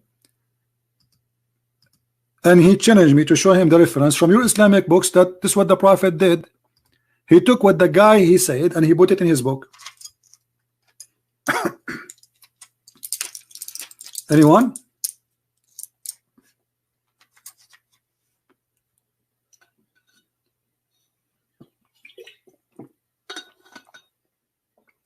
I lost my voice. Any Muslim want to do it? It's not me saying that. It is you Muslims saying that this is happened because a guy, his name is Abdullah ibn Sarh, he added those verses, and Muhammad, he copied him, and not only that, he left Islam, this guy, because of this. Because when Muhammad he did that, he said, well, you know what? Obviously Muhammad is not a prophet.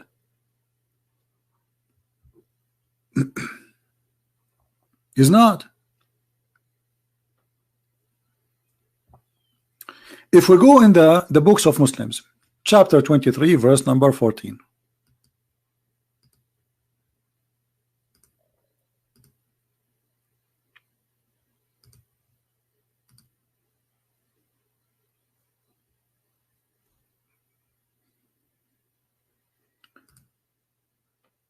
Let us see here. I'm trying to find it for you in English.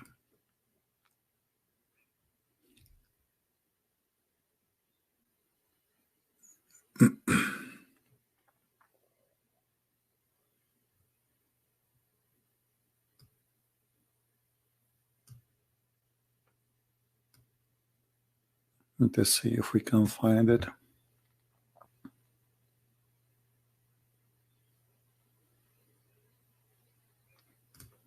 And look here, they are talking about that Muhammad is copying from Umar. Umar al-Khattab, he said that Allah, he agreed with me in three things. Allah, he took from Umar 3 orders and he made Quran exactly as he said. But I want to show you. Let us see if we can show.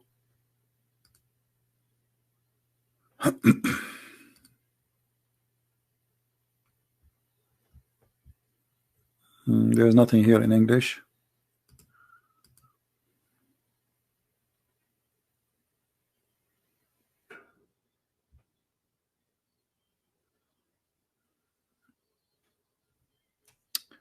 Okay, let's see.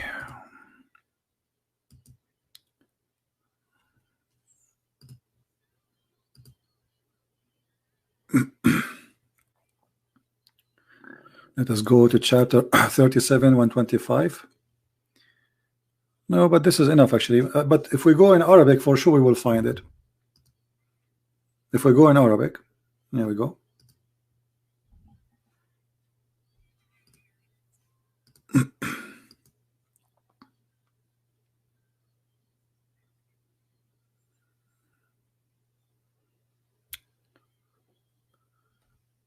Who is a Muslim wanna call me so we can read the reference together?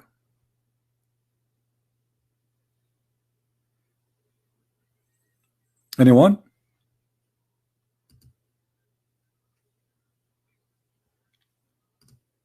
Mayday, Mayday. Who is a Muslim wanna call me so we can read how Muhammad he copy? Allah is the best of the creators from a person. His name is Abdullah ibn Sarh. Let me open it in Google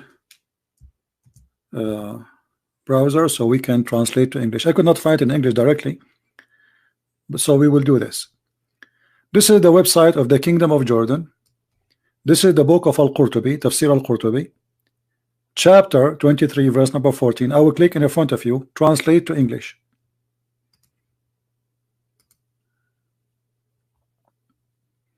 And here down you will see that this is a story of Abdullah ibn Sarh. He left Islam because he discovered that Muhammad is nothing but a scam.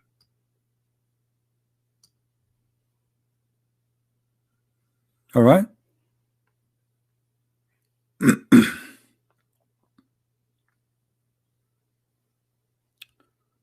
Read. The man it was narrated that the viewer of Mu'azz and Jubayr, etc., that this was narrated of one who said Abdullah ibn Sarh, and this reason he became murtad, not the bounce here, became murtad, which means became an apostate.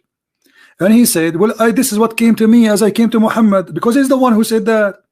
Muhammad, he took it, he put it in the Quran. What came to Muhammad is the same as came to me. Muhammad, he says that to him, but he is the one who recited this first. He is the one who says, so I said, blessed be the best of the creators. And then Muhammad, he took it, he put it in the Quran, and this is why he became. My friend, don't tell me I'm totally wrong. It's not me who's saying that. This is Al-Qurtubi. I mean, do you see the madness? This is Al-Qurtubi. What I'm wrong? Unbelievable. This is not me. This is your book. And do you see here that says the guy he bounced? This is very close person to your prophet. This is the brother of Uthman ibn Affan, the caliphate. He left Islam because of this. Here in the stupid Google translation, he says he bounced. He bounced. Do you see it? No, I don't call kids. That your dad called me. I gave you a chance. You're an idiot. Do you see it?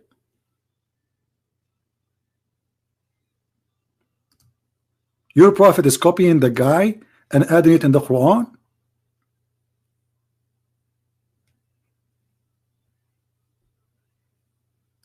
And he said, well, if Muhammad is a prophet, then I'm a prophet too, because I'm the one who says that.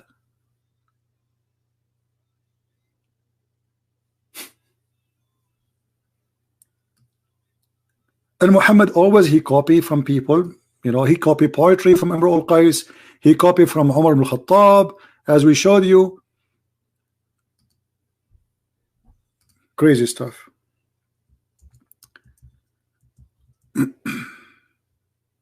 Any Muslim, you know, last call before we go, because I got to go.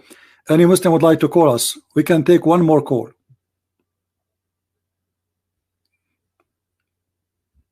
I'm talking alone, because when you call me, you were talking alone, you idiot.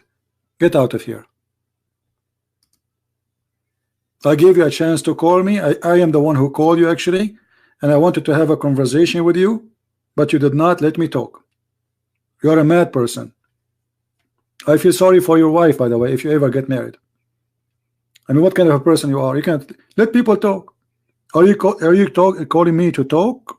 Only you? Go open your channel and talk.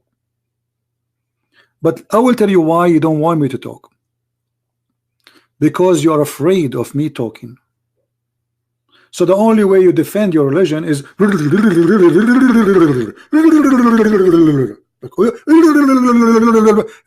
should not let Crhistian Prince talk, because if he talk, he will get me busted. So you call me because you are terrified. You are talking to Crhistian Prince. How I can silence this person? The only way I can silence him, if I keep talking, screaming. That's it. Otherwise, I take Muslims call all the time, and we talk. The guy before you, we spoke for almost 2 hours with all the crazy stuff he said. But at least he let me talk.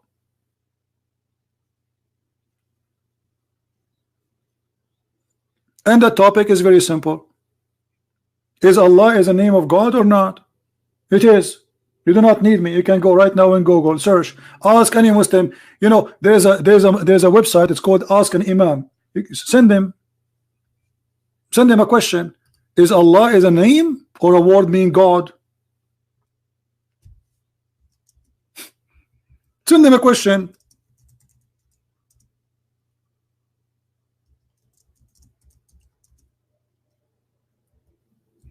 You're an idiot. You are literally an idiot.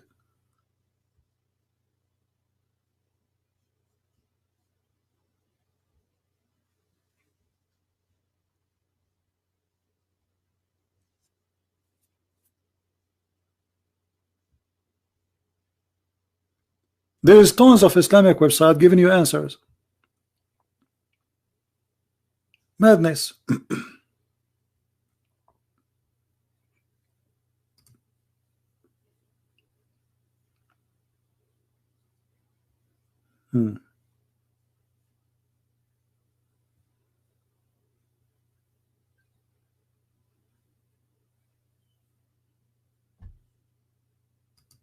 Any Abdul? Last call. We have to go. We cannot stay here forever. Any Muslim?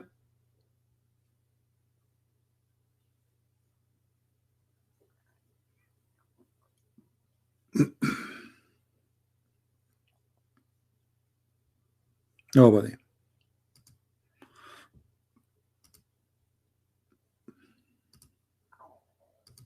I don't know if you can hear my stomach is talking. I had not eaten since yesterday.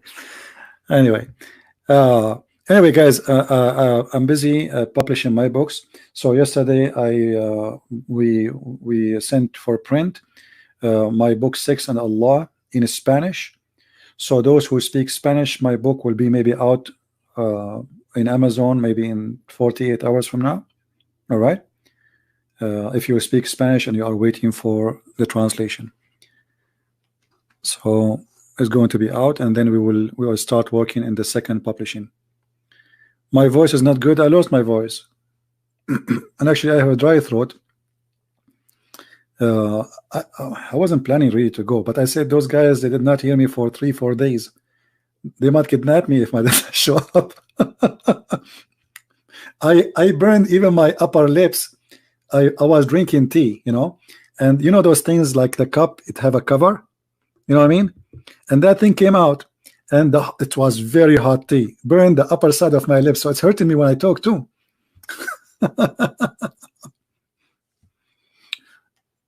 Yeah, I have a burn in my upper lips.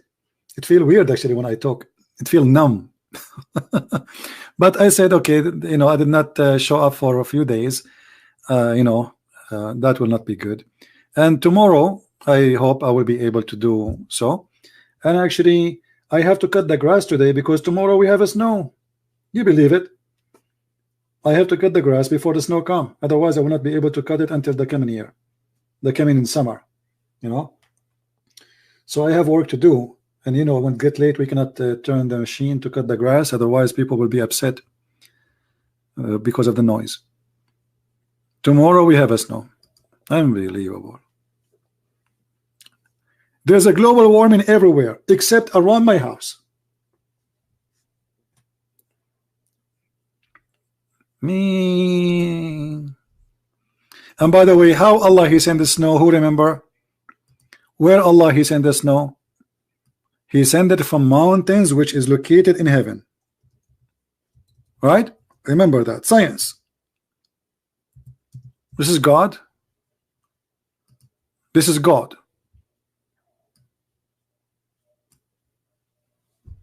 This is God talking.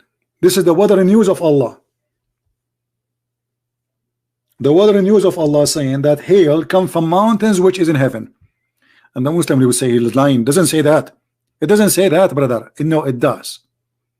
Chapter 24, verse number 43. It does. Here we go.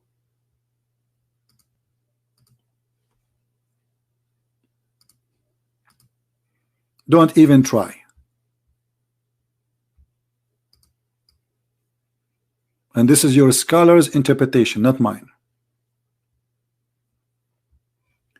From mountains where is ice, meanings there are mountains of hail in sky from which Allah He sent down ice. You see it? Do you see it? This is the smart Ibn Kathir who came 800 years after Muhammad. He's smarter, by the way, than the rest. His book is made to defend Islam. And this is the Muslim interpretation in English, which is false fiction translation, far away from the truth. Because Arabic Ibn Kathir is far away from English Ibn Kathir. Even though, even in this, look like this guy, he forgot to take it off. And because I'm afraid that Allah, He will throw from some of His mountains in my yard tomorrow, I have to cut the grass now. You see how much suffering He is doing? And look, brother, look what it says. Allah, He hit with it the one He don't like. Tomorrow we have a snow. Allah don't like me. You see it? Here we go.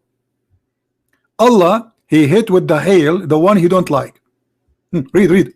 And He strike therein whom He wills. Did the Crhistian Prince a second ago, he said that tomorrow He have a snow? Did he say that? Did he say only around his house, brother? Brother, did he say that? Did he say there's a global warming everywhere around except around my house, brother? Did he say that? Here we go. Brother. Brother, they're the person named Crhistian Prince. And he always say things about Islam. And sorry, I cannot talk more because my voice is gone. Did he say that? Yes, he said that. So what do you want more proof that Allah is God? In my city, nobody will have a snow tomorrow. Only my house, around my house, only. Yeah. I think I forgot the refrigerator door open, the freezer. And now the Muslim, they will record my voice and say, did you guys hear Crhistian Prince saying only around his house, brother? Brother, did you hear that, brother?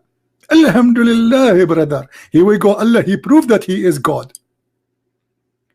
And the other guy who don't speak Arabic, he knows how to say few Arabic words in the Fusha. لماذا تسألني عن عربية? Oh boy. No, there is no taradam because my voice is gone. Sorry.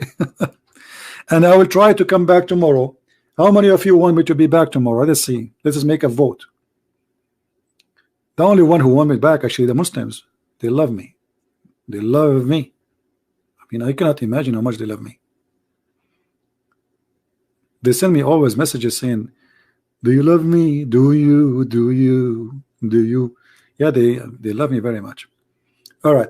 This video will disappear for some time and then it's going to be updated, the link, because we post it in different place later. So just wait for it to be updated. And until I see you, I hope tomorrow. All right. I will do my best to come tomorrow. I hope my voice will be good. And until I see you then, I say thank you guys for being here. May the Lord bless you. And remember always, the truth will prevail. Never be ashamed of the teaching of your Lord, like the Muslims are. That's why they deny the teaching of their God, because they are ashamed of it. We have nothing to be ashamed of. We are the followers of the Messiah, the living word of God, the living God, who, according even to the cult of Islam, he is right now, listening to us in the heaven. Right now, as we speak, Muhammad is in the grave. He became dust, and the Messiah is alive.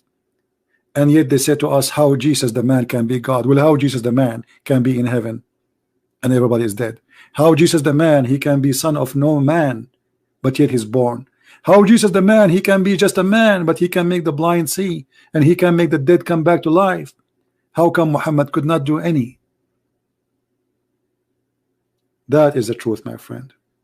God who says hail come from mountains in heaven is an idiot. God who believed that thunder is an angel is an idiot. God who he think that a human being is created from a clot congealed blood is an idiot. God who believed that women have a sperm coming from the ribs of the women, specifically location of the necklace of it, is an idiot. God who cannot speak like God, who have no ethic, he cannot be God. So we give you many reasons today, not only three, but all of them they go under one title actually. Allah is a fool, Allah is ignorant. Because if he's smart, he will not speak what he's speaking and he will be more convincing. But because he's a fraud and always lies will be exposed. Always. Liars, they expose themselves. Nobody exposed them. Nobody can expose liars. They expose themselves. And Muhammad, I'm very thankful for him that he cannot keep his mouth shut. So the more he talk, the more he do poo-poo. And the more he proved to us that he is a fraud. When Muhammad, he said the sun set in a murky water, he did not just talk. He is helping us. He is forcing himself to expose himself that he is a fraud. For he is a fool. And anyone is a liar is a fool. Because you can fool people for some time, but not for long. and then you will be punished by God for eternity by hellfire. So you fool only yourself. Nobody can escape the punishment of the Lord. And this is the fool Muhammad claiming that the sun sit and sleep in a muddy hot water. Can Muslim they say this is not true? This is not my words. This is your prophet, and this is Sahih Hadith, and this is confirmed the Quran. Thank you for being here. May the Lord bless you. Until we see you soon again. Christ is Lord, Islam is false, and we prove it always.